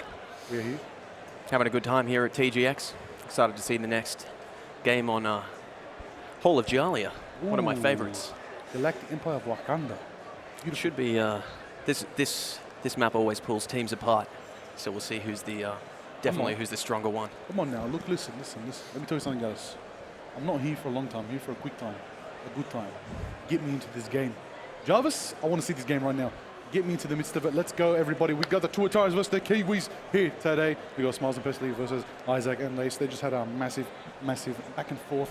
Very nice. You know, these guys are FPS demons, both of these people. They are. Conquer different realms of FPS in OCE esports and creative gameplay and streaming as well. They're Goliaths in the region. They are. Yeah, this should be a very interesting map here. Tuataras. I got to see their game over on Central Park. Definitely a very adaptable team. That was a tough one. There was a very scrappy game, so we might see something here very similar. I've been looking at Angsies as a standout from Tuatara, and you know, if an Angela goes through, we're going to be seeing some clips, so that's definitely a standout for me. Keeping my eyes on Tashi as well. On the side of Kiwis, obviously Tato, great player. And yeah, just taking a look at the map here now, this is always a tough one to push. A lot easier to defend, but this can be very swingy. There's very little cover on this map, and we'll be going straight through to the ban phase. We are, everybody, Hall of Jalia. Now, to remind everybody on our screens, Lace has protected Mantis, and Pestily has protected Rocket Raccoon. So we're going to see how this all unfolds, though, as we get these first bans and protects rolling on in. Very soon for Hall of Jalia. You gotta be careful here. You know, this map, it's got some good penny spots. You can set up with some mines, good forward gameplay, high ground, low ground, break the glass. A lot of expectations for people. You know, this map also, I know we won't see it because unfortunately nobody here about that life, that friendly neighborhood life, but I miss seeing Spider-Man roll out on True, actually, yeah, it is great to watch. Yeah, this is the map for it. I mean, if it's ever, I want to see a Spidey at spawn, and also on that note, I want to see a Penny at spawn. All right, on attack, I want to see a Penny doing those lineups. I want to see Smiles hit some Penny this game. Well, hold on. Kiwis have potato TV. That's true. I've seen Spider-Man in the quick range. I don't know, like at least like half of every stream. Yeah, ad nauseum. Surely it translates. I mean, can we get Prod? Can you tap Tato on the shoulder and get us some Spider-Man gameplay? That's it. I want to see some Spider-Man, not some Chungus Elsa. All right, Tato. Wait, we protected Jeff. Hold on a minute. Hold the phone. Whoa. Wait a minute. Okay. No Vanpool on both sides. That makes a lot of sense. No Gamba. That's fun. That's refreshing. Yep. No Groot from the Kiwis. Going to be locking that one out. Finding out very soon what the next ban from Tuatara is going to be. It's going to be interesting to see how that all unfolds for themselves. But I've got to say, no Elsa. Yeah, banning Elsa as well. Wow. And there's the group ban for Tuatara, yep. A lot of Vanpool and group being banned here. This is going to be interesting. Also a Loki key for Kiwis. There's no Loki Gambit, but could be Loki C&D. I believe they actually kept Mantis as well in their Creator Protect. Ooh, yes, they did. I believe that is the Protect for the team of Lace and Isaac combined the Kiwis. They have the Mantis Protect. Tuatara's, oh, the Cloak ban. The C&D ban. That's massive. Cloak and Dagger ban down. No Eternal Bond online available. And the DD Protect, Dead Protect. Shout out Matthew Murdoch, new season, Born Again, coming soon. Yeah, that's going to put pressure there on the Loki as well. It's I don't know if they can realistically run the Loki with a whole lot of what's left. They have banned the Venom, so maybe alleviate a bit of that pressure on the backline, especially comboed with that DD from Tuatara. So we'll see what they roll out with now, and if they actually keep the Loki. Ooh, Loki. Let's talk about that. As we know, Loki a very big stay. Very mainstay here in the TGX. That's right, Marvel Rivals tournament here today. Yeah, especially on this map. That Loki, I mean, not just first point, second point on the ceiling. Or when you're on defense on the very far right side ceiling, that Loki there is super difficult to deal with. Often forces swaps, and here we go. Angsties has locked in the Hulk. You love to see it. I love to see Angsties on these dive vanguards. That's what he excels at. So we hopefully see some chaotic plays here and see if he can pull that team apart on the side of Kiwis' defense. All right, everybody, we got the Loki set up on the high ground. We got Jish playing the Invisible Woman. He was rolling out with a strong composition there. I like the double vanguard dive. Angela cap, that's a defense Absolutely, yeah. The smiles cap. Yeah, I have seen quite a bit of. So yeah, it's almost a signature there, actually. So yeah, double dive vanguard. Am I seeing Hulk? You are seeing Hulk. The Incredible Hulk? You are seeing the Incredible Hulk. Is this the first Hulk of today? It actually might be. Unbelievable. Yeah, we're finally seeing it. Angsties isn't on the Angela. Netra is on Kiwi's side. And immediately we have a scrap on the high ground there. Potato's going to have to back up, and Smiles is immediately gunning it for the back line. Will he get anything here? Drops too low. They did manage to peel him off, and Smiles actually can't get out. He gets taken out by Lace. On your Lace? There it is right there, a lot of pressure. Cap gets caught out. She's in the back. Oh my days, Elsa's getting bullied by the Hulk right now. Oh, Exile impact and taken to the Bruce. Oh no, do you have a chance to get the shot off? She's in a tough spot right now on the Bruce. Trying to get out of the situation. Smiles recruiting.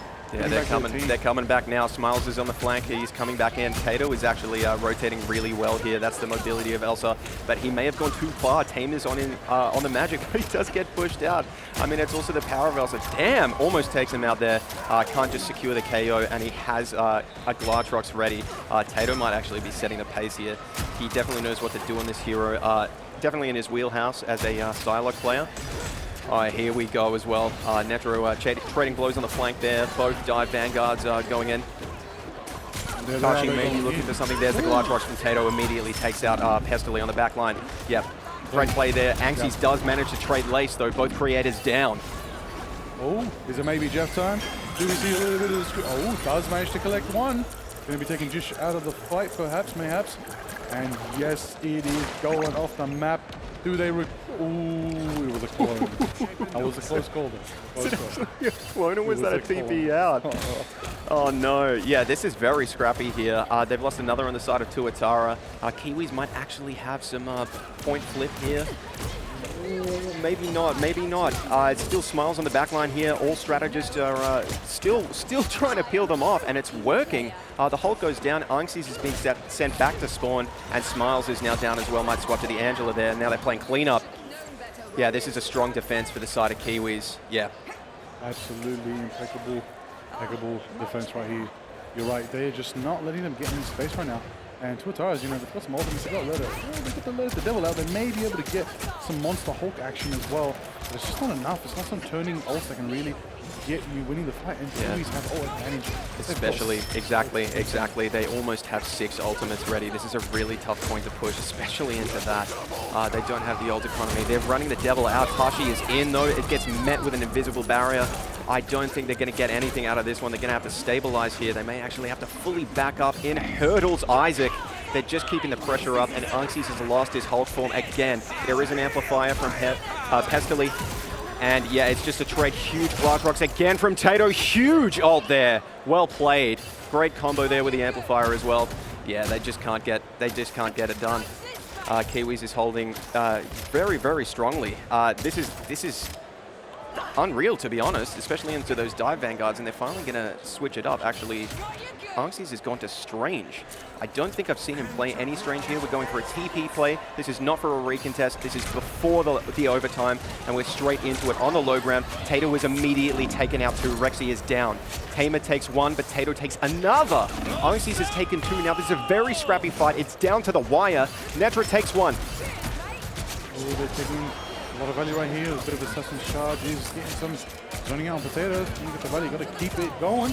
Keep that speed grind and spike up and ready to go. It's not going to be enough. As Tato takes down Smiles, there's going to be value as they do gain such a full hold right there. Wow, full hold. Yeah, Tato's cleaning house. That is a tough point, honestly. Elsa through. To contest a competent Elsa on that point is really difficult because she has just enough mobility to access all of that high ground and go between it, and brawls amazingly for that defense. His ults were good. Yeah, standout plays there, but also just using the strength of the hero to their fullest. Yeah, absolutely. Couldn't agree more right there. I mean, you see it, you know exactly what they're going through right now. Oh, I think somebody's a bit confident. We might get a little bit of web action. Please, I want to see it. Listen, it's hey, if you only got to capture a third, just a third of the first mission area. They just need a tick. They just need a tick. Can we see some spawn mines as well? This is definitely the time for it. Smiles would know what's up. Come on, bro. I mean, anyone's going to pull off with Smiles. Where's the Strange? Where's the absolute potential for a Philippine mix with it? Spider-Man, like they're on the opposite teams combined. Give me the combo. Smiles, you do it with Moshi Mosh. Bring it to the two towers. Oh, I want to see it. Oh, we may have a spawn trap TP or a counter TP. We'll see what happens here from Unxies. Come on, it's 10 seconds away. Come on, get the right door. Oh, you gotta be kidding me. They're gonna coincidentally get the wrong door. Knowing the truth. We'll see. Is he just trying to catch one? He is. Does he get anyone? No. No, somebody in that VC screaming, do not get portal, do not get portal, do not get portal. It's coming, do not get portal. Oh, there's actually a counter TP coming in now. Anxies probably doesn't know. Are they aware he's not even there yet? And they've TP'd straight to the high ground. This is a disaster already. I don't know if Anxies is there to fight. And it's completely disrupted the positioning of Tuatara. They're just looking for something here. TZ Tamer might fall, manages to stabilize. Tato takes one though. Rexy is down. Has been rezzed by the BRB. Isaac and Tato take two more. This might already be a point. Oh dear, Tato was cleaning house again. Yeah, he's just running this point on this hero, Elsa. Yeah, using it to the fullest. Netra takes one more. Rexy's trying to contest, but it's not enough. And there's the tick. That is the map in one push. Wow. Wow, everybody. Wow. I believe that was maybe a 5-minute, maybe less map. Yeah, that was rough. That was like a textbook win there. Yeah. Wow. Yeah. I mean, that's my comp games. Yeah, exactly. I'm That's my comp end. games. Yeah. Somehow we didn't ban Elsa, and it's yeah. Listen, you're on the receiving end. Me also. Yeah. Everybody, Potato TV. I think Potato's chat's going off right now. Yeah, probably going off. Saying, "Have mercy, bro. You're out of land." Yeah. Why? Why are you playing this here on land? Come on, man. Listen. Well, anyways, there it is. The Kiwis versus Tuataras on Hall of Jalia. Quick match, but look, lessons to be learned nonetheless. It's a rough one, but game's the game. We're here at a land. It is what it is. We're going to bring attention, of course, to Tato once again. 21 elims, 11 final hits, insanity. Yeah, but clean. I got to say though, there was something there that I liked coming out from Isaac.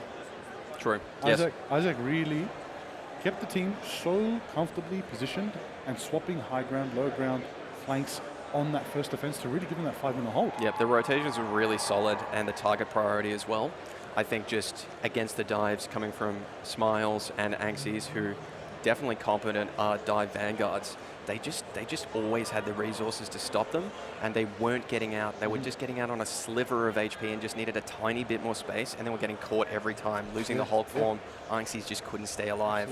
Yeah, I mean, it was a really solid defense. I mean, even the map time was 4:44. It's fantastic. You can't expect anything less than that. I still haven't seen some fantastic. I'd like to see the thing. I haven't seen the thing. I I've think seen we the had a thing. whole. Yeah, there was some thing. Yeah, There Joey was. played it. Yeah. Joey played the thing. I heard. I went to him and I said, "Hey, how was the thing?" He's like, "They target banned me." I said, "Excuse me, you're getting target banned?" My guy, he's a My threat. man. He's a Yeah. threat. My man, he's doing well. You got to be ready, everybody. These creators, woo! They get in there. These They pros, get in there. man. Or maybe they The pros are Wolverine tank busting the creators on the thing. I was seeing that. Yeah, it was actually brutal. That's disaster. What That's are we doing? disaster right there. You got to be very, very careful, everybody. When there's so many variables on the mark for you, you got to be careful. Convergence can end just like that, even quicker than domination. But yeah, there it is right there. We're going to find out very, very soon as we get into our next match. I believe teams are, look, a lot of people standing up. I believe games are going pretty quickly. Yes. When we come back, I believe it's going to be another banger round robin. And I believe the final round robin of the day is going to be a matchup between the Platypuses and the Kiwis. The Kiwis we just saw. Yes. It's going to be a nice interview as well. Should be a good one. Donald and Isaac. Oh, Isaac just put on a masterclass. Donald's been going great all day. These two might be the threats. You Yeah. never know, they can make it to the finals. Yeah, they actually could. Interview should be interesting. Donald's definitely a character, so I'm looking forward to this one and the series as well. I'll be covering that with Ricey. Should be a good final round robin there. Yes. And yeah, just very, very looking forward to a Krakoa game. Yeah. And now, of course, we're trying to figure out, of course, as we are, the scores being reported. We'll get a scoreboard check later on, how people are performing so far. A lot of formidable players. Kiwi's doing great. There's a lot of potential. Of course, Platypus is doing great, storming through their run of the matches as well. Got to give a little bit of awareness to the Kangaroos again. Yes. Still Yep. going very, very well. I believe there's potentially, from my last check of the scoreboard, the 3, maybe 4 teams kind of tied at the moment. Yep. The results might change now, but it's pretty fairly even so far. Yeah, there are some definitely solidly performing teams up at the top, and yeah, again, call out to the Kangaroos because I've been able to see most of their games today, and they've been performing really solid. They may actually be undefeated. I believe they haven't dropped a single map. They're the only team who's managed to do that. One other team has dropped, I believe, a map or 2. Is very close to their score, but Kangaroos are currently undefeated. And they were a huge upset to me, actually. Definitely had some elements in there where the team could be maybe not cohesive, etc. I've played personally with Punch in MRC, who's been their Strange. And he often goes between games and everything, but he's very adaptable, and he's been showing up today. Yeah, so I definitely think the team chemistry is good, so they're one to look out for the finals, I think. Now, it is going to be crazy. I think we might go to a quick break. We'll go to a quick break, and when we come back, another banger round robin, another banger match here at the Game Expo. Let's get into it. Wind it up, Jarvis. When we're back, another matchup.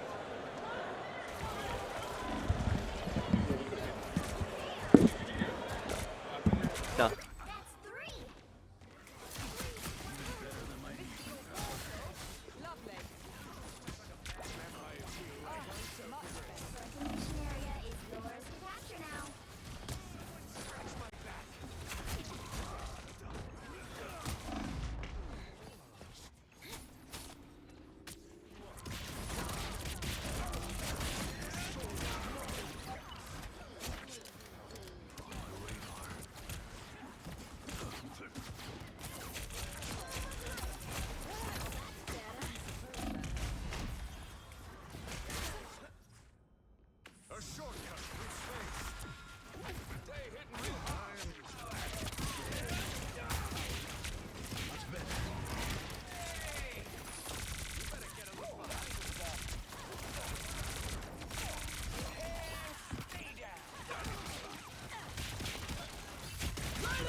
Guardians don't back out. I unleash the shock. By the eye of Agamotto. Only 60 seconds left. Double KO.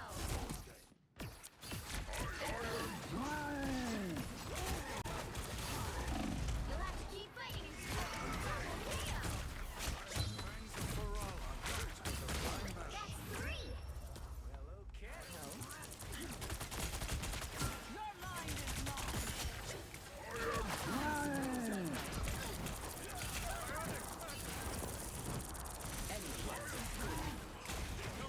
It's much better. Let the devil out! Release the blood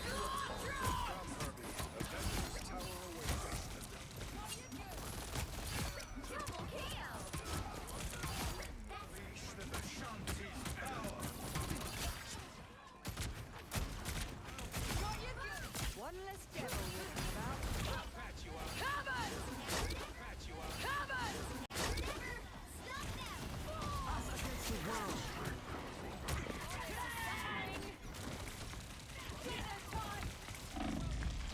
You will be double KO.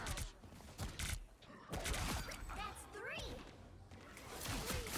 Better than my Lovely. Much better. Circulation area is yours to capture now. Scratch my back.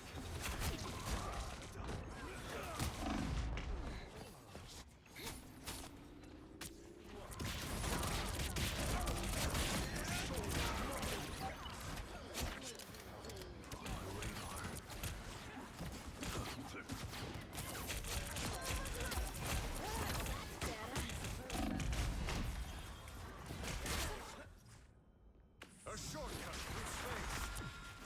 They hit me hard. Much better. Hey! You better get a look behind the ball. Hey, stay down. Release the slaughter!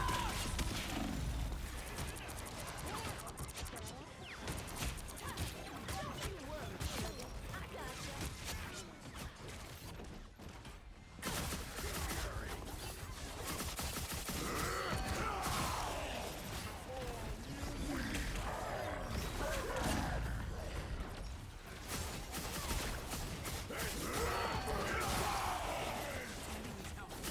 Double KO! You are nothing!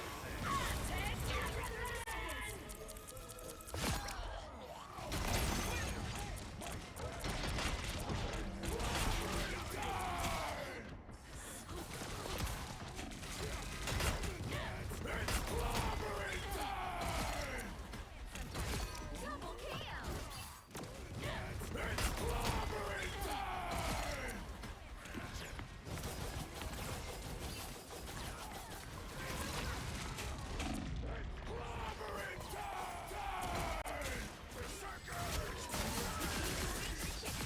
Keep up the momentum.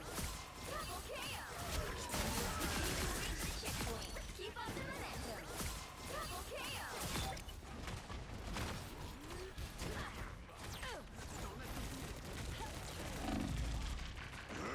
Down to 30 seconds.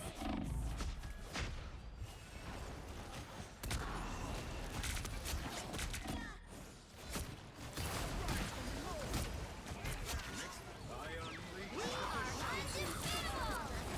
Halfway point.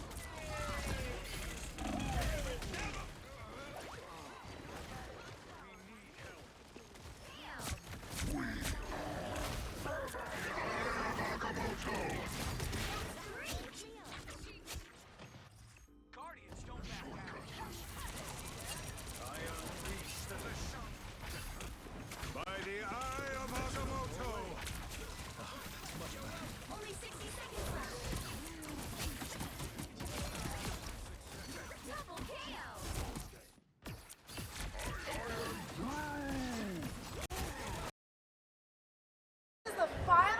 round of the round robin right here, right now, best of one.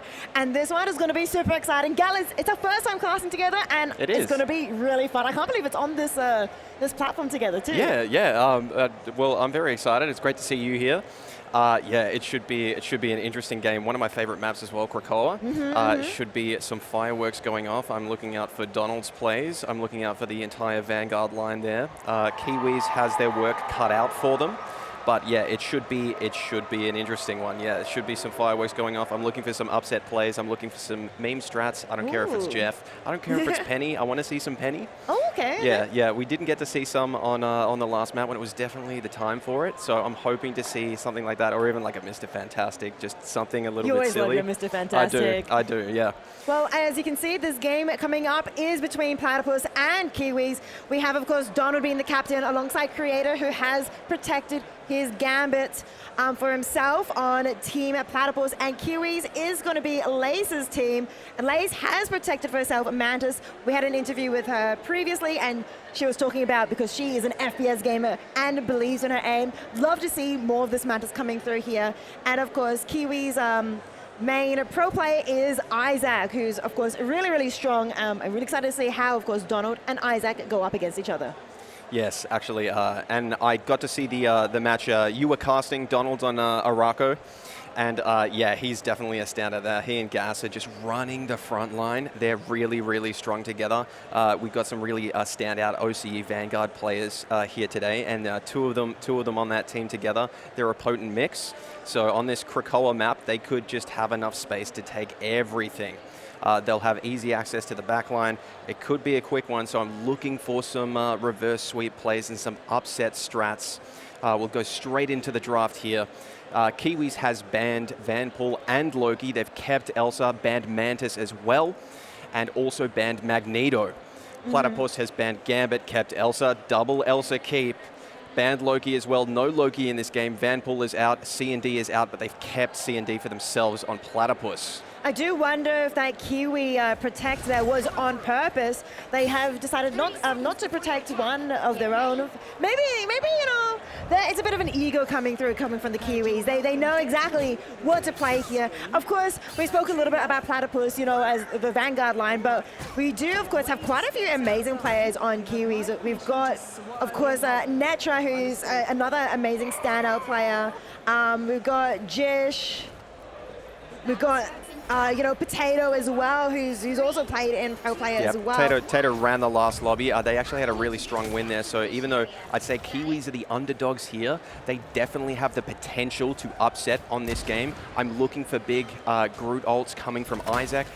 We could see some combos from Quarry's Amplifier. I just need to see those plays. They need to try something a bit silly here, and they are running the Mantis, so a standout player like Tato with a damage boost could be key here. Donald is already staging, looking for something here. The side of Kiwis have actually come out on Portal's side of the point. Donald's trying to get that space early, and there it is. Gas is looking for the backline. Immediately he's in there and the pressure is on. In goes the Daredevil. Reno is in, and they're looking for that C&D pick. They have it. Mantis and Invis have fallen. Mantis has been rezzed by the BRB from Quarry, but it might not be enough. The pace is already set. Platypus is in there, and they're not staying off the backline. They're now trying to get peeled, and it's just not working. Tato does manage to take out Reno. That might actually reverse the pace, but unfortunately Donald falls to Tato as well. Tato was just too lethal on this hero, and they let it through again. It's just happening again, man. And especially in these close quarters maps, I think Tato is going to be running things on this Elsa, so they need to do something about it, and they're just being forced back and need to regroup. Yeah, amazing plays coming out from Platypus to start the map off, but Kiwi do fight back, and that was the key thing there. They were so close to capping the point, and they do manage to cap it, but they're still pushing forward. Isaac picking out one, making it 2, 3, 4 members of Platypus have fallen. What we thought was the upper dogs, the favorites coming into this Platypus, are actually on the bit of a back foot right now, as Kiwi have full control. Yeah, there it was, and they were setting the pace there.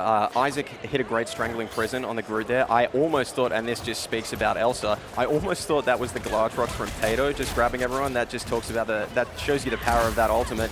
Donald is in. They're doing exactly what the Kiwis just did to them. They're trying to get something before they have to fight in that box where all the KOs happen in that choke point there. Yeah, I think the Kiwis have full control right now. They have a couple of opens for this next fight, and I can see people looking to get a good angle as Platypus have make that 5 ultimates to the disposal. Now Reno's going to be starting that off with Elsa's ultimate, and it's going to be followed up with Gambit trying to boost every single member. And so Amplify coming out from Kiwis. They have lost one, they've lost the Magneto, and Potato as well does get revived in the meantime, as the Kiwis are actually pushing back despite all the ultimates being played by Platypus. That's 4 ultimates being used, including his Jeff now, trying to do something, trying to save anything, but not able to do so just yet as the Kiwis are still holding on 75% and counting. Isaac gets one, Donald gets another, and Kiwis, as the dust settle, are still in control, 80%. There's no way they actually held that. That is crazy. They used 4 ults. Platypus used 4 ults, I believe. That is an insane hold, and Kiwis now is holding on to 3. Tato managed to stay alive through that push. Huge strangling prison from Isaac in the exact same spot, and it wipes the side of Platypus. Only two survived, and that was it. They just have to restage again. There was a touch there from Gas, but look, this is just stalling at this point, trying to get time for maybe a portal, something. Tato takes out Donald as he pops his ultimate on Rogue. There's the Feast of the Abyss coming through, but it isn't enough from Gas. And there might be a portal here, but this fight is not looking good for Platypus. This may be the first map. Tato's still looking for something. BRB taken out. He's just securing everything he can here. There he goes. Egg is down. That was the strange swap. Amazing there it is. Soul Resurgence. Yep.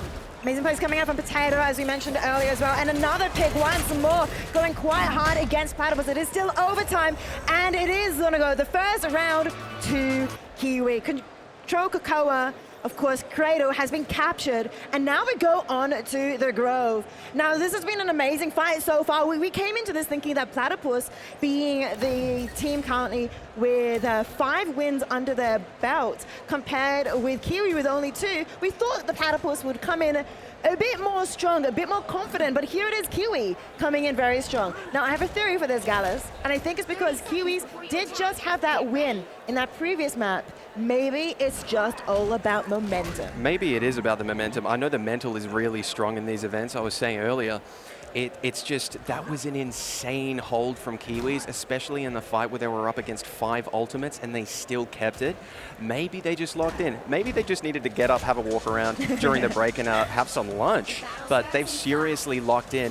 This could be it. We'll see how they go without a roof over their heads. Maybe the dive from Platypus will be what happens. But they are actually going to run an early portal here. Or maybe not. What happened, Donald?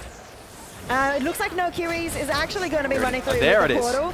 And they're going to be able to capture quite a few members. Look at that Potato. Jish getting one, Corey getting another. They do get it. Platypus get 1 revive on, but I mean, what's 1 revive when the rest of the team has been completely wiped? Amazing game, but coming out from Kiwis, and the Missionary is now unlocking just now.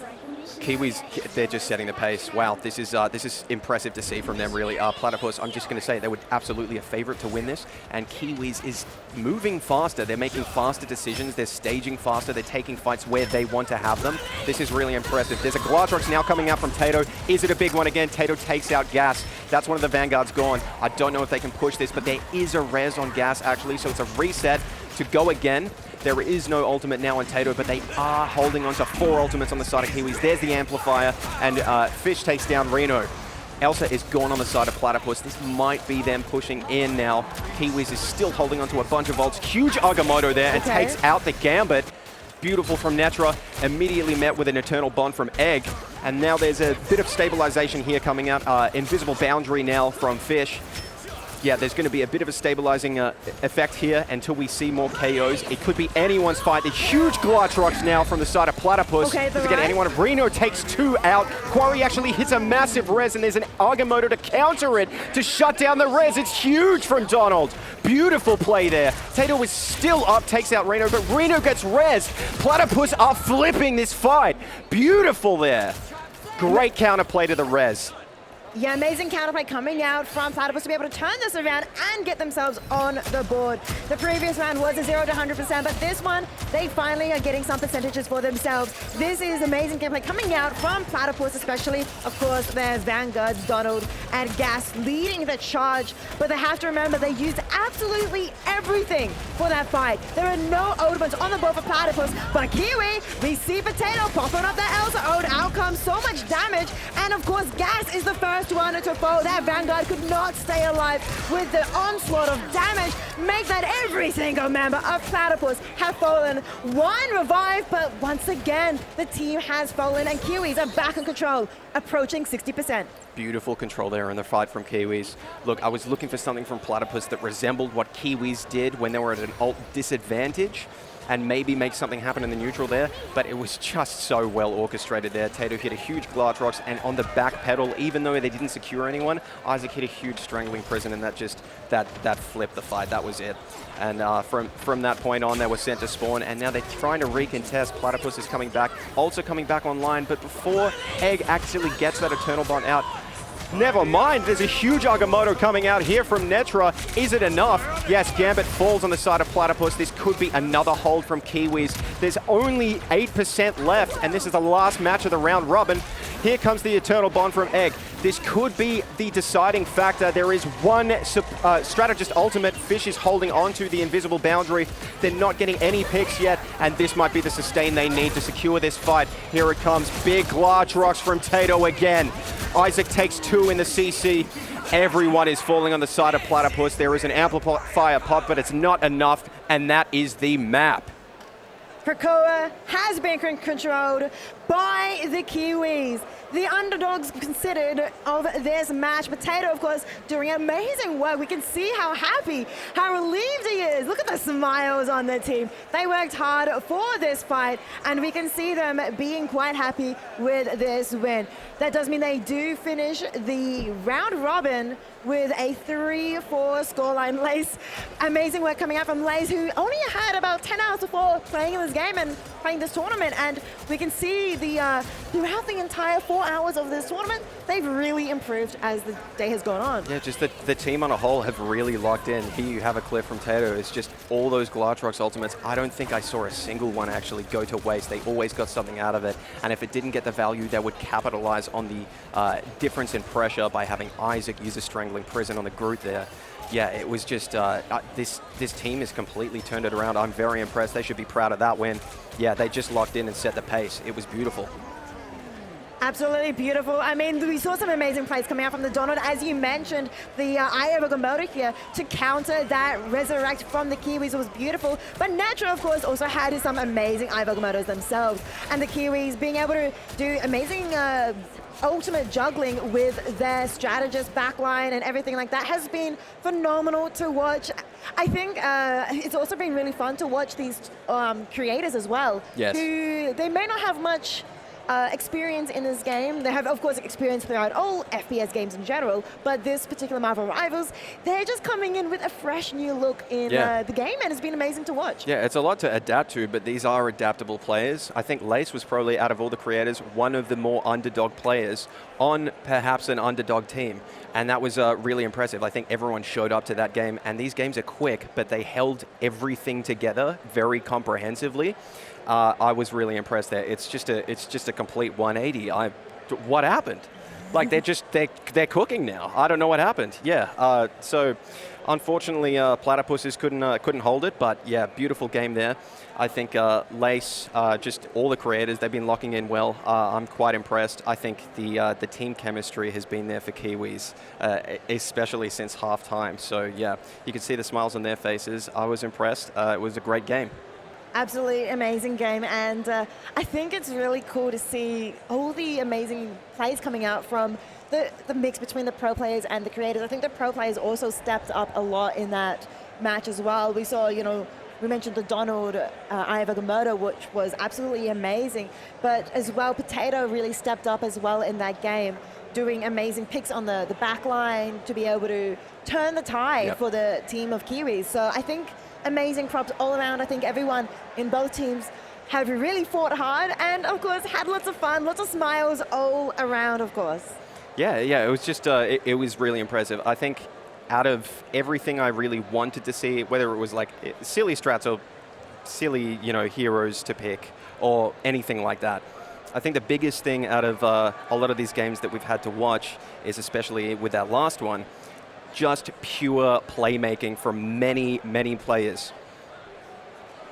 Well, let's throw over to Liger because it looks like something exciting is going to be happening. But I see Liger behind me. Let's see what's happening.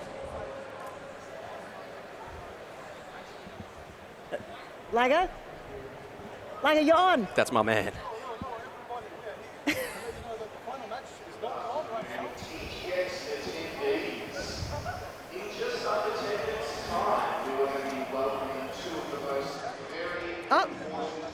Oh, we're back. Sorry. back. It looks like we had a bit of a mic issue there, unfortunately. But we are back here. Well, we're still investing, but we're going to have a sneak peek about the final game. So this has been a round robin of 7 matches so far, but there is going to be a final match, a final best of 3 to determine who is first place, who walks away with $5,000. Yeah, it's a big pot, especially for a LAN, man. I'm excited to see what the teams pull out here, but like this has been upset city, so anything could happen in this final. Obviously, Kangaroos are big favorite to win. They're pretty much undefeated now, but as we just saw, some teams have seriously geared up and locked in, and this could be anyone's final, you know? So, yeah, I think key takeaways from everything I've seen here today are everyone seems to be working together better. It's just all the cohesion has moved together. People are smiling.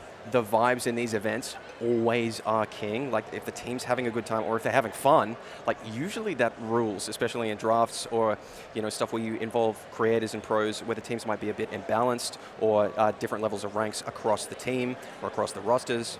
Yeah, the vibes absolutely rule. So to see everyone like smiling in the back, you know there are going to be some good games. So yeah, it should be an interesting final. It definitely will be extremely interesting. As you mentioned, the Kangaroos, who have gone 5 wins, 1 loss, and 1 tie. They actually lost the final game just then. So it's really interesting. They weren't completely undefeated until just now. Yeah, they got an upset. I'm not quite sure who they lost against, but let's actually go back to Liger. We can see him with the mic in hand. This time, let's see what he has to say. Everybody, we are here for a reason. Is this the Kangaroos who just won it all? Did we? We I believe you've won it all. We've checked them out. The Kangaroos have won the $10,000 tournament here today at the Game Expo. Give it up for the Kangaroos. Can I please have all the Kangaroos huddle here for a moment? Everyone come over here. Give me the team. Give me the full team. Give me the squad. Huddle up. We'll be quick. Let's get it. Can we get the medals as well? We'll get the trophies. Here we are. Maybe we'll give you some more space. Come through. Now, just want to say congratulations to the team.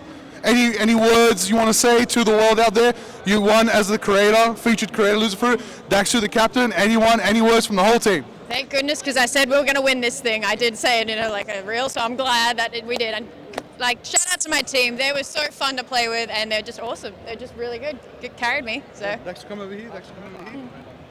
Any wise words from the pro captain who led them to victory? I mean, I had my draft. It took me 10 minutes to figure out my draft. My golden thing was Cassia in the first, and my creator loser fruit, and it worked out for the best, and I'm so happy. Lovely. Any words from the team? Anything you want to say all together now? Winnable! And there it is. Give it up for the Kangaroos one more time. We got the medals coming in right now. The medals, here we go. Let's go, everybody. Your trophies at the Game Expo. Wow, these are massive. Wow. And we're going to get everybody one. And then I'm going to get you stand in here. And then all together now, we're going to say it with a big loud cheer. Give it up for the winners of the $10,000 tournament, the Create Pro Invitational at the Game Expo, the Kangaroos! And now, we're going to throw it to the caster desk real quick. You know what, keep it on me. We're all together huddled up. We're going to get it going. We're going to thank you very much for watching. Thank you so much for being here and of course watching online as well. It's been so great to be here, Liger. Thank you so much, everybody at home and at TGX. It's been an incredible tournament, and we hope to see you again. Thank you so much, everybody. Shout out the pros, shout out the creators, shout out the staff. You put on an amazing show, and thank you so much for having me. They don't want me to be gallus. And then finally, I want to say one final thing, everybody. Stay marvelous! Let's wave.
Watch this, I'ma show you how I do it.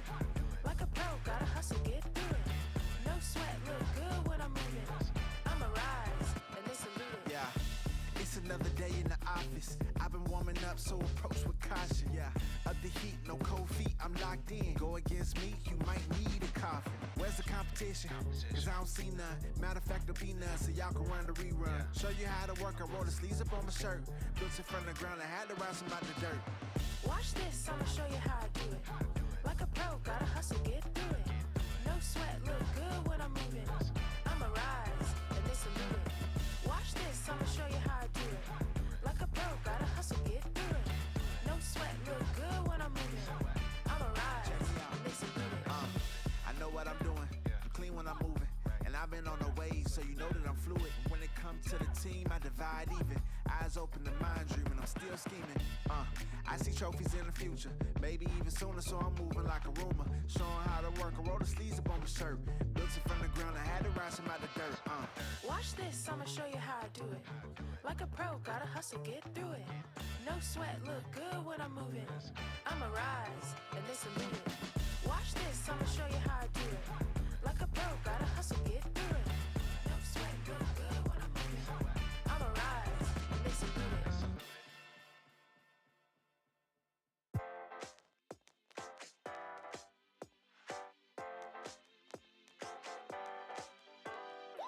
I'm here to get what I want, yeah. I got no regrets, I'm not done having fun, yeah. Everything looks brighter now, look at how I be shining now. Cause I'm here to get what I want, yeah. Happiness, you can buy that, but everything's got a price tag. Gave my all just to get this far, yeah.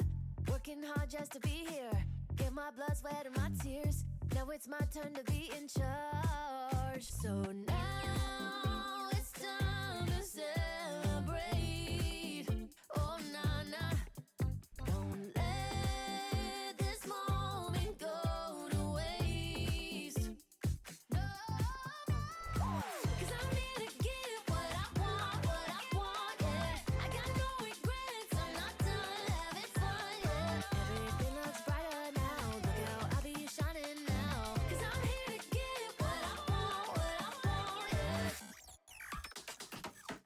I'm in my bag, I'm on my way. Got all this swag, and it's here to stay. So tell me, how do you like that? Took a bit, now I'm right back. See the smile that's been on my face, oh yeah. Now it's time to celebrate. Oh, nah, nah. Won't let this moment go to waste. Oh, nah, nah. Now it's time to celebrate. I won't let it go to waste. Not a moment, I can't wait. Oh, nah, nah, nah. Now it's time to celebrate. I won't let it go to waste. Not a moment, I can't wait. Oh,